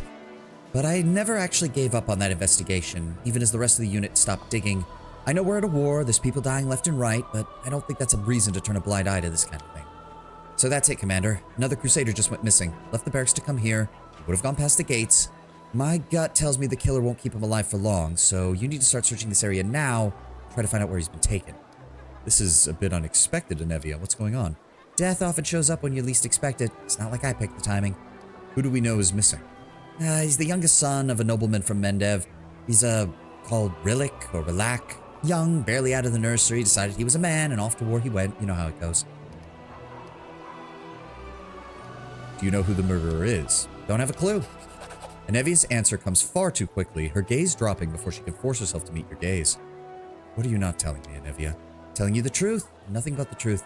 I've got my own theories, but nothing concrete, so it's best if I just keep my mouth shut on that front. He might have just stepped out for some fresh air. You really think we should raise the alarm? Commander, do you trust me? If you do, then do as I say. Find the kid, and we'll talk. Alright, I'll take a look around for him. Alright, get going then. He passed the gate and took a right. Ask around, check the buildings, I'll be waiting for you here. Passed the gate and took a right. So Let's see what we can do. that's all this area. There are like, what, 2 or 3 buildings over here that we can go into? Abandoned building. Boy, I wonder if it's in the abandoned building. Here we go. A man's clothes are heaped on the floor as if taken off in a hurry.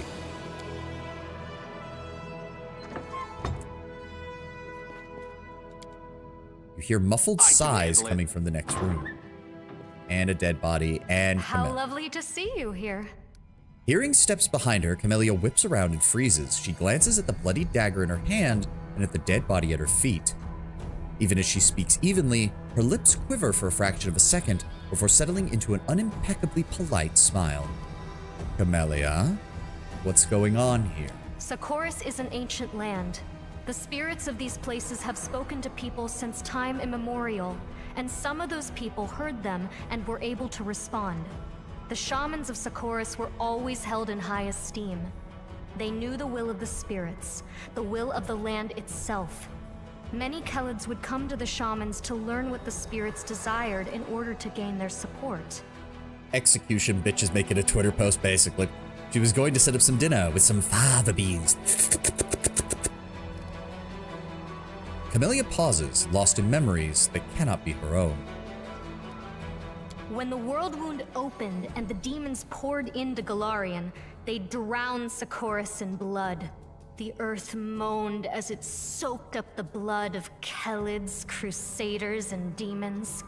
The spirits drank this blood, slowly becoming deranged and turning into incarnations of madness and pain. Nice story, bro. Yep. Realized something funny in Dawn of War Dark Crusade. When the Space Marines beat the Eldar, the end battle slide mentions the Blood Ravens collect the pieces of the Avatar King to study them and put them away in the vault. And someone in the comments pointed out, goddamn Blood Ravens stealing the Eldar's gods too. I mean, it's the Blood Ravens. It's what they do. Look what Socorus has turned into. It's an open wound on the body of Golarion. The Worldwound has changed it beyond all recognition. And the spirits, these poor creatures have been corrupted. Twisted by war, they moan and they howl, but only shamans can hear their senseless cries of agony. Trying to kill my min-maxed KC was her dumbest moment. I mean, yeah. Soaking up the blood of Kalids. The rot, get the fire. Does this count as cultural appropriation? I mean, depends. We don't know where Horgus's wife came from. Or not wife, baby mama, I guess, technically.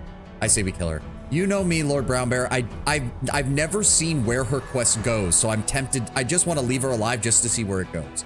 Plus, I do know we eventually end up in the abyss at some point. I want to see her there. I want to see how she acts there. I am a shaman. Maria, the spirit I am bonded with, is mad and can speak of nothing but her endless hunger for blood. I give her what she asks for. I feed her the blood of crusaders. He's Mendevian, not Sarkoran. I said her, his wife, his lover, the half-elf woman that he fell in love with, who all we know was she was a servant, which means she could have been from Sarkoris. She could have been. We don't know. Maria is the name of the spirit that lives in Camelia's amulet. Camelia believes to be the spirit of the land of Sarkoris. The spirit is insane, but may hold the key to healing the land. Camelia seems suddenly to falter, her breathing goes heavy and her pupils dilate. The spirits of Sarkoris can no longer speak to shamans. All I can hear is the cacophony of their howls, screams, and laments. But there is a way to restore their sanity. By performing rituals. Bloody but effective rituals. When the untainted blood of the Crusaders cleanses the corruption that Maria fed on for centuries, the spirit will regain her sanity, and I shall be able to speak to her. I shall be able to ask her advice, to find out how we can heal the Worldwound. Tell me, isn't this knowledge worth a handful of lives? I do appreciate that the voice you can tell the voice actress purposely put a bit more desperation in her voice here. She's much, like, it's not just that she isn't calm like she normally is. You can tell that she's being, like, actively, yeah. I love killing things with storm, bolts and storm of justice. The aftermath is cool. It's like disintegration. They're just gone. Yep. Who is this Maria of yours? Forgive me, I forgot to make the introductions. This is Maria. Or rather, this is her home. Or her prison, to call a spade a spade. The girl removes an amulet in the shape of a bone snake from around her neck. Yep, that stupid thing. She's lying, right? Oh, I'm pretty sure she's bullshitting. I've never seen the full account of her story, but I'm pretty sure she's, at bare minimum, partially bullshitting. Don't tell me the full story, Lord Bramber. I know you know it. Don't tell me. Nobody tell me. I want to see what happens. And the thing is, to be fair, if we're playing Azada, her taking the angle of this spirit might have a way to heal the Worldwound is a great way to do it, because the Azada is all about restoring the balance of nature and all that shit. Also, the ad is playing, so we'll be back in about 2 minutes. I'm going to go refill my water and be right back.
Alright, I'm back.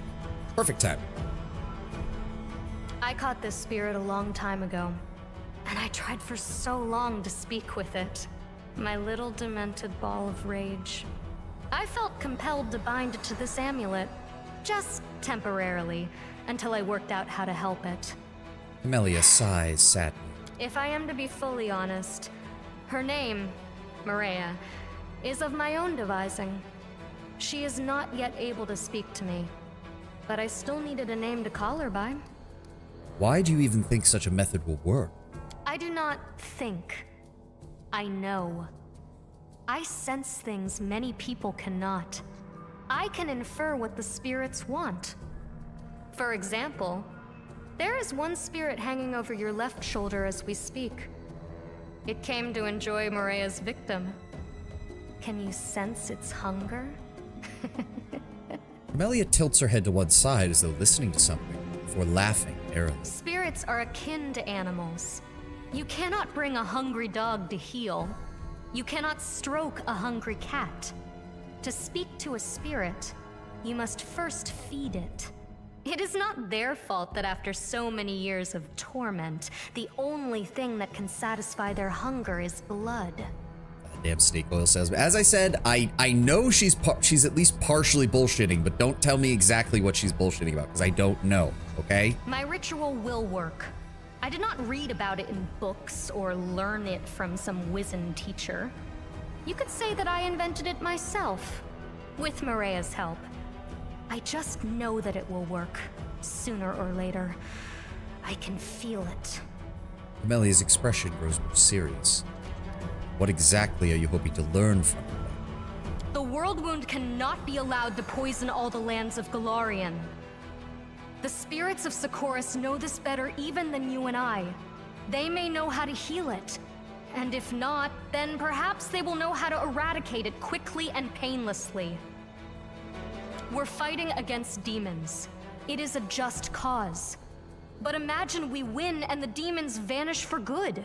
Do you think the Worldwound will vanish along with them? That it's something we can defeat with weapons?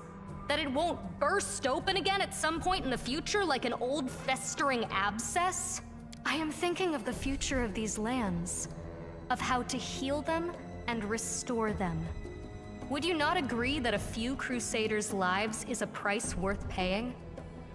Who was this man, your victim? He's the youngest son of a noble from Mendiv. I believe his name was Relic or Relic. I think the dolt was in love with me. He was I do find it hilarious that both Camellia and Anevia don't know this man's name. He is of no interest to me. Maria wanted his blood, so I sacrificed him. The rest is immaterial. This isn't your first or even your second victim, is it? How many have you killed, Camellia? Too few. Maria's hunger is still so great. Her pain cannot be soothed by a single victim. But success is within my grasp. I can feel it. It is even possible that today's victim will be the last. Regil would have been a far better father. Horgus overcompensated. The funny thing is, Eternal, at first I was going to be like, yeah, you're probably right. And then a sudden flash in my brain, given Regil's like mental state and how he acts, Camellia, but as Dexter from the TV show with the whole like the code thing, because Regil would totally be down for training someone to channel their psychopathic murderous urges into something that could actually be used to serve a cause. She killed Aravashniel. I know, Lord Brownbear, but you have a lot more connection with someone like that, whereas I only know him as the dead guy from the tutorial. I'm sorry. And again, I want to see where this goes. What are you proposing, Camellia? My ritual is not yet complete. I have made the sacrifice. Now I just have to let Maria drink the blood. Will you allow me to complete the ritual? And technically, it is still chaotic. Yeah, I know you're angry, Lord Brownbear. Sorry. Fine. Complete your ritual. Thank you. This will not take long. Camellia wets her lips, then she lowers herself to her knees before the body. You see her legs are quaking, but her deportment remains as impeccable as ever. Accept this sacrifice, Maria. Drink of its blood. Drink of its strength. Drink of its life. Camellia lowers the amulet into the opened chest cavity of the Crusader, then raises the amulet above her head, blood dripping from the snake's head onto the girl's expectant tongue. We are one, you and I. Our thoughts, our bodies, our souls. What you take in, I take in also. Camellia deftly spears a small piece of the Crusader's flesh on the tip of her dagger and deposits it in her mouth. Her eyes drift shut in ecstasy, and a shudder travels the length of her body. Oh, I didn't realize she also went cannibalism on this. I think you're getting a little too much pleasure out of this ritual. Is it wrong to love what one does? Don't you like killing demons in the name of goodness, justice, or whatever it is you're fighting for? Do you not experience pleasure when your weapon plunges into the enemy's flesh? When you look in his eyes and you see the awareness fade away? The funny thing is, this was actually kind of how I played my Dark Urge in Baldur's Gate 3. Because the whole thing with him was, I can be a hero and still indulge all of my desires for blood and vengeance on people. My Dark Urge would look at Camellia and be like, yes, I do feel that way, which is why I'm about to stab you in the throat. Did you realize what she's doing? I mean, she's obviously trying to get me to do this. Again, I'm only going along with it. She is just so perfect to kill. Yeah. I just want to see where this goes. I'm gonna be honest. Morbid curiosity has me at this point. Have you ever watched a heart stop in an open chest and known that you were the cause? Have you ever held someone on the very brink of death? When your victim's strength is fading with every second before it fades utterly. And the only evidence of your duel will be the bruise on your wrist left by his failing grip. I will say her companion quest has a tabletop callback that you can't see any other way. Again, I just want to see where it goes. We've killed like 200 people so far, Camellia. Yeah, we have. We just have the justification for it. It'd be nice if we could have called her out. Don't piss on me and call it right. Yeah. Like, it would be very, like, especially if you're playing a shaman. Like, I know she says, like, oh, well, most shamans can't hear it because of everything that's gone wrong. But if you're playing a shaman class, you should absolutely be able to call her out on her bullshit. Camellia studies her bloodstained hands, a shaky sigh emerging from her chest. I enjoy what I do. However, my preferences are nothing compared with Maria's appetites. We are quite lucky that our desires align at all. So did it work? Yes and no. I think I made out a few clear words from Maria before the madness swallowed her again. Camellia's attention seems to turn inward as she lays a hand on the amulet resting on her chest. She stumbles slightly as though tipsy. I'm on the right path. More rituals are needed. Not many, not more than 10 or 20, I should think. Will you allow me to continue my work?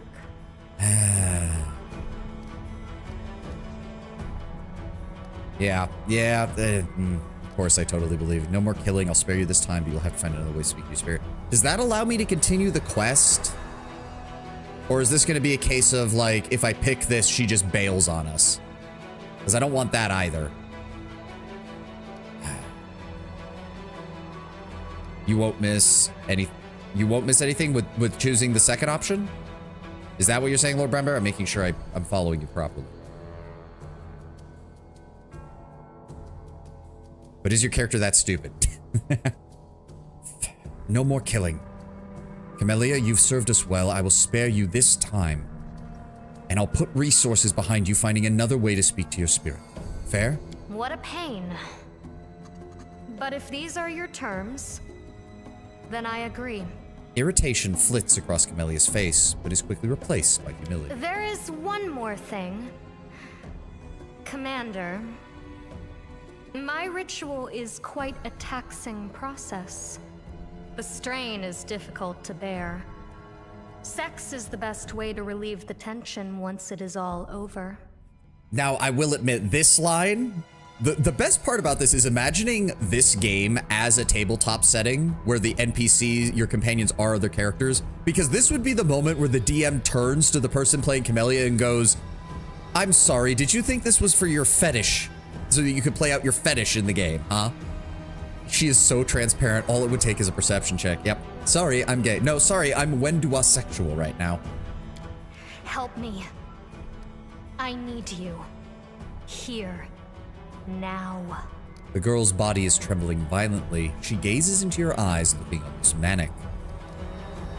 Sorry, I'm taken. I'm gonna have to refuse. Although I do love that the first one is, I'd never refuse a lady in D. I feel like that should have a chaotic descriptor on it. I am unsure if she actually wants to fuck or wants to kill you. I'm sorry, but I must refuse. Besides, you're not nearly as freaky as Wenduog is. At least, not in the bedroom, I don't think. What a pity. I shall have to find myself another willing victim this night. You know, when I saw you standing there, She even says, Vic, yes, I know, Tenwin. She's, the game is treating us as if our Thank character you. has an intellect of 7. I would like to speak with you a little later. Please come and see me. No need to be shy, for I have no more secrets to keep from you. Now, we should leave this place. You go first. I will follow in a few minutes. What's funny is you can spare her, fuck her, and then say arrest her. Yes, I am aware that that was an option. I was aware that that was an option, because you could literally just walk outside the demon's and be way. like, hey, Anevia, deal with this. She is super freaky, yeah. I did watch Rimmy's video from years ago when he did a playthrough of this and he romanced her. So I have seen some of her interactions. Like, apparently she straight up starts like, she wants to do like exhibition stuff apparently in her romance, which, okay. Combine that with the cannibalism, and yeah, not surprised we have a problem here. Yeah, it's even chaotic. The killer is in the building. Deal with her before she has a chance to run. Anevia stretches lazily and yawns, but her eyes are fixed on you. Oh, Commander, you solved the problem? Anevia, tell me everything you know. What crime? What are you talking about? Anevia says with a smirk before becoming serious.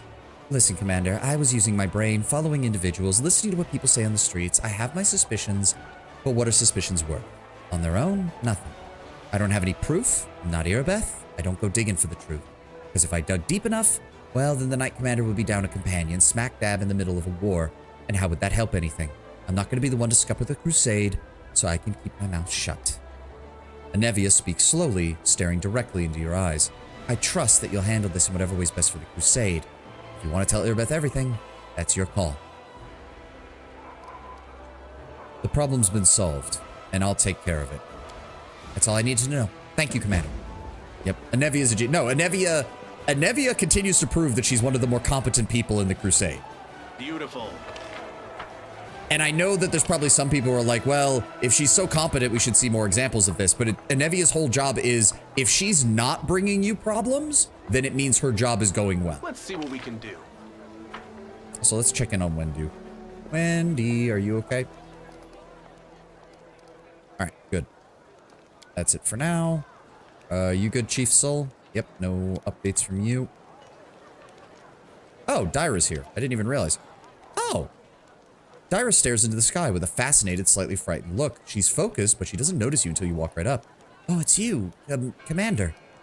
Is seeing the sky strange for you? The trader nods artlessly. It's like a chasm that goes up and is full of light. It's scary, but if you look at it long enough, it feels like you're falling into the sky. It's mesmerizing. In an alternate universe, the Knight Commander walked into that building, and a minute later, a pillar of fire blew the roof off. Yep. You're not a warrior. I'm surprised you came to Dresden. Well, I'm a Neither. I need to be with the tribe. Someone has to tend the wounds of the soldiers. Someone has to make potions for the sick. Someone has to feed them. And my fellow tribesmen don't know how to live like uplanders. I know a little. I can buy a chicken. Not really so much for the others. They have no idea what money even is. They mix up the coins, and some of them are scared to death of chickens. What do you think of Wendua? She casts a suspicious glance at Wendua. Her voice is uncertain. I'm afraid you have no idea who she really is. Neithers are brought up in the dark, sinister caves full of monsters. Wendua succeeded in the disciplines taught to us by them. She Dyra stopped short. I don't know anything. Why are you asking a silly trader? What do you have on stock? I don't think she really has anything new from what we, the Marching Terror. Oh, right, that's the weapon we got in the maze. I don't think she has anything new. Bracers of armor, ingredients, scrolls, quiver, and some food supplies and stuff. That's what I expected. I was kind of wondering if there was an option now that we talked to her to talk to Wendewog about her. You need to sell more shit, Matt. What are you talking about? I sell plenty of shit. I mean, we do have some stuff I need to sell now because we got back from the Temple of Erastil. That was it. Oh, right. That was what I was going to do. Horgus, we need to have a talk.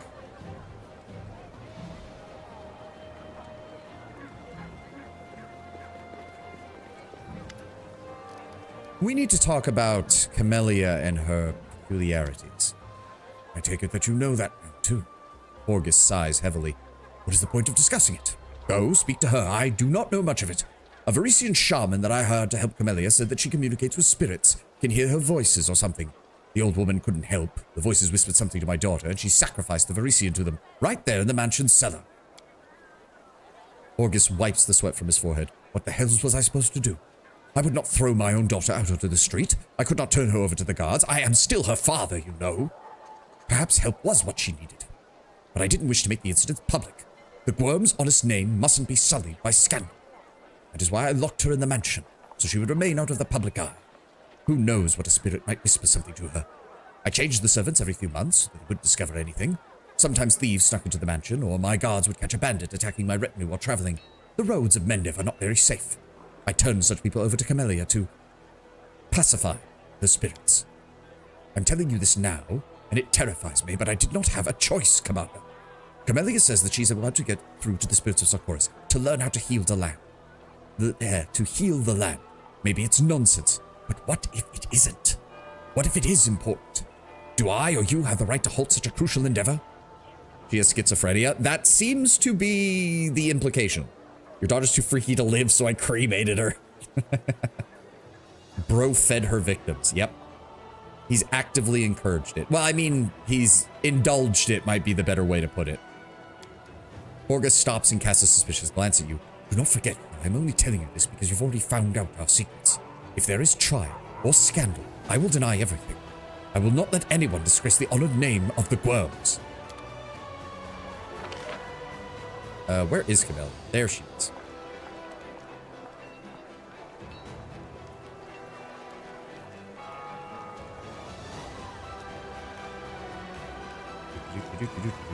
I wonder if I need to talk to Captain Harmatton as well, because he also seemed to have some issues when we did that latest meeting with the council.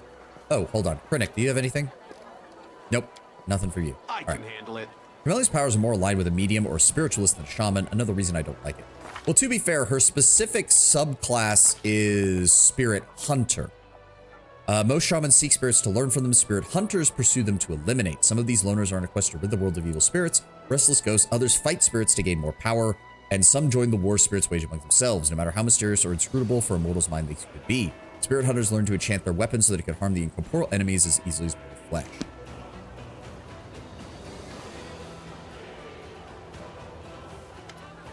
Camellia greets you with a broad smile and licks her lips rapaciously. Demons seem to dance in her eyes. Hello, my friend. You don't mind if I call you that, do you? I've done a lot of thinking since we last met, and you had every reason to hand me over to the headsman. Yet something stayed your hand. Whatever guides you, your promise to keep my secret makes us accomplices, even friends. Shared secrets bring people closer together, don't you think? She pierces you with her stare, as if she's trying to see inside your head. And oh, would you look at that? Now all of her old dialogue options have been completely refreshed. Why don't you speak more truthfully about yourself? With pleasure. Friends share everything. What do you want to know? How many people I've killed? Which organ is the most delicious? I'll tell you everything. Talk about your life in Horgus's mansion again. No complaints. I had everything I could dream of, save freedom, which I have no real need for. I value security and comfort much more than the opportunity to get in trouble. Something stayed your hands. Man, you are dumb. Her archetype never comes up at all. Zero mention of her hunting spirits.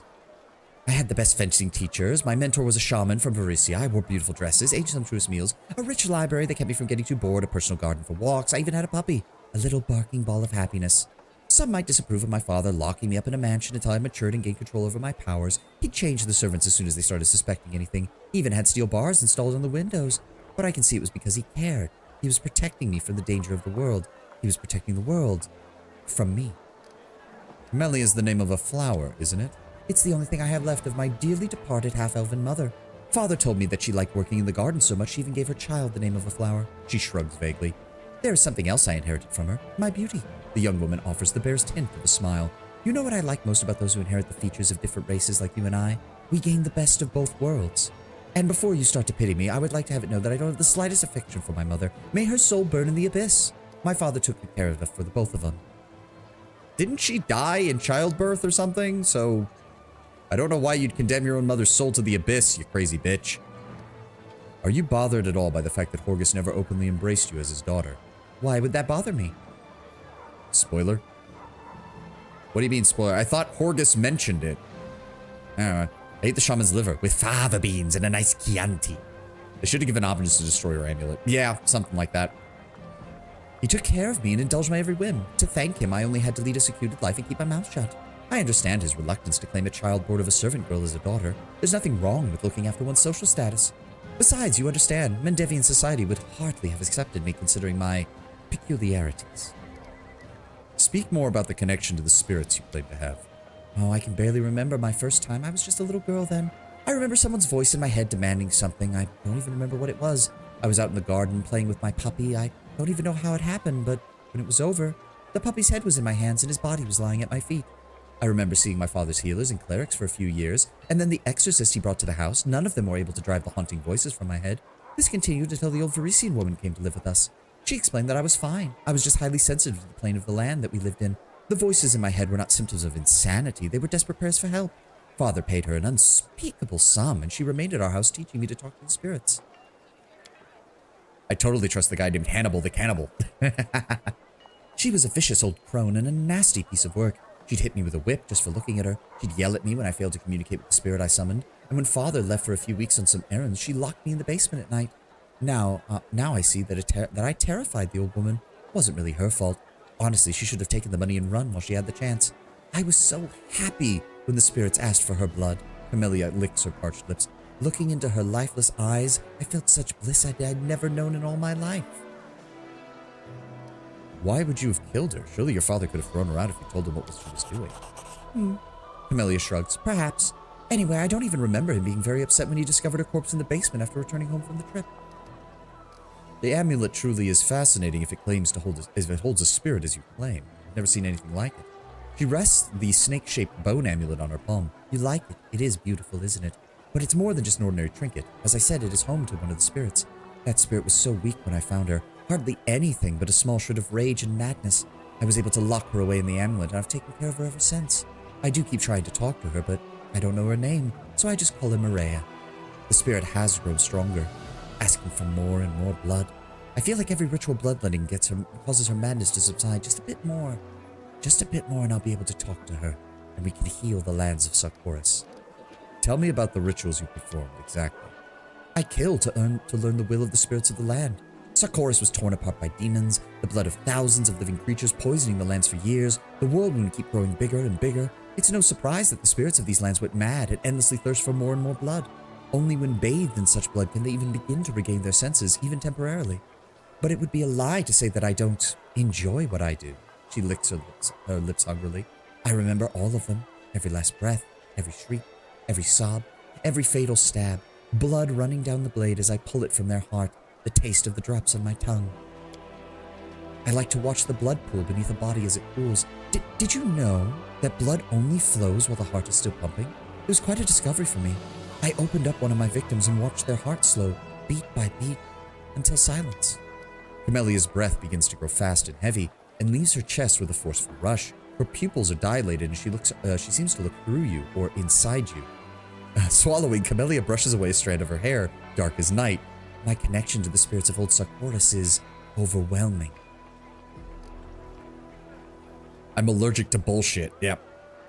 I don't know why I don't think I have it set to censor swear words, but I guess Twitch is being overly sensitive.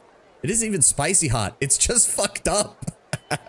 Yeah, see, that's the great irony, Tedwin. That's the great irony that I've seen so far, which is Wenduog, really fucked up, but you can actually make her better. Camellia appears to not be fucked up. Turns out to be way more fucked up than anyone could have imagined. You absolutely cannot fix her. You're a monster. You may be right, but I'm your monster, Commander. Point me at your enemies, and I will bring you their hearts. What will happen if the spirits ask for my blood? Huh, I wonder. She sizes you up pensively. I suppose there's only one way we'd ever find out. Seeing the suspicion on your face, she lets out a short laugh. Jest, of course. I promise. Were something like that to happen, I will tell you at once. I'm loyal. You can trust me. We're friends. I cannot put enough sarcasm into my voice to match what that is probably going to actually sound like. What do you actually think of the powers you receive from them? What do I think of them? I love them. I've always felt special, and my ability to talk to spirits is proof of that, but now I feel I can do anything. Tear a person in half, demon or human, freeze a beating heart in someone's chest with a look or a thought. With a wish, I can make the blood of a living being flow in the wrong direction. It is celestial bliss, my friend, and I am grateful to you for giving it to me. Okay, well, that was fucked up. I do sometimes occasionally find severed heads in my bag. Is that your handiwork? Oh, what good are those to me? Camille's voice is bored and indifferent. The moment life leaves the body, that's exciting. Everything that follows as the body cools down rapidly, losing the last of its warmth, I'm filled with a sweet languor. But the corpse that remains is just a corpse. That has no interest to me. Oh, good. So she draws the line at necrophilia, at least. Some people like Camellia for her psycho bitch vibes, but again, when you need to walk through Demon Central just to get some milk, she's outright underwhelming. Yeah, it's like, it's interesting because it's like, the demons are, like, there are characters in here that are a reminder that mortals can be just as fucked up as demons, if not more so. Camellia is just a reminder of, she's so obviously evil, it's hilarious. She'd have been better in Kingmaker. Not wrong. Not wrong. Actually, I have to agree. She would do better in Kingmaker because she would give you a genuinely evil love interest. Where it's like, do you want to be a crazy bastard of a king? Congrats, you now also have a crazy bastard of a wife. Are you still trying to learn more things from the spirit? Maria, the spirit locked in the amulet, is only slowly awakening. I'll need to give her more blood to lift the Shroud of Madness. Camille's eyes grow cloudly. Socorus is in pain. I can feel it. As you commanded, I have not fed her. But alas, I haven't been able to lift her madness or heal the land's suffering. Get off it then, you might crack the screen from the weight. Oh, Kenwin, that's a bit much. Kenwin. Also, who puts their phone in their back pocket? I've never understood that. Who would ever put their phone in their back pocket?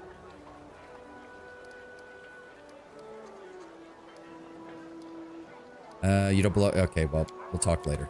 All right. Can't make the demons wait. That's it. I'm writing a report. But no, Tenwin, let's not go that far. We've had some jokes that Lord Bramber's been fine with, but I'm not a big fan of making fun of weight. There are some people who need to be shamed for their weight, but I don't know how Lord Bramber looks, so I'm not going to make that judgment at all. Lord knows I've had problems with my weight in the past. Let's see what we can do. I'm not saying we can't make jokes. I am saying let's try to keep it a little less obviously on the nose. My fat ass would flatten that. Okay, see, that's fine. If you want to self-deprecate, I'm not going to stop you. Here we go. Again, who puts their phone in their back pocket? I'm fine, especially if you lean on the bear part. Okay. I just wanted to make sure. We're all friends here. You seemed very nervous when we were talking about the attack on the Storm Peaks, Captain. What's the matter? Odan's face looks both fragile and rigid, as if it were made of glass. I was imagining the sacrifices this assault will exact, thinking of the soldiers who will never go home, and remembering the day that changed me as well. That day at the end of autumn, when my own warriors charged into the fire and became ashes in memory. The day for which I was named a hero, and which guilt will haunt me till the day I die.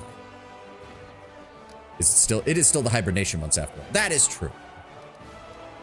Tell me about that day, Odan. Speak. I can describe it in great detail, sir. I return there every night when I sleep. I remember how it sounded as the outpost was consumed by flame. I remember counting the soldiers I had left after every attack, every bleeding wound of a gap that had opened in our ranks. How soldiers and people threw themselves into the boiling river to escape the burning air. And I remember how it felt to be the last, to be the only one left. See, I do like at least that his backstory does help explain why he's choosing his tactics.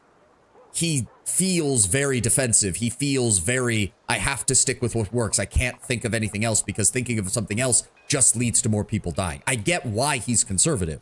I now also understand that if this is who Galfrey considers the future of the Crusades leadership, it's no wonder that her entire military situation is absolutely garbage.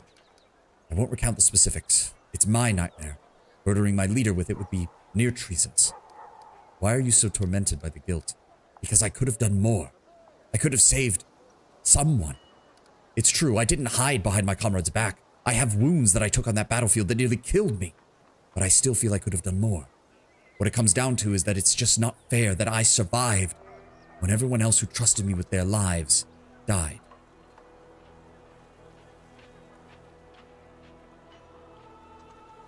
If there is justice in this world, my survival affronts it. Why did you even stay in the army after that, then? He smirks bitterly. Because so many called me a hero. I was so ashamed at that moment. I knew they were the heroes, the ones who would never leave that place. Their heroism was my undeserved glory. It was thrust upon my shoulders with all the weight of an order, and I swore that I would carry my burden until I became worthy of my brothers and sisters in arms. I am guilty of receiving the glory that their valor made rightfully theirs. Yeah, classic survivor's guilt. Classic survivor's guilt. Thank you for speaking of this, Captain. I'm a soldier. Soldiers aren't made for easy lives. Something subtle has changed in his expression, as if some unseen visor has been slid back over his face, marking the end of that moment of painful sincerity that arose between you. I can handle it. The other one I wanted to check on was Captain Armitage. Because he had some issues when we brought up the conversation about the wary. And it seemed like we made a perception check there that I'm hoping he'll be willing to expound upon. Who the hell are you? Sealkin.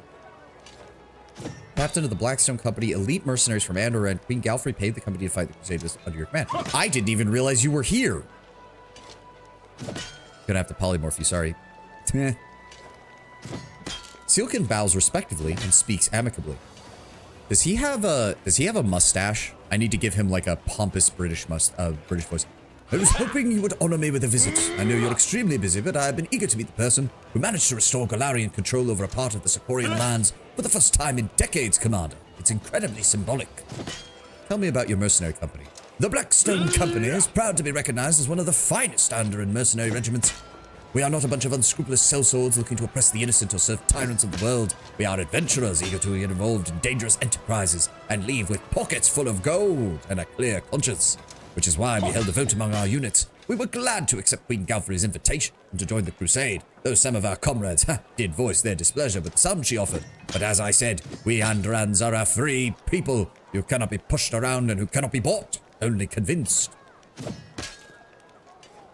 Bears are my favorite pet in the game. These things do damage. Yep. You must have some stories to tell, Captain. Let us put it this way. Should I father any children, I will have something to tell them for sure. I wasn't even 20 when I joined the Blackstones. I have seen my share of scuffles, but my goal in every conflict remains the same. Defend the common folk. Not all sellswords treat civilians well, you know, but my soldiers have never disgraced themselves with dishonorable conduct. Once, I even joined an expedition that reached the crown of the world. Oh, I swear, I've never neglected such crucial strategic necessities, such as supplying troops with warm undergarments after that venture. Despite not always agreeing with my superiors in the company, I have earned my reputation as a competent frontline officer. I have always relied on properly thought-out logistics, exercised caution, and strictly followed tactical doctrine. You look like a soldier to your core, sir. You've been serving all your life. Sealkin chuckles. Who knows what the future holds for me, sir? In my spare time, I have studied history and applied anthropology.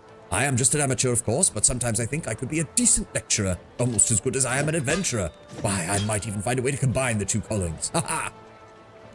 I am the very model of a modern major general. I've studied, I don't remember the rest because I remember too much of Morden's version from Mass Effect. I am the very model of a scientist Solarian. I've studied species Turian, Asari, Epitarian. Yeah. God, Morden's such a good NPC. I am completely smitten when I discovered Sakorian culture. They were such an interesting people, freedom-loving, tenacious. Sure, their traditions were not entirely flawless, but nevertheless, their demise was a great loss for all of Avestan. What good fortune that you have in your party what might be the last surviving true Sakorian, and a chief at that. Oh, I have not yet had the opportunity to speak with Master Olesk in person, but I hope to remedy that, as I would love to ask him about the Sakoris he knew. I mean, I would suggest doing that. You're probably going to need some alcohol to get it. Smile, you're going to be a dragon. Lord Gold Dragon will be your new name. What brings you such fascination about Sarkoris? I want someone to beat the game as a dog. I understand that few people are interested in this subject matter, even though anthropologists unjustly neglect it. While I intended to shed light on the chapter of history, if anything remains of Sarkoris, I will find it, no matter how small its shards may be. And why is it so fascinating? A sparkle of passion gleams in his eyes. They were an amazing people. We are used to treating Sarkorians as barbaric northerners inhabiting by brutish and primitive people who condemned arcane magic and danced to a shaman's tune. Ha! That is our snobbery speaking. The irony of giving this man a British accent and having him talk about snobbery. In fact, life in Sarkoris was much more nuanced and sophisticated. Behind the false front we erected, there was hiding a nation of skilled craftsmen, wise stargazers, enlightened priests, and clear-thinking chieftains. They were anything but the bloodthirsty and brutish you think of with the Kelid peoples. They managed to create a nation without shackling themselves to the bonds of monarchy or thrusting power into the hands of wealthy magnates. They were cultured, spiritual, curious. They despised injustice. Aye, they had their flaws, but there are many nations in the world where power but are there many nations in the world where the power genuinely belongs to the people?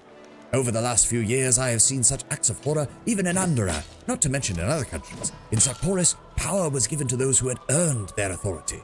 I feel that if it weren't for the Worldwound's disaster, they would have given Avestan and the entirety of Golarion a distinct vision of the future, where everyone was free and equal. The fall of Sarkoris is a tragedy, and therefore we must expend every effort to collect the pieces of that picture. I mean, I'm sure every sorcerer who ever lived in Sarkoris would disagree with you on the whole free and equal thing, but, you know, as you said, you're acknowledging that they weren't perfect. And how do you plan to look for the remnants of their culture? I'm sending out several of our scouts to places where, if my assumptions are correct, there may still be Sarkorian refugees hidden in plain sight. I don't believe that a whole country can perish without a trace.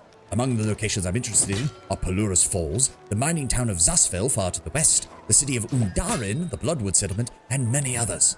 The captain's expression grows stern. Of course, some of my fellow company commanders think that I divert too many resources to my expeditions.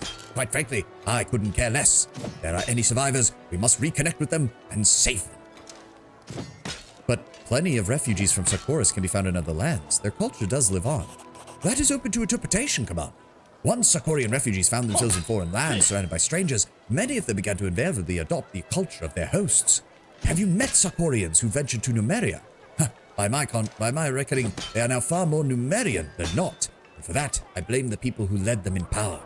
It was in their interest to erase the cultural identity of the arriving Sarkorians, to forge them into new subjects who had forgotten their homeland. Besides, Sarkoris itself was never a monolithic entity. It was an alliance of countless tribes, each varying different with their cultural baggage, sometimes even contradicting one another. To piece together an understanding of Sarkoris as a whole, you cannot rely on the knowledge of those who survived and fled. Have you ever heard of a village called Wintersun? Actually, that is why I'm here. As soon as I'd learned you discovered a settlement where the surviving Sarkorians still live, I have volunteered to take command of the company vanguard. 'Tis a fantastic, priceless anthropological discovery. I hope that the devastated lands of former Sarkoris still have many of these little nooks like Wintersun. All right. What do you know about Sarkorian culture? I'd like to know what other people have heard about it aside from Master Oles. I have studied their traditions, their customs, and their rulers. I know what they loved, and I know what they feared. Did they really persecute all mystical practitioners? It would be historically inaccurate to deny it or to excuse these acts. Sarkorian society was not perfect. They reacted to mythical power with mystical power to fear and prejudice. But this particular conflict has deep roots in their politics. In many countries, mystical practitioners hold vast power due to special abilities. It's these people who often became oppressors, tyrants, or despots. Yes, the treatment of mystics in Sarkoris was cruel and unjust, but the people united in struggle against a minority that often encroached upon their interests in a very hostile manner. I am repulsed by the idea of throwing innocent people into prisons, but I am not naive. Those political realities can't simply be dismissed or ignored. They need to be understood and addressed, because these desperate actions can have logic at their core. And what do you find most exciting about their history? Those scrolls of polymorph combined with Nenio go crazy on pets? Oh, yeah, I can see how that would work. Have you ever heard of the God Callers? Oh, an amazing and fascinating cultural phenomenon. The Sarkorians were a highly spiritual people. They revered not only the good deities that we know, but also a plethora of lesser entities, tribal gods, clan gods, settlement gods, sometimes even patrons of individual families. The God Callers could contact these beings and become their, how shall I translate it, companions, forming a very strong bond. In a way, the gods were as a spiritual sibling. You can imagine just how different their society was from ours. Union with the divine was a more regular occurrence, and the higher powers interfered in the affairs of mortals far more often.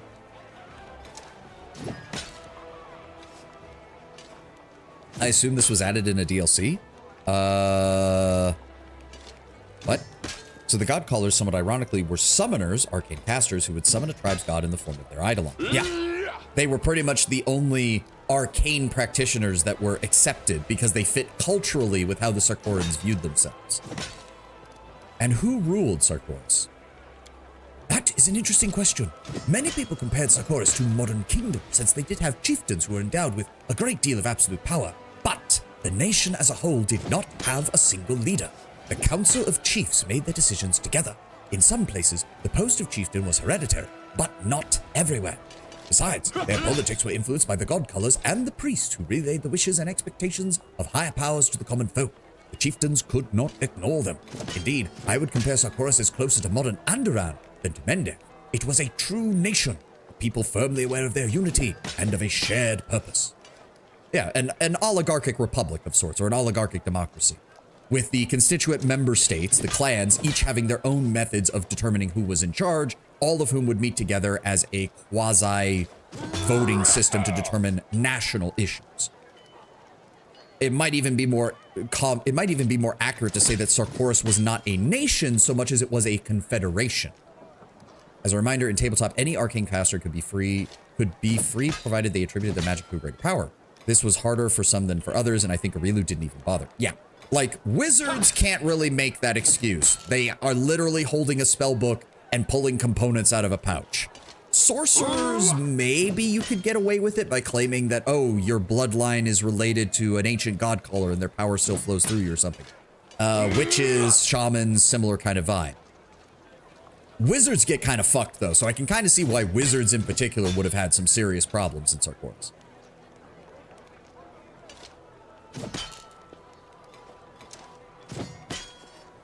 All right, you've satisfied my curiosity, Captain. Thank you for the pleasure of this conversation. Do let me know if you need any help with your search. Actually, we could use some help. A group of my scouts has gone missing in the last few days. Presumably they got lost. They are competent, reliable soldiers. I've trained them personally. Their orders were to carefully and stealthily retreat if they discovered anything dangerous. If you find my men, please give them directions to Resin. I'd be extremely grateful. Here, let me mark on the map where they were headed. Thank you. I'm glad we finally picked that up. I didn't even realize he had a quest for us. Alright, go upstairs. Magic education wasn't widespread, so just by being a sorcerer and claiming your power was granted, not inherited, or studied, it would work. Let's see what we can do. Yep. Again, it would depend on the flavor of sorcerer. If you suddenly proclaim that you're like a necromantic sorcerer with like a ghoul bloodline, you're probably going to have a much harder time justifying that. I have to get around to a martial playthrough. It's just the casters are so much better and full divine casters can be everything. Yep. Oh, really? Nothing? Shit. Well, that was a waste of time. I really thought he would have more dialogue for us, but apparently not. All right. It doesn't help that Martial is kind of pushes you towards either legend, lich, or demon. Because if you go a natural weapon build, demon has some amazing synergies with a natural weapon build. Some truly staggering ones. Maybe not, as we all know by now, Sarkoris worship evil gods along with good ones. True. Was there anything else I needed to do out here? I don't think there was. Hand of the Inheritor storyteller. Nope. All right, we've got more stuff we need to do as far as logistics go before we leave. And I need to figure out where that map was, or the mine was that you mentioned. Beautiful. 90% certainty they're dead. You never know. The demons have been taking a lot of prisoners, Tenwin, so they might have been captured.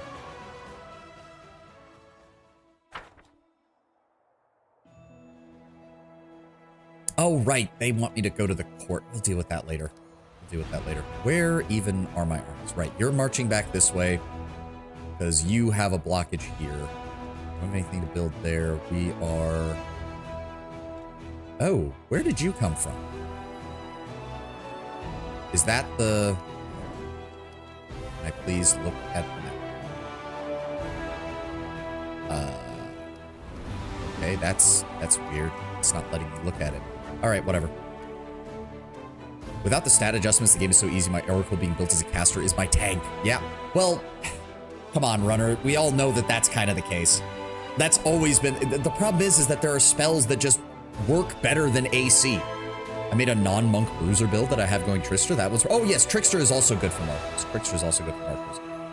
Like, my frontliner in Kingmaker was Valerie, not because she had IAC, but because I had magical crafting mods that let me give her an item that let her use displacement. Displacement and mirror image will do more for fucking tanking than almost any amount of AC. So yeah, we're dealing with a demon army here, and there's another marching army. Oh, they have those stupid spiders. Ugh. Okay, we're working on another outpost expansion. I might put that one over here. No, that's a little too close. Maybe down here? No, that links up there. We can always go that way if need be. Where would I put the next one? Probably over here. Yeah, the next one that gets expanded is going to be over here so that we can get to this side of the map a little bit easier. Or maybe this one. No, because there's almost nothing left up here for me to go to, but we have stuff over here to deal with. I guess we just don't know how to get over to this thing yet. That's unfortunate. Let me see here. Wicked Dote, Attractive Impulse, 30 Squealer, Phylactery, Student Growth of Pathways, Gracious Jumble, Faultless Daybreak, Symbol of Rovagug, Hide in Tusks, and Christopher. None of these are good, if I recall correctly. None of these are really that good. Wait. Attractive Impulse. Doesn't that have the... Modified to 6 spells per day, in addition to the manufactured target with a Dominate Person spell. Modified to 6 spells per day, so the energy type of the damage they deal changes to unholy. The modified spell also becomes maximized as though using the maximized spell feat. Can be used with spells of 9th level or greater. Oh.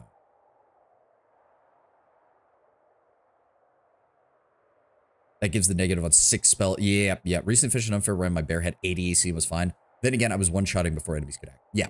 But, well, that's the thing. It's like, I'm not saying AC is bad. It's just like, you have to go through a lot of steps to build your AC past a certain point. Whereas a spellcaster can be like, I cast Displacement, I cast Mirror Image, and unless the enemy has True Seeing, they're going to miss like 90% of their attacks for at least the first 2 rounds. When the wearer of these gloves confers a critical hit with any bow, the enemy starts losing their mind, thus suffering 1 damage to Intelligence, Wisdom, or Charisma. Interesting. Yeah, it's probably going to be Calistria. Devouring Lust. All right, let's get started on that. Glory to the heroes. Help the nail. Senior comrade. I mean, we're good on morale. How are we doing on this?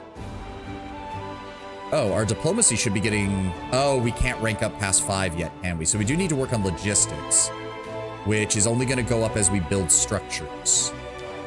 So we need to build up some more material points. Oh, now it updates. Good lord. A detachment of valiant aristocrats will proudly accept the Knight Commander's nightly mission to seek out and possess the branch of the last ash, location of which is shown on the map, captured from the demons. We can get a Bardiche or a heavy pick. Really? A heavy pick? What does that even do? The +3 was made for a commander who didn't like to be on the front lines. Whenever the wielder of this weapon casts a Breath of Life spell on an ally, chosen ally gains a +2 bonus to AC attack and damage for 1 round. Whoop-de-frickin-do. Person who likes to think and plan ahead, it uses intelligence modifier as a damage bonus. Okay, that's nice. Also uses intelligence bonus instead of the usual strength bonus for attack rolls. Okay. Weird, but okay. Whenever... Oh, no, I don't want to read that just yet. Plus that's... Yeah, we've already seen that. Whenever the wielder of this +3 weapon lands a hit, it scorches the enemy. When the number of scorches reaches 3, they begin to glow, granting anyone a +2 bonus of attack against the creature. If the number of scorches reaches 5, the enemy starts bleeding, and these scorches become tainted, with the affected creature suffering 1d4 damage for each scorch. Okay, that's actually pretty decent. That's actually pretty decent. Last Ash I used on a Lich melee Necro build. I can see that. I can see that. As a Bardiche. Oh, I haven't even looked at those yet. That's the Breath of Life effect again.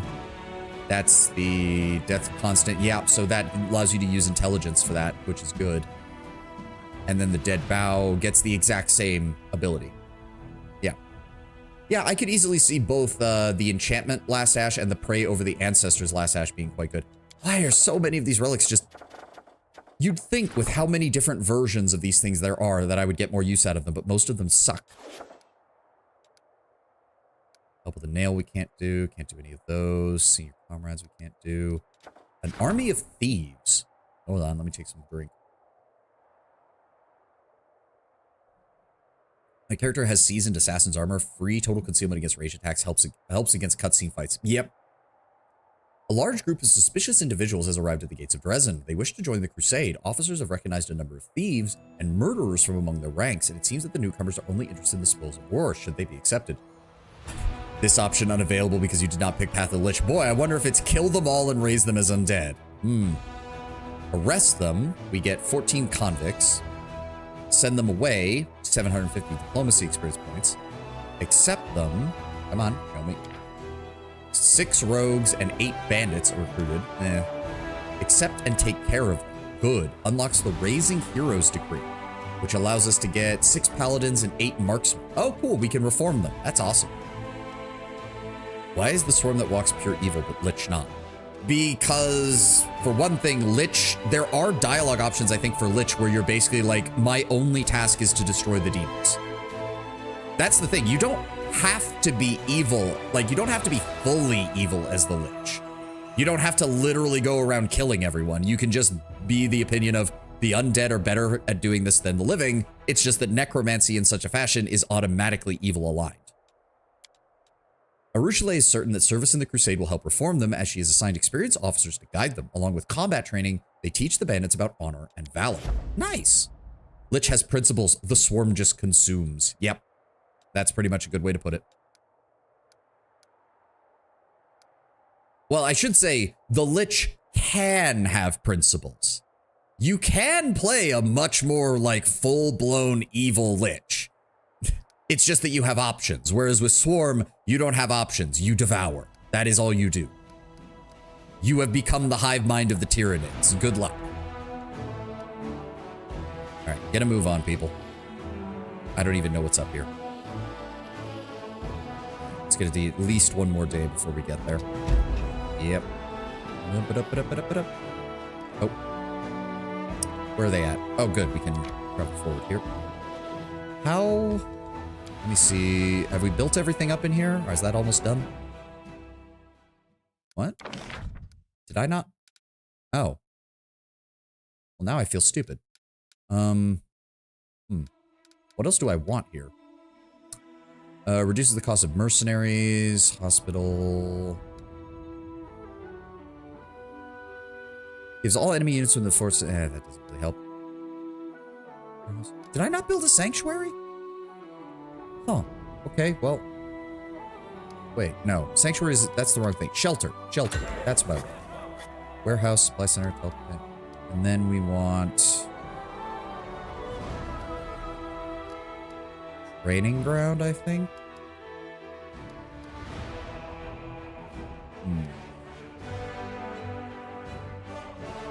Oh, right. We have the bulletin boards now. I forgot about that. I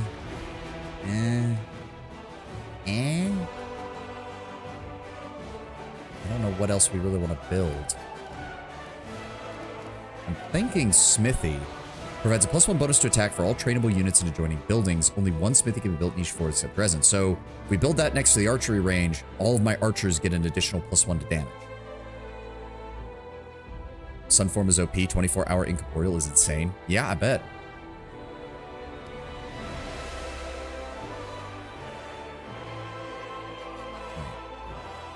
+1 bonus to attack. Oh no, that's to attack. If we want damage, we want training rounds. Okay. That's getting built. We still don't even have the ability to really do anything with the Garrison Spellcasters Lodge because we don't have Spellcasters yet. I really wish I could transfer finance points into building points rather than spending my money on it because we have so many finance points right now. Yeah, let's go with the training grounds. Incorporeal gives charisma to deflection AC. Oh, that's good. Raising heroes, leadership requires 14 days? They do remember that I can only do one of these at a time, right? Like, if I'm doing something with this, I can't do any other leadership events.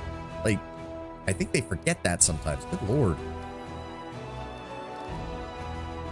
There's nothing really much else we can do. So that's, hold on. Yeah, building the shelter and the training ground. What do my other ones look like? The treason home, supply center, sanctuary, shelter, training grounds, teleport. Yeah, so it's pretty much the same. It's pretty much the same. And we can't upgrade. Oh, did I? 1, 2, 3, 4. Yeah, that's all done. I thought I did all this. Alchemist Hospital. Right, those are the ones that are purely logistics bases. Stone Maze is still a frontline post. Villarest Ford is a rear line post. Same with Gargoyle Canyon. Okay, so we just need to build up a camp on the ferry. I completely forgot that didn't get anything built. So we want, this is a frontline post, so we want Citadel, Garrison Archery Range, and then we want a barracks and a stables. So like what, 200?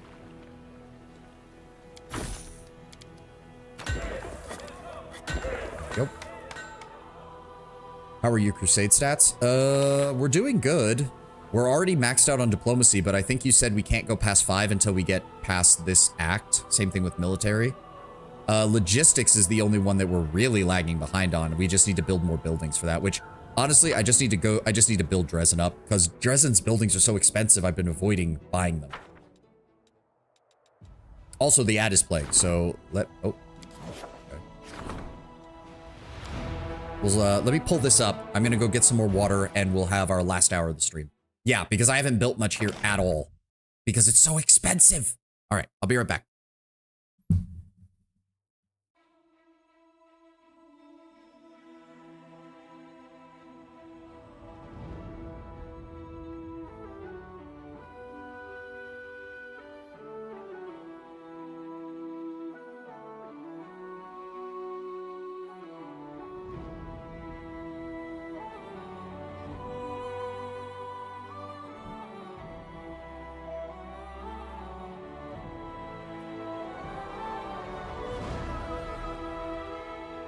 Build the engineers building in Dresden. I think I already have that. Yeah, I have the engineers workshop.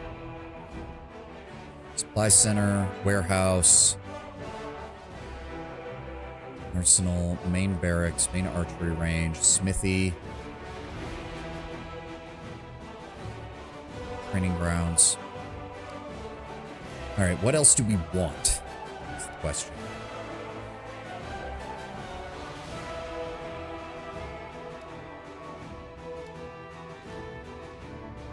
Hall strategy is where the Crusaders' brightest minds share their hard-won knowledge and devise new tactical maneuvers. A Hall of Strategy provides a +1 bonus to attack and a +2 bonus to power for all generals. All right.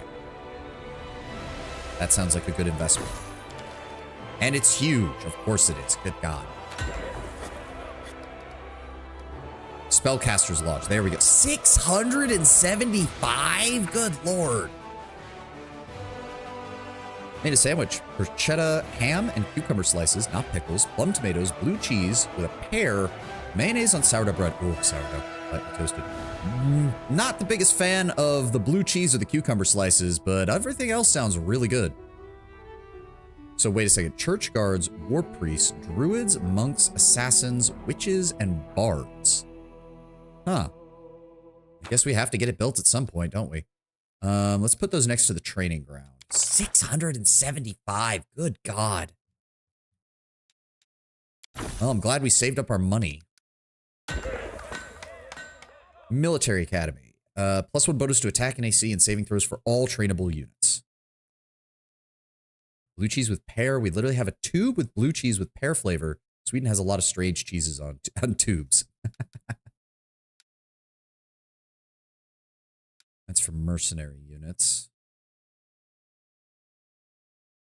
That increases our energy income, which we get 26 a day right now. And we don't use those nearly as much. It's the material points that are the problem.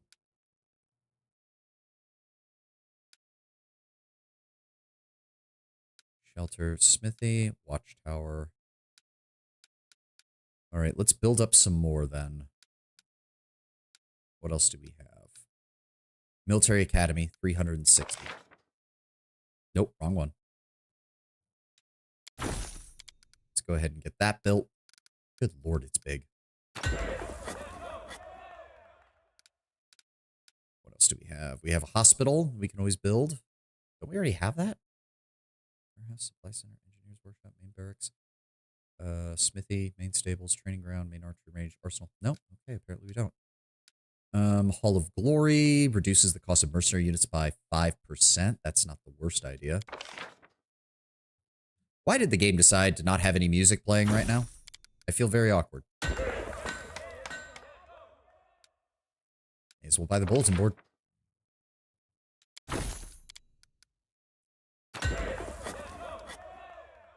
And we already have... I thought we had the apothecary. Guess not. Fine, buy the Citadel. We just need to get our logistics score up. Which means filling in... No, not 900. I mean, we'll probably burn through 900 at this point, but still. Oh, Mercenary Guild. May as well get that too. What is that? 1. Put that over here. What else do we have? Pathfinder Society Lodge, +1 bonus to attack, AC, and saving throws for mercenary units, which would be nice. Love how that's way cheaper than all the other forced ones. There we go. Saboteurs headquarters, sanctuary, scouts headquarters, shelter, watchtower. What I would actually like to do, that's the training grounds. I'd like to build another training grounds. And put that next to our archery range and our spellcaster's lodge.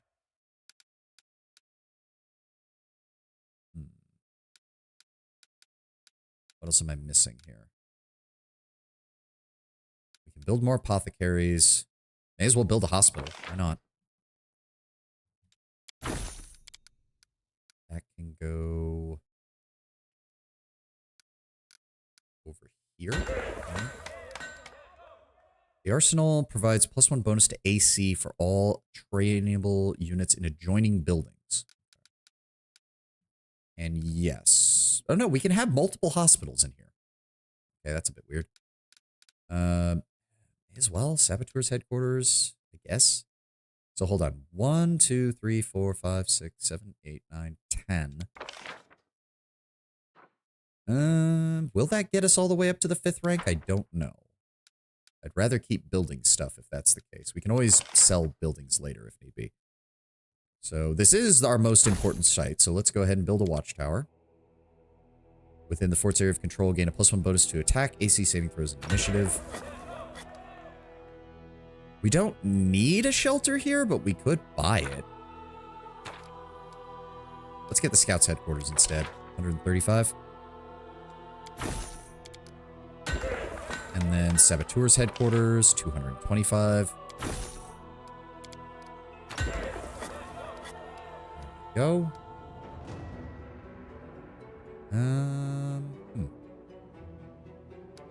I suppose we could put the apothecary...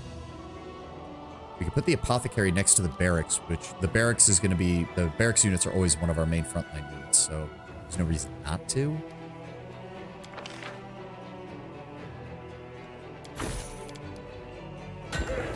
Go. We have just about everything that we could possibly have. Fine, I guess. Oh, the sanctuary is different. I forgot. The sanctuary is different. May as well. Let's go ahead and build that. Oh, you can build multiples. And then just... That's a smithy. That's the barracks. That's the arsenal. So build the shelter. There we go. All that's left are the repeatable buildings, and we have a couple of slots left in case I want to add stuff to that. The main thing would be the barracks. If that's the case, actually, the apothecary is the 10% bonus to hit points.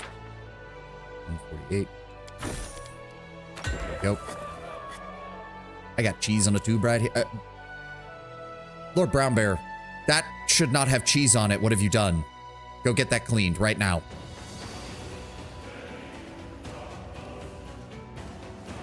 Go get that cleaned right now, Lord Brown Bear. I don't want to build more watchtower. This should be good. This should be good. We're finally building this out. Finally building this out. In a few days, hopefully our logistics score will skyrocket. You played yourself there, Lord Brown Bear. You played yourself. I couldn't even defend you on that one. No, no, no. You're the one who done fucked up that one. All right, the demon army's coming this way. Can we just go deal with them? I think we should just go deal with them. We're still waiting on our reset there. I guess there's no reason. There we go. Enemy army has arrived. Nope, don't let them escape. You decided to march on my shit, guys. You get to deal with the consequences, and those consequences is I'm about to kill all of you. In fact, I can do exactly that. Fireball. Would you look at that? And then kill the dretches. And then kill the shears.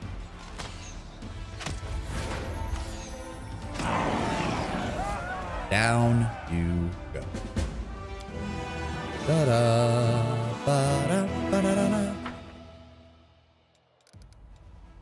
And now we can deal with, because this was, I think, where he wanted us to go.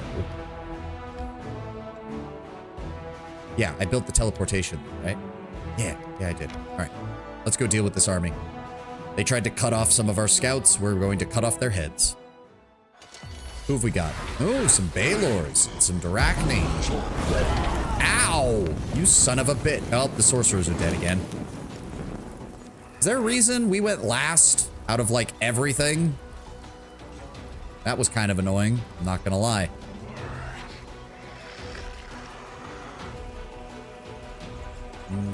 Well, we can't even get these guys out because they all died, so we can't even heal them.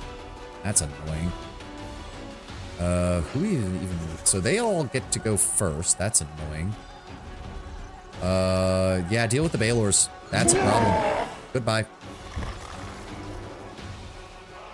And then we'll kill the Babaus, which gives them an extra turn, which will then allow them to weaken the Oleodrune. Yeah, I've got to replace these sorcerers. They're not even... And worst of all, from the looks of it, we can't even recruit them. They have to be mercenaries, which means they're fucking useless. I need to replace them with something else. All right, send in our knights. Down they go. Oh, I have spells I can still cast. Right. Give me... You guys. Scorching Ray. Wow, that was not nearly as many as I thought there was going to be, but oh well. Smack. Wow, that was pathetic damage. Like, even by your guys' standards. Holy shit. A few Baylors, a few Arachne, and the most dangerous of all, the Albedo. Wait, no, it can't be. The Balrog game shuts down. Take it down. My god, right, yeah.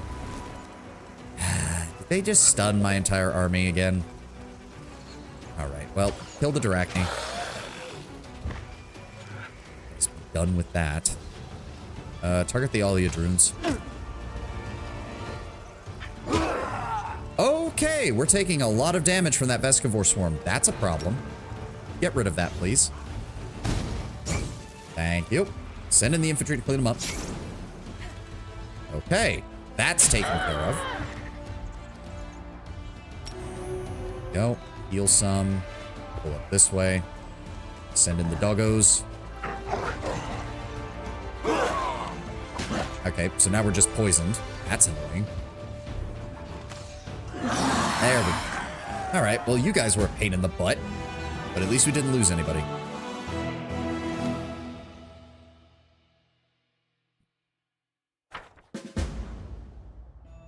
Oh, that was the Storm Peak mission. Oh. I thought that was just clearing out dudes who had gotten in our way of getting to those scouts. Okay. Oh, and we do have the... So if I go to the map... The camp on the ferry is probably the better choice, because it puts us a bit closer to this. Gloomy Gorge only really gets us closer to this stuff, which isn't that far from Dresden. So it's going to take us a couple more days before we can upgrade that. But that's fine. Oh, good. The stronghold of the fierce Karamzada has been captured and razed to the ground. The mighty Baylor and his army will no longer be able to threaten Dresden.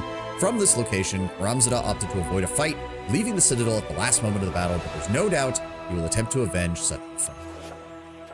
Interesting. Shouldn't the captain, like, you'd think he would come and report this to us himself, like, that we'd get something more from that than just a text. That was the fantasy equivalent of being emailed it when, oh, there, nope, no, wait, who are you? Oh, Claim, he's the, right, where you saved him, right, the Order of the Flaming Lance, right. Knight Commander, the young knight Claim drops to one knee before you. He's notably matured since your previous meeting in the Blackwing Library where you saved him and his men from being burned alive, but his sharp gaze, aristocratic features, and soft voice are just as you remember. By order of Her Majesty, Queen Galfrey, the Order of the Flaming Lance has come to be of service to you. What exactly does your order specialize in? I don't think I ever asked. Our order devotes itself to mystical research and the pursuit of secret knowledge. We spend just as much time on our spells as we do as prayers and weapons drills. At the end of the day, our enemy is not of this world, which means that to fight it, we need knowledge. That is not of this world either. We need knowledge that is not of this world either. Are you now the head of the order? Sadly, yes. Our former leader, Sister Miamir, Sister Miamir disappeared from Canabras not long before the demons attacked. She's considered missing in action, but almost everyone believes that she has perished. He holds out a leaflet to you, a portrait of a stern-looking half-elven woman printed on gray paper. This is Sister Miamir. God, her name is a tongue. Miamir. Sister Miamir. If by any chance you should find her alive, or... The knight's voice falters. Regardless, if you learn anything, sir, about her fate or our order, and I will personally be eternally grateful to you. It's not immediately apparent, but you do recognize the face in the picture. It's the mad woman you saw by the petrified tree in Winter Sun. Oh. Well, firstly, welcome to Dresden. Oh, no, I thought I would still be able to talk to him. Get back here. Let's see what we can do. Where did he? You son of a bitch. Get back here. I was just saying hi. Ah. Come on. Load game. Where is he? Well, we can also check in on Captain Rodot. So we won. That's good. Okay, apparently you don't care. That's weird. Where is he? Oh my god, where did he fucking go? Where the fuck is he? I can handle it. Lure Trader, Arcade Weaver. Claim, there he is. Good lord. Oh, he's hanging out where the bell is. Oh, okay. Wait, I didn't even realize they were actually setting the bell up in the game. Oh, that's cool.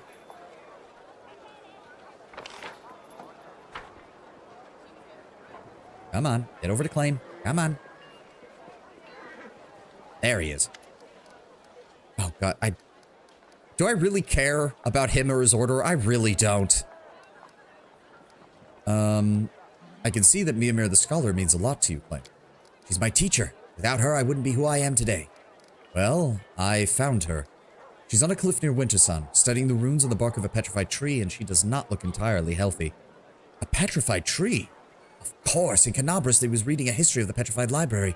I feared that she'd gone to the Stone Wilds, but if one of those trees was here, inherit her, that means she's in grave danger. Commander, do you not know the history of those trees? They were enchanted by the druids of Old Sarkoris to guard knowledge hidden within them. The druids resorted to using many an unholy rite to turn the trees to stone and themselves into Shabras. Siabras? Oh god, it's Celtic. Celtic never looks the way it's pronounced. Oh god. Shabre? Because like S-E-A is like a she or sha kind of sound in Celtic. A Shabre? Undead whose hatred for all living creatures almost equals their hatred for demons. I can't waste any time. We have to go to Sister Miamir. Will you accompany me? Oh god. Siabre are extremely dangerous, but if she's still alive, we may have a chance to save her. Is that deadly aim on your sidebar? Probably. I did use a mod that gave most of the builds deadly aim and power attack because it was basically a way to remove some feat tax. So if it is, then yeah, I mean, I can take it off. I have point blank shot, so. Chebre, think of a druid-themed lich. Oh, okay.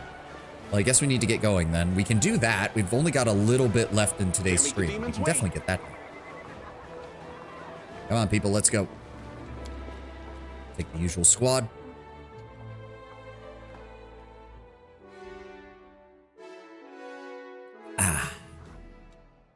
And Winter Sun. I was curious as to why Kinesis would have that. Don't worry, as I said, I've got a few mods. I can't remember which one it is. I think it was Wrath Patches or oh, there was one of them in here somewhere. I can't remember which one it is.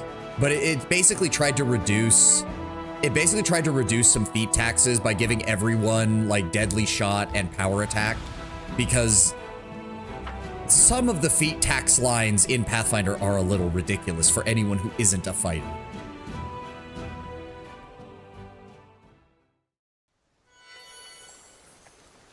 Oh, it's been a while since we've been here. The world has suffered enough. Get on your mount, please. Thank you. It was over here. Yes, there we go. All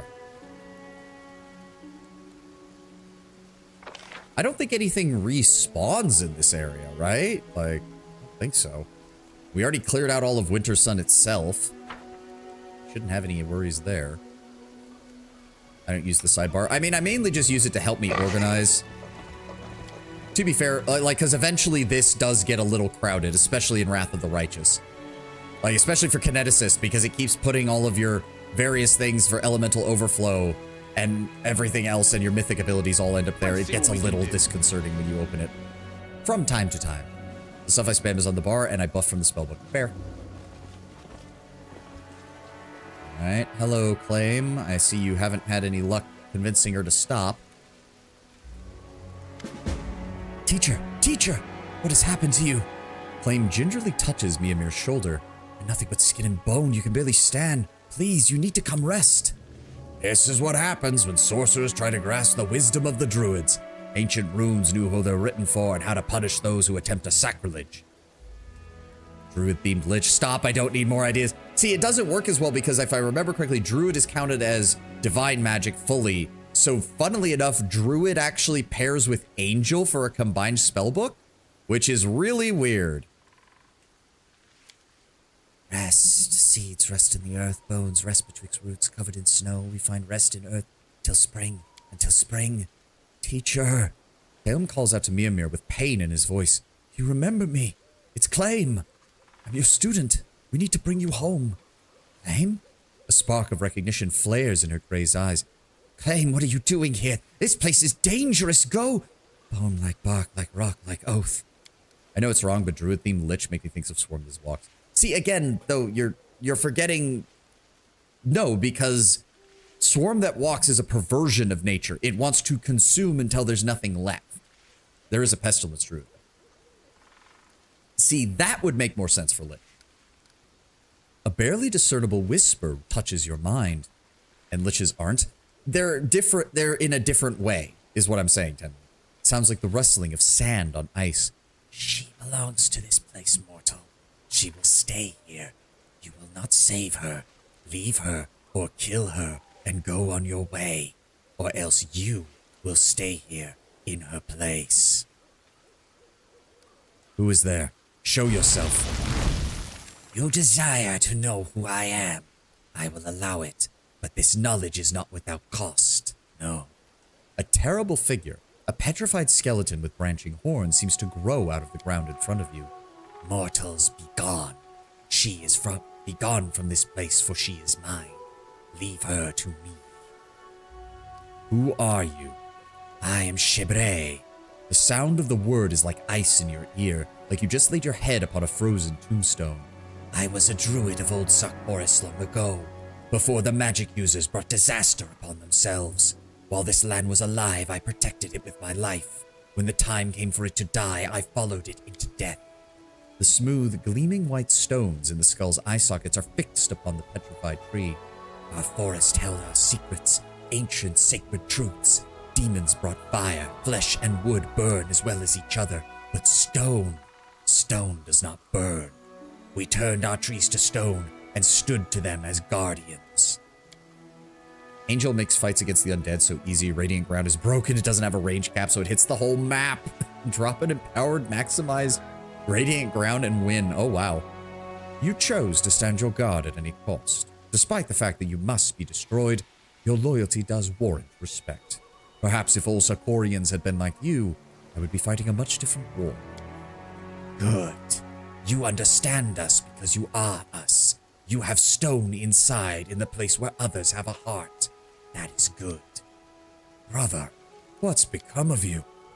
Ulbrich quietly speaks a few words in a secret language known only to the druids. The Shibray responds in the same. You are no brother of mine.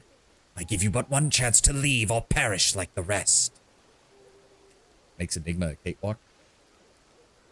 Haven't been there yet. Don't spoil, please. Why do you say that Miamir belongs to this place? The insolent, foolish mortal came here seeking the secrets of the old. I allowed her to glimpse them, but those secrets come at a cost. To preserve them, to escape the fire into the embrace of stone, we paid with our lives and souls. It is only fair that she should pay the same. Ivu cowers slightly behind your leg. He's hurting her because she was curious. He's a bad, scary man. Going to places of secrets and learning secrets is a normal thing to do. Shifters are members of druidic circles, at least typical ones. Yeah, I mean, that makes sense. We are crusaders. We fight the demons. We share a common enemy. Oh, actually, let's go for the faith one.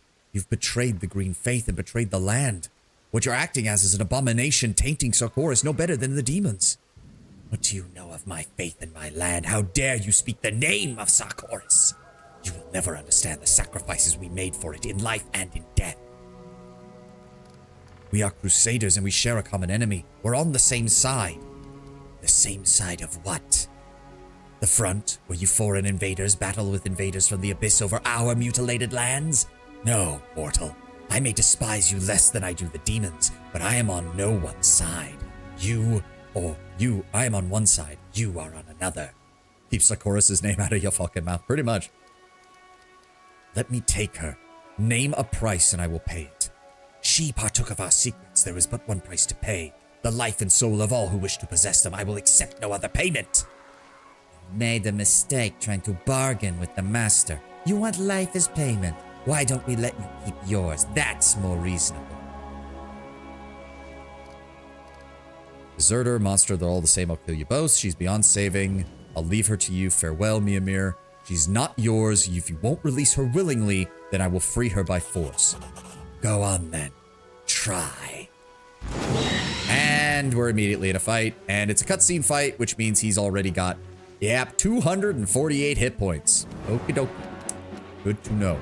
We also have 2 Plagued Smilodons with 84 hit points a pop. Alright, let's start us off strong. Press the attack. Good shot, good shot.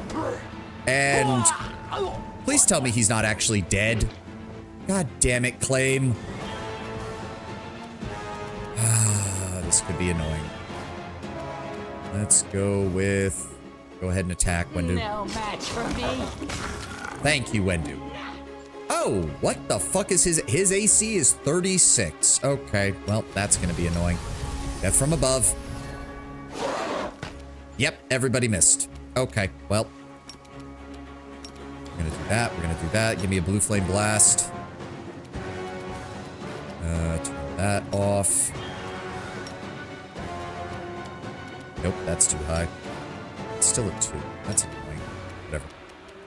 Give me... Okay, so hold on. Maximized, empowered. Blue flame blast. Here's hoping we bypass his spell resistance. What? What do you mean change what? What? Use my turn! Okay, well, the game just decided to fuck me there. Thanks, game. Love it. Piece of fucking shit. Fall! Yep, nobody can hit him right now. This is not good. Desna, guide my hand. Here you call 36 AC annoying is tickling me. I mean, it is annoying. There's no getting around that, but I know there's worse to come. Retreat is not an And option. we can't even fit near him because he's wedged himself into a fucking hole, and then Mimir got in the way of me getting to him. You piece of shit. Fine. Inspiring word. Focus it on the main group. And then... can't do anything else. Wendu.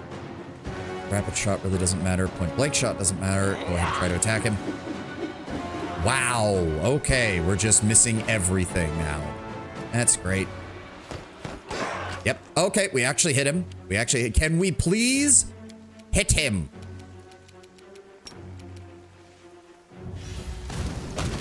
Oh, would you look at that? If we'd done that last turn, I would have... Okay, good. Claim is not actually done. Wenduwog sweep. No, Wenduwog did nothing. She killed the Smilodons, thankfully. Ugh. More water. There we go. Darkland moans, wind's grey song.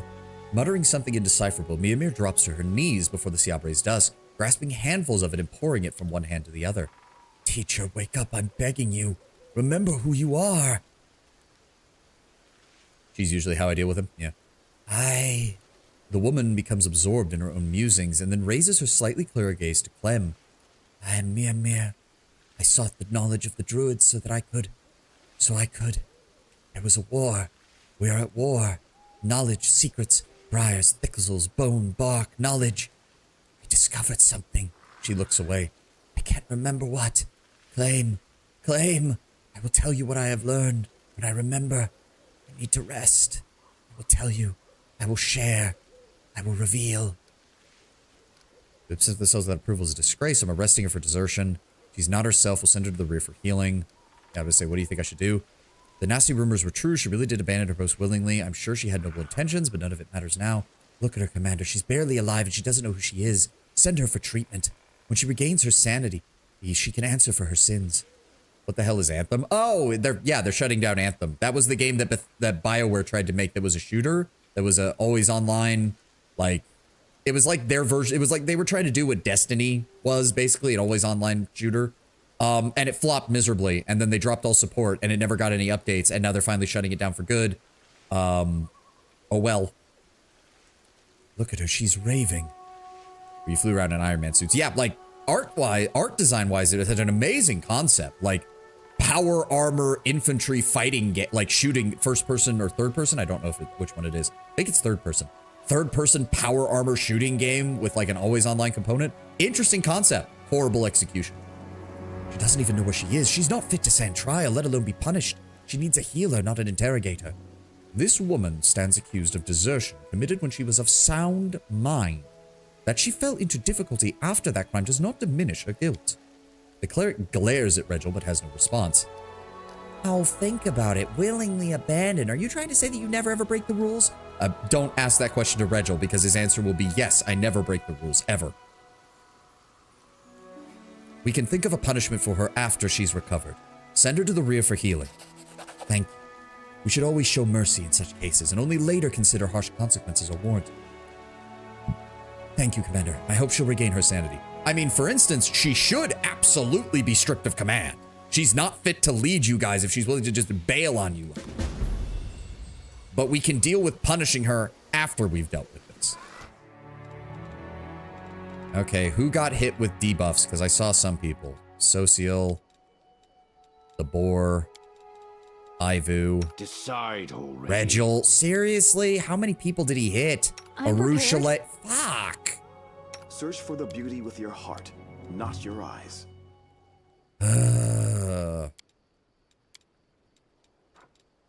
Where's my restoration spells? There we go. All right, let's start with Ivu.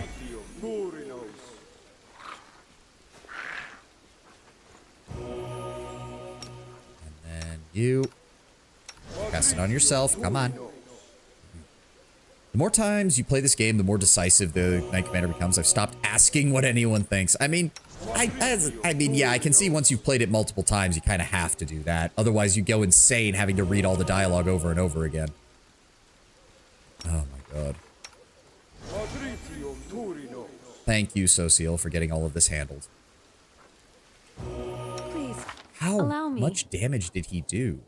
-5. Good lord. There's beauty hidden in the darkest of places. Too bad Doesn't no one can see heal it there. also remove? No, it's just no ability damage, right? Does it? Dexterity damage. So yes, if I use a heal spell, it saves time. I know. There we go. Okay, everybody's good. Everybody's good. What did he Here drop? we go. Oh. Corrosive quarterstaff +2. Okay. Hide armor +4. Nice. The Shapeshifter's Helm. This helm grants a +2 bonus to AC while in wild shape. Also grants 1 additional use of wild shape per day, which means it's useless because we don't have a druid, and the shifter's ability is not treated as wild shape in this regard. All right, well, I guess we'll be scrapping everything he gave us.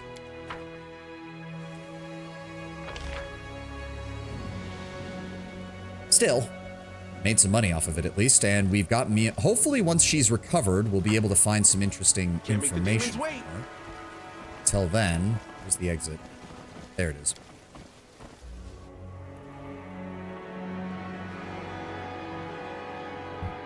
I have drank so much water today. I guess I just need to drink more because I'm still feeling scratchy in my throat. I just need to get some tea. Oh, right. We need to talk to the Sunhammer dude. I completely forgot about that.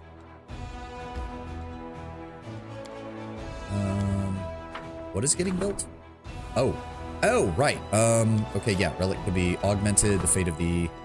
It's the meta magic rod. Right? Yes.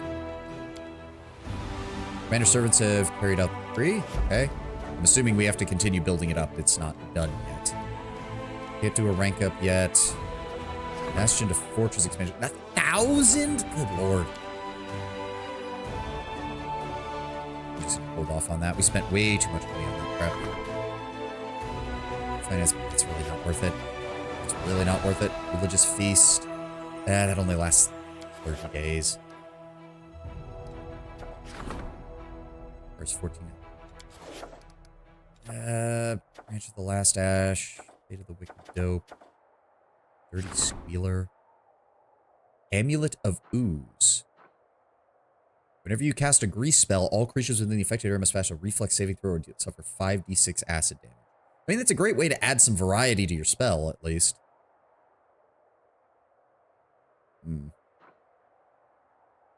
Where is attack? The enemy has to pass a reflex saving throw.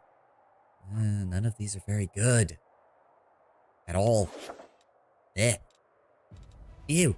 I don't like it. So our reserve forces. Here, those are expensive. It's a good thing units don't have upkeep, or I'd really be tempted to just get rid of all these random dudes I've got hanging around here. Oh. Where did you come from? Clerics and church guards. What do you guys even do? Oh, they can buff and they have dispel. Okay, that's nice, I guess.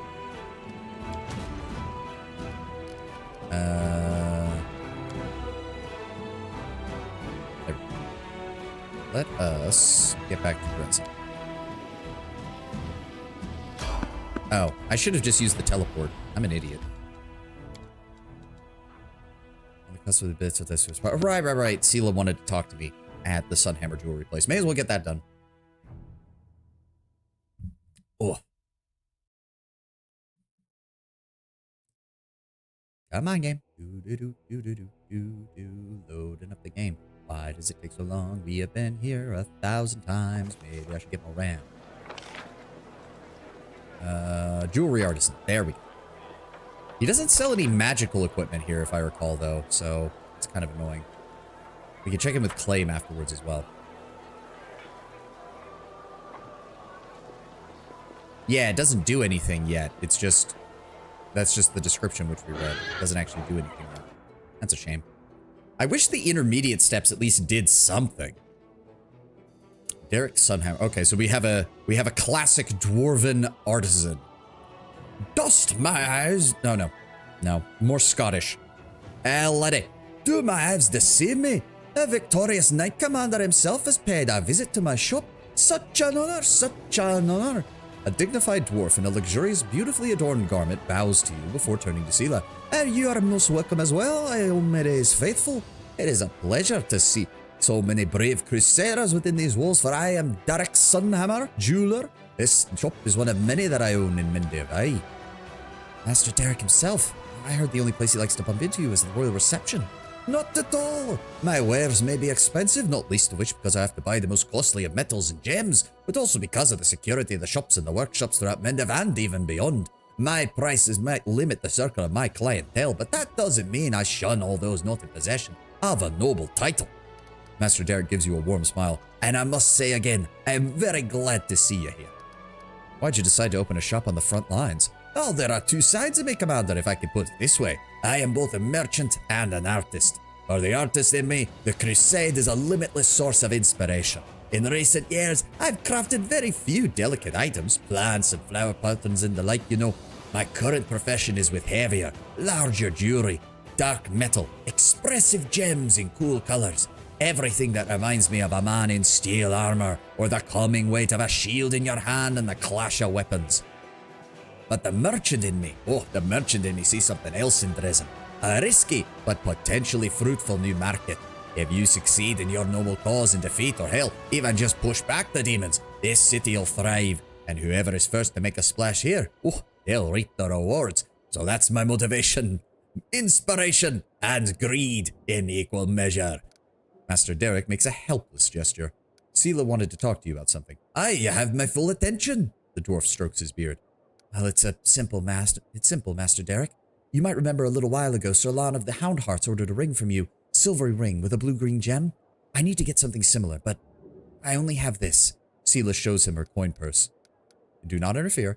Oh, unfortunately, what you're offering, Valiant Sela, is only enough for my most inexpensive ring, and I'm afraid I've got no gem in the colors you need. We'll get the very best. I can add 1,000 for my personal coffers. Sela sends you a grateful look.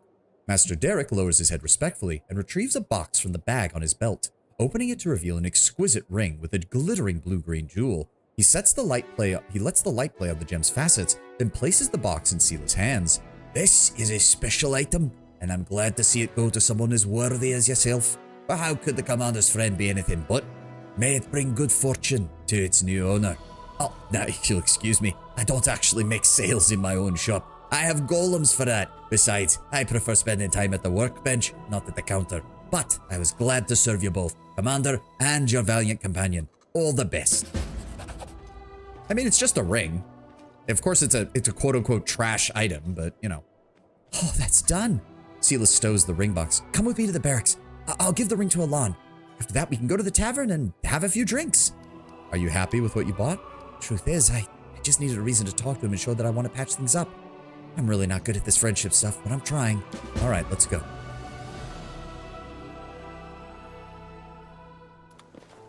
Oh, it's just going to teleport us there. My only dealings with jewelry were back when I used to steal it, but even remembering that makes me sick. Dresden is a nice little town, and since we got here, it's really transformed. It's looking better than ever. I don't care what anyone says. I like life in the Crusade. Different people brought together by a common goal.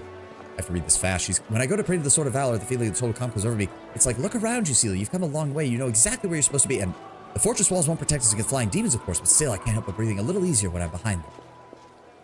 Ugh. There was no reason the dialogue boxes had to go that fast.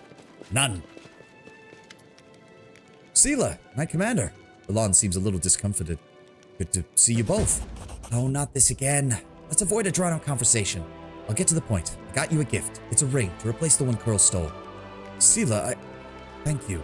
You didn't have to. You've already apologized, and I've already apologized for how we behaved. I'll say it again. I don't blame you for anything. We fought shoulder to shoulder in Dresden. Can't we just let bygones be bygones? Of course we can, but you need to take the present, because your wedding is right around the corner. Sela puts the ring in the knight's hands. It has been a little while, Alon. You still distrust me and the power I've been granted? The knight endures your look, but answers smoothly. I do have my doubts, Commander. I'm just a warrior, and I have faith in the god's will, but I'm also used to relying on things I can understand. An honest sword, a prayer passed down through the generations. It's not a sign of disrespect. It would be more disrespectful to lie to your face. We found Janna, by the way. She was taken prisoner. I heard. It's not surprising. She didn't just let us down, she let herself down as well. How is the long-awaited wedding, by the way? Very soon. It's actually what I wanted to talk to you about. Despite everything that's happened, it would be a tremendous honor if you two would come to the wedding. We're going to hold it not too far from the walls of Dresden, just to the east around the river. Sela's already been invited, of course, but now I'm asking you, Commander. You showed a great deal of kindness to me when you helped me look for that ill-fated ring. I simply must repay you. Besides that, Kiana would simply love to meet the both of you, and I can't deny her anything. Well, this is great. Say you'll go. Come on, we'll have some fun. You're not worried about holding it outside the walls? We chose a place that's still within range of the holy power of the Sword of Valor. My fellow Houndhearts will be there. Kiana and her friends will know how to handle themselves. The location isn't entirely risk-free, but nowhere in the Worldwound is. It's as protected as it can be. The territory's been much calmer since your victory. All right. I'll be there. Assassination plot in the nutshell. Yeah, even if it's not him, which I don't think there's any reason to believe it's him, someone's gonna do something here. Thank you, Commander. And to you, Sela, for the gift. So long, my friend. Sela turns to you. Thanks for coming to talk with me. It's nice to take a breather between these fights, and I hope we have a good time at the wedding. All these battles and divine powers, we need to make sure we don't lose touch with ordinary life. Okay, let me out of here. Let's see what we can do. And it's like, there's no way it's going to be just a wedding. There's simply no way. We haven't looked into your situation yet. Oh, Claim. Right, I wanted to check with you. I don't think he'll have an update for us just yet, but I need to check. Is there any word on Mimir? The knight's lip curves into a smile. She's doing much better. Thank you for saving her, Commander. It was painful to think my mentor was dead, or even worse. To contemplate the possibility that one of the most brilliant minds of our generation was to be snuffed out. But now there's hope that she will one day return to our ranks. Again, if she comes back, I'm going to make a formal proclamation that she is not to be in charge of you guys. She can continue to serve, but at the bare minimum, she needs to be reduced in rank. That's non-negotiable. Regil wants to see her hanged, so I think you can accept this as an acceptable compromise. Okay? I will endorse her returning to the fight. I will not endorse her putting her back in command. Absolutely not. I can handle it. Let's go sell off these junk items we've been accumulating. Oi, blacksmith. Bulk selling. Go by price. Get that. Don't need that. Those. Don't need that. Don't need that. Don't need that. Or those. Or any of these. There we go. Don't need that. Don't need that. Don't need that. Don't need that. Don't need that. Might need the hide armor though. Don't need the regular stuff here.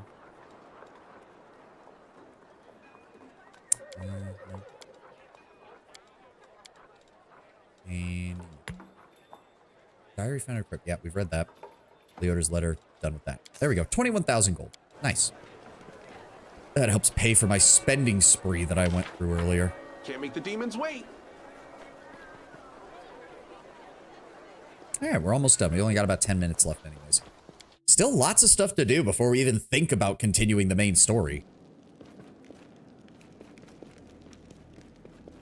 Regil, you doing okay? Yep. Early sunset? Yep. All right. Everybody seems to be doing fine. All right. Let's keep moving.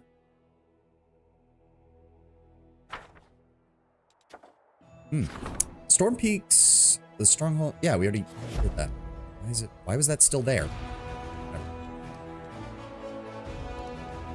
Campaign map. Oh, good. We've got more troops to recruit. Inquisitors, light cavalry, champions. Oh, okay. Let's see here. We need... Didn't I find some... I did. Why are you guys even here? Split you off. I don't need you. Now grab you and go pair you up with this guy so we don't have a bunch of them. There we go. Then we grab... Where is he? There he is. Let's go ahead and grab our marksman. It's here. They can all go off and join our main force, which is, I believe, down here. You can mass recruit and retrain. Huh? What do you mean? And then I want those champions and the paladins for our other army. I don't want light cavalry. I don't want inquisitors. Let's go searching for some more units. Barbarians and inquisitors. No, that's not very good. You can go over here. When you click dismiss. Oh. Wait, what? What do you mean?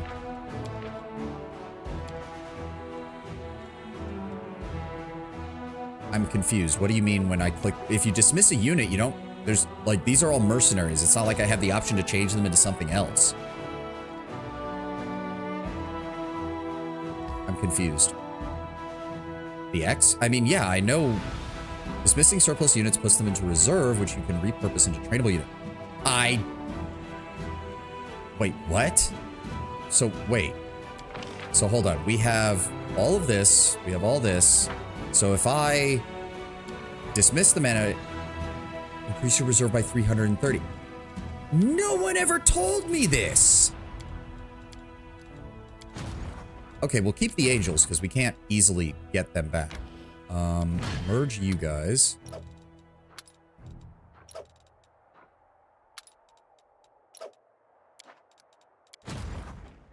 And then...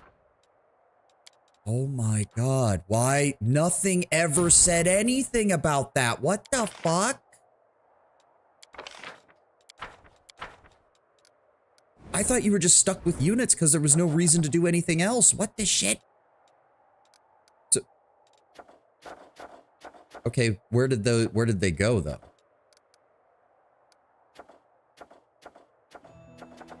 It's in the journal tutorial if you dig for it? Why is it in the journal tutorial?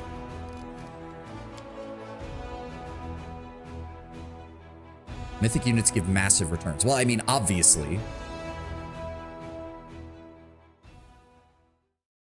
Is the game trying to do something here? No. Journal. How do you even open the tutorials? Encyclopedia. Crusade tutorial. Trees, unit types, regions, constructions.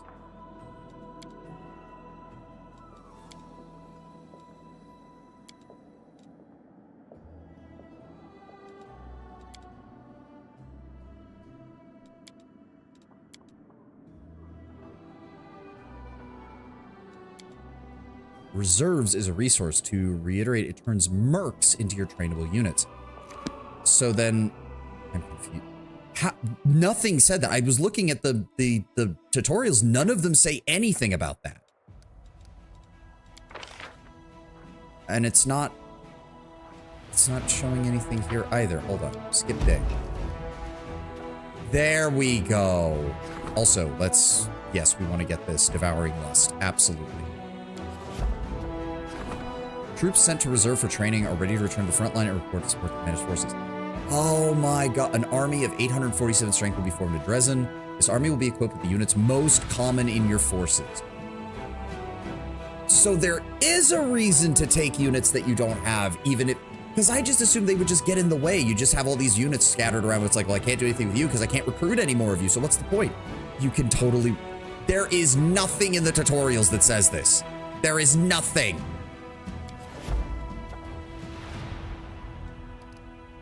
So if I skip another day,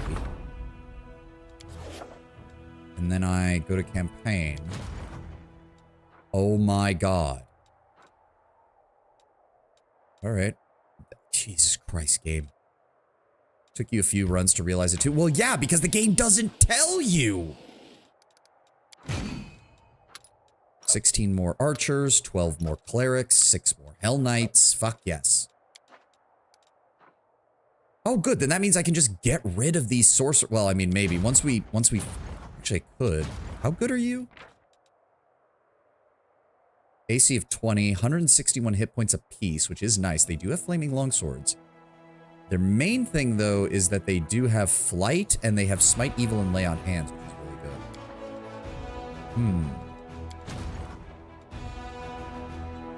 I need to get Mongol fighters.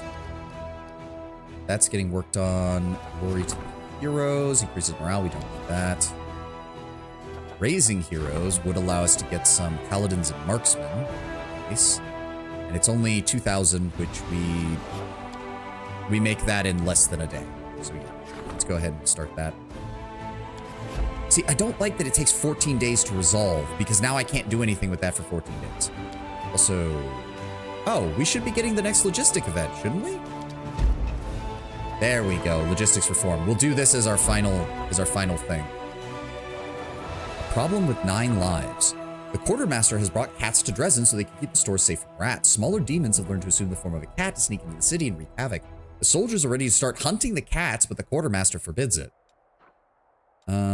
Leave the cats be and exercise vigilance. Gain 4,500 logistic experience, lose 1,500 leadership. Get rid of the cats. Opposite, gain 4,500 leadership, lose 1,500 logistics. And ask the cult of Bastet for help. Energy point income increases by 5. Sure. Sociel, remembering the cult of Bastet, poorly known in Avestan, has sent a few letters to Osirian. Priestesses of the goddesses of cats are willing to identify the demons and remain to care for the cats in the city. Their knowledge of divine rituals will also prove useful to the crusade. Sounds perfect. All right, logistics reform. We will do the logistics reform, and that'll be the end of this today. Yeah, it's a permanent upgrade. Once we get 100 energy points, which I think we have. Yeah, we have plenty. Sweet. All right, we're going to do the logistics event, get that done. It might take us a little bit over 6 hours, or the 6 hour mark because of how much I have to talk during these, but then we'll be done for the day. All right. Dorgalinda, what have we got? Commander? Dorgalinda's one eye is looking at you grimly. Next to her stands a shackled half-elf. This is Corporal Niceld Bartley. He was detained stealing army property. During interrogation, he admitted to being one of the leaders of the Fellows of the Crusade. Based on his account, we've identified and arrested the rest of the leaders of the Fellows.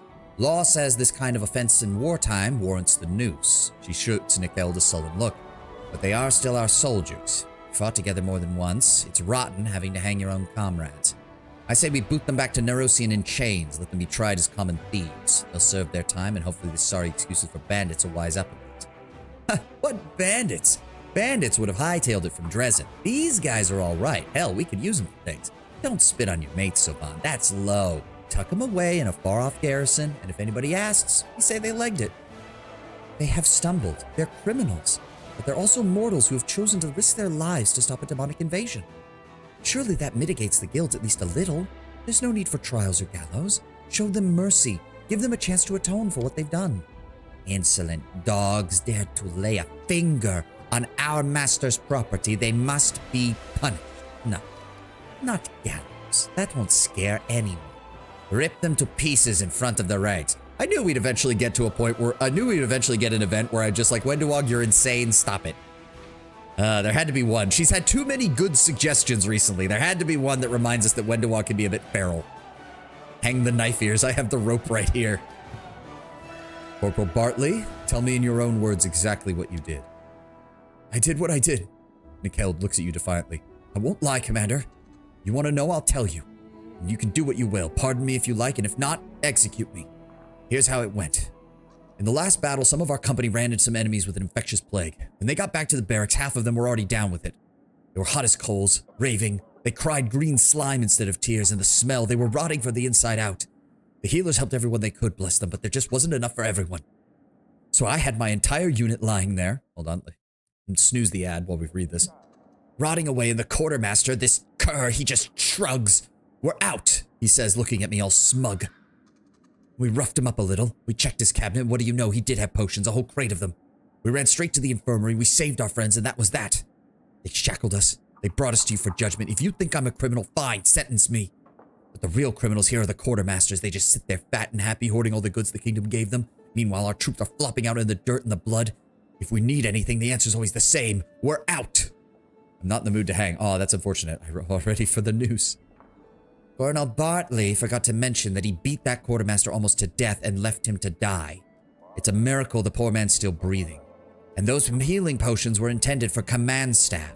The quartermaster had an order. He was to die sooner than let anyone steal items of strategic importance. The death of a trained officer is a much heavier blow than the death of a common soldier. Without capable officers, our losses would be tenfold. Finishing up cooking, and then my turn to play games. Have a good all. Have a good one, Sky. I see you tomorrow. Hopefully. Please. I would love it if you swung by. He also failed to mention the dozen previous cases of theft, which cannot be so neatly excused by a touching concern for his comrades. A whole warehouse is full of stolen goods that he stashed in the city walls. Dorgalinda shakes her head grimly, glowering at Mikeld. No way around it, lad. You've been caught, and you will be punished. Otherwise, we can kiss goodbye to any sense of order. Corporal, do you have anything else to say in your defense? You can't just put it all on us. We're their soldiers. We're told to survive to fight another day, and that's exactly what we're doing.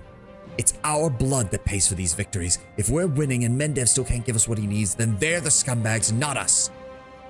Back when you could grab something straight from the caravans without going through the quartermasters, we managed. But now you have those stuffy Neurosians following every cart.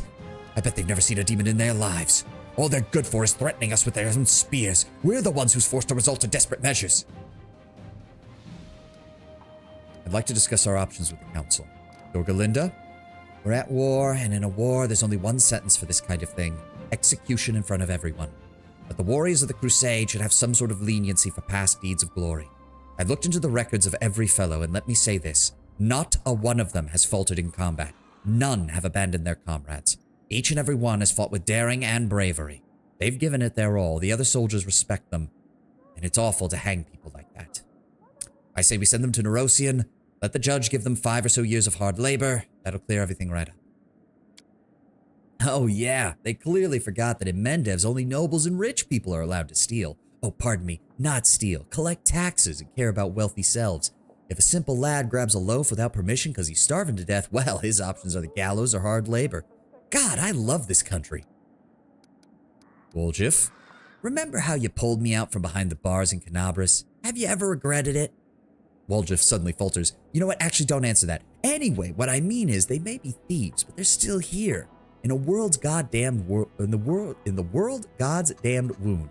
Fighting demons even though they could have been miles from here by now if they wanted. Gonna eat and continue steamrolling these weak-ass demons. Feel like a KC. No more cheese. Yep. Alright, they messed up, but they're still our guys, and we need them in this war. Save their skins now, they'll be loyal to you forever. Hush this all up, keep it out of the court, send them off to a remote fort somewhere. They won't forget the kindness, just you wait. They'll fight for you, until they die or we win. These dogs don't know the meaning of gratitude. The only thing they understand is fear. Put it in them. Every scumbag in the army will know that weaklings cannot rob from us with impunity. Gwendua? The servant has lost the fear and dared to put greasy fingers on the master's possessions. This cannot be forgiven. They'll be completely out of hand. This one and his henchmen need to be quartered in plain sight, and the rest need to remember you don't even look at something that belongs to the master. And don't ever forget to pay a cut of whatever you find, no matter where you get it from. If anyone pulls a stunt like this again, I'll skin them myself. That's the kind of discipline you need to have if you want to nip this in the bud. You're horrible. How could we do that to comrades, to our crusaders? How would we call ourselves crusaders afterwards? Arushale? She sounds a bit like Smeagol. A little bit. Commander, we are more than an army. We are crusaders, a brotherhood that protects this world from absolute evil.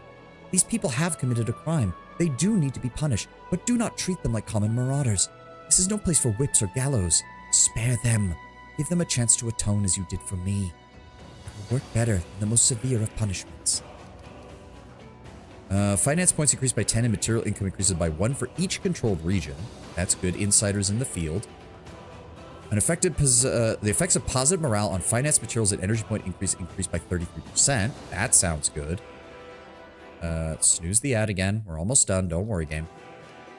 Execute the offenders. All generals gain the salvage feat. Defeating an enemy adds 1,000 finance points.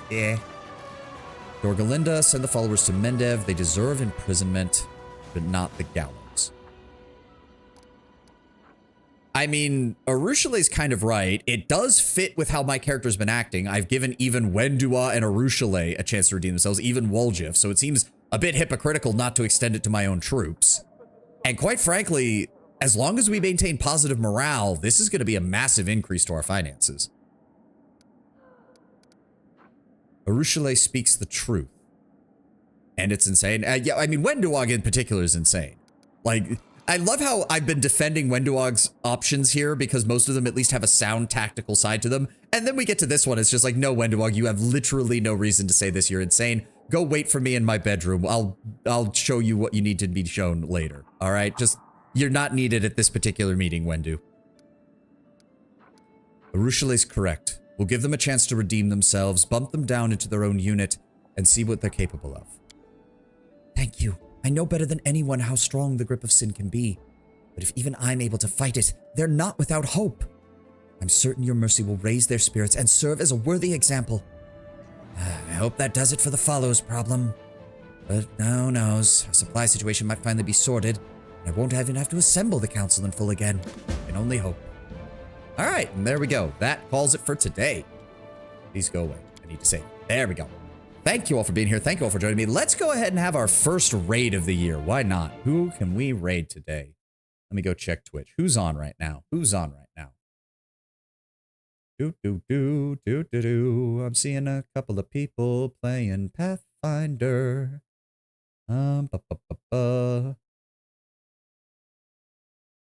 also seeing some Phase Connect people.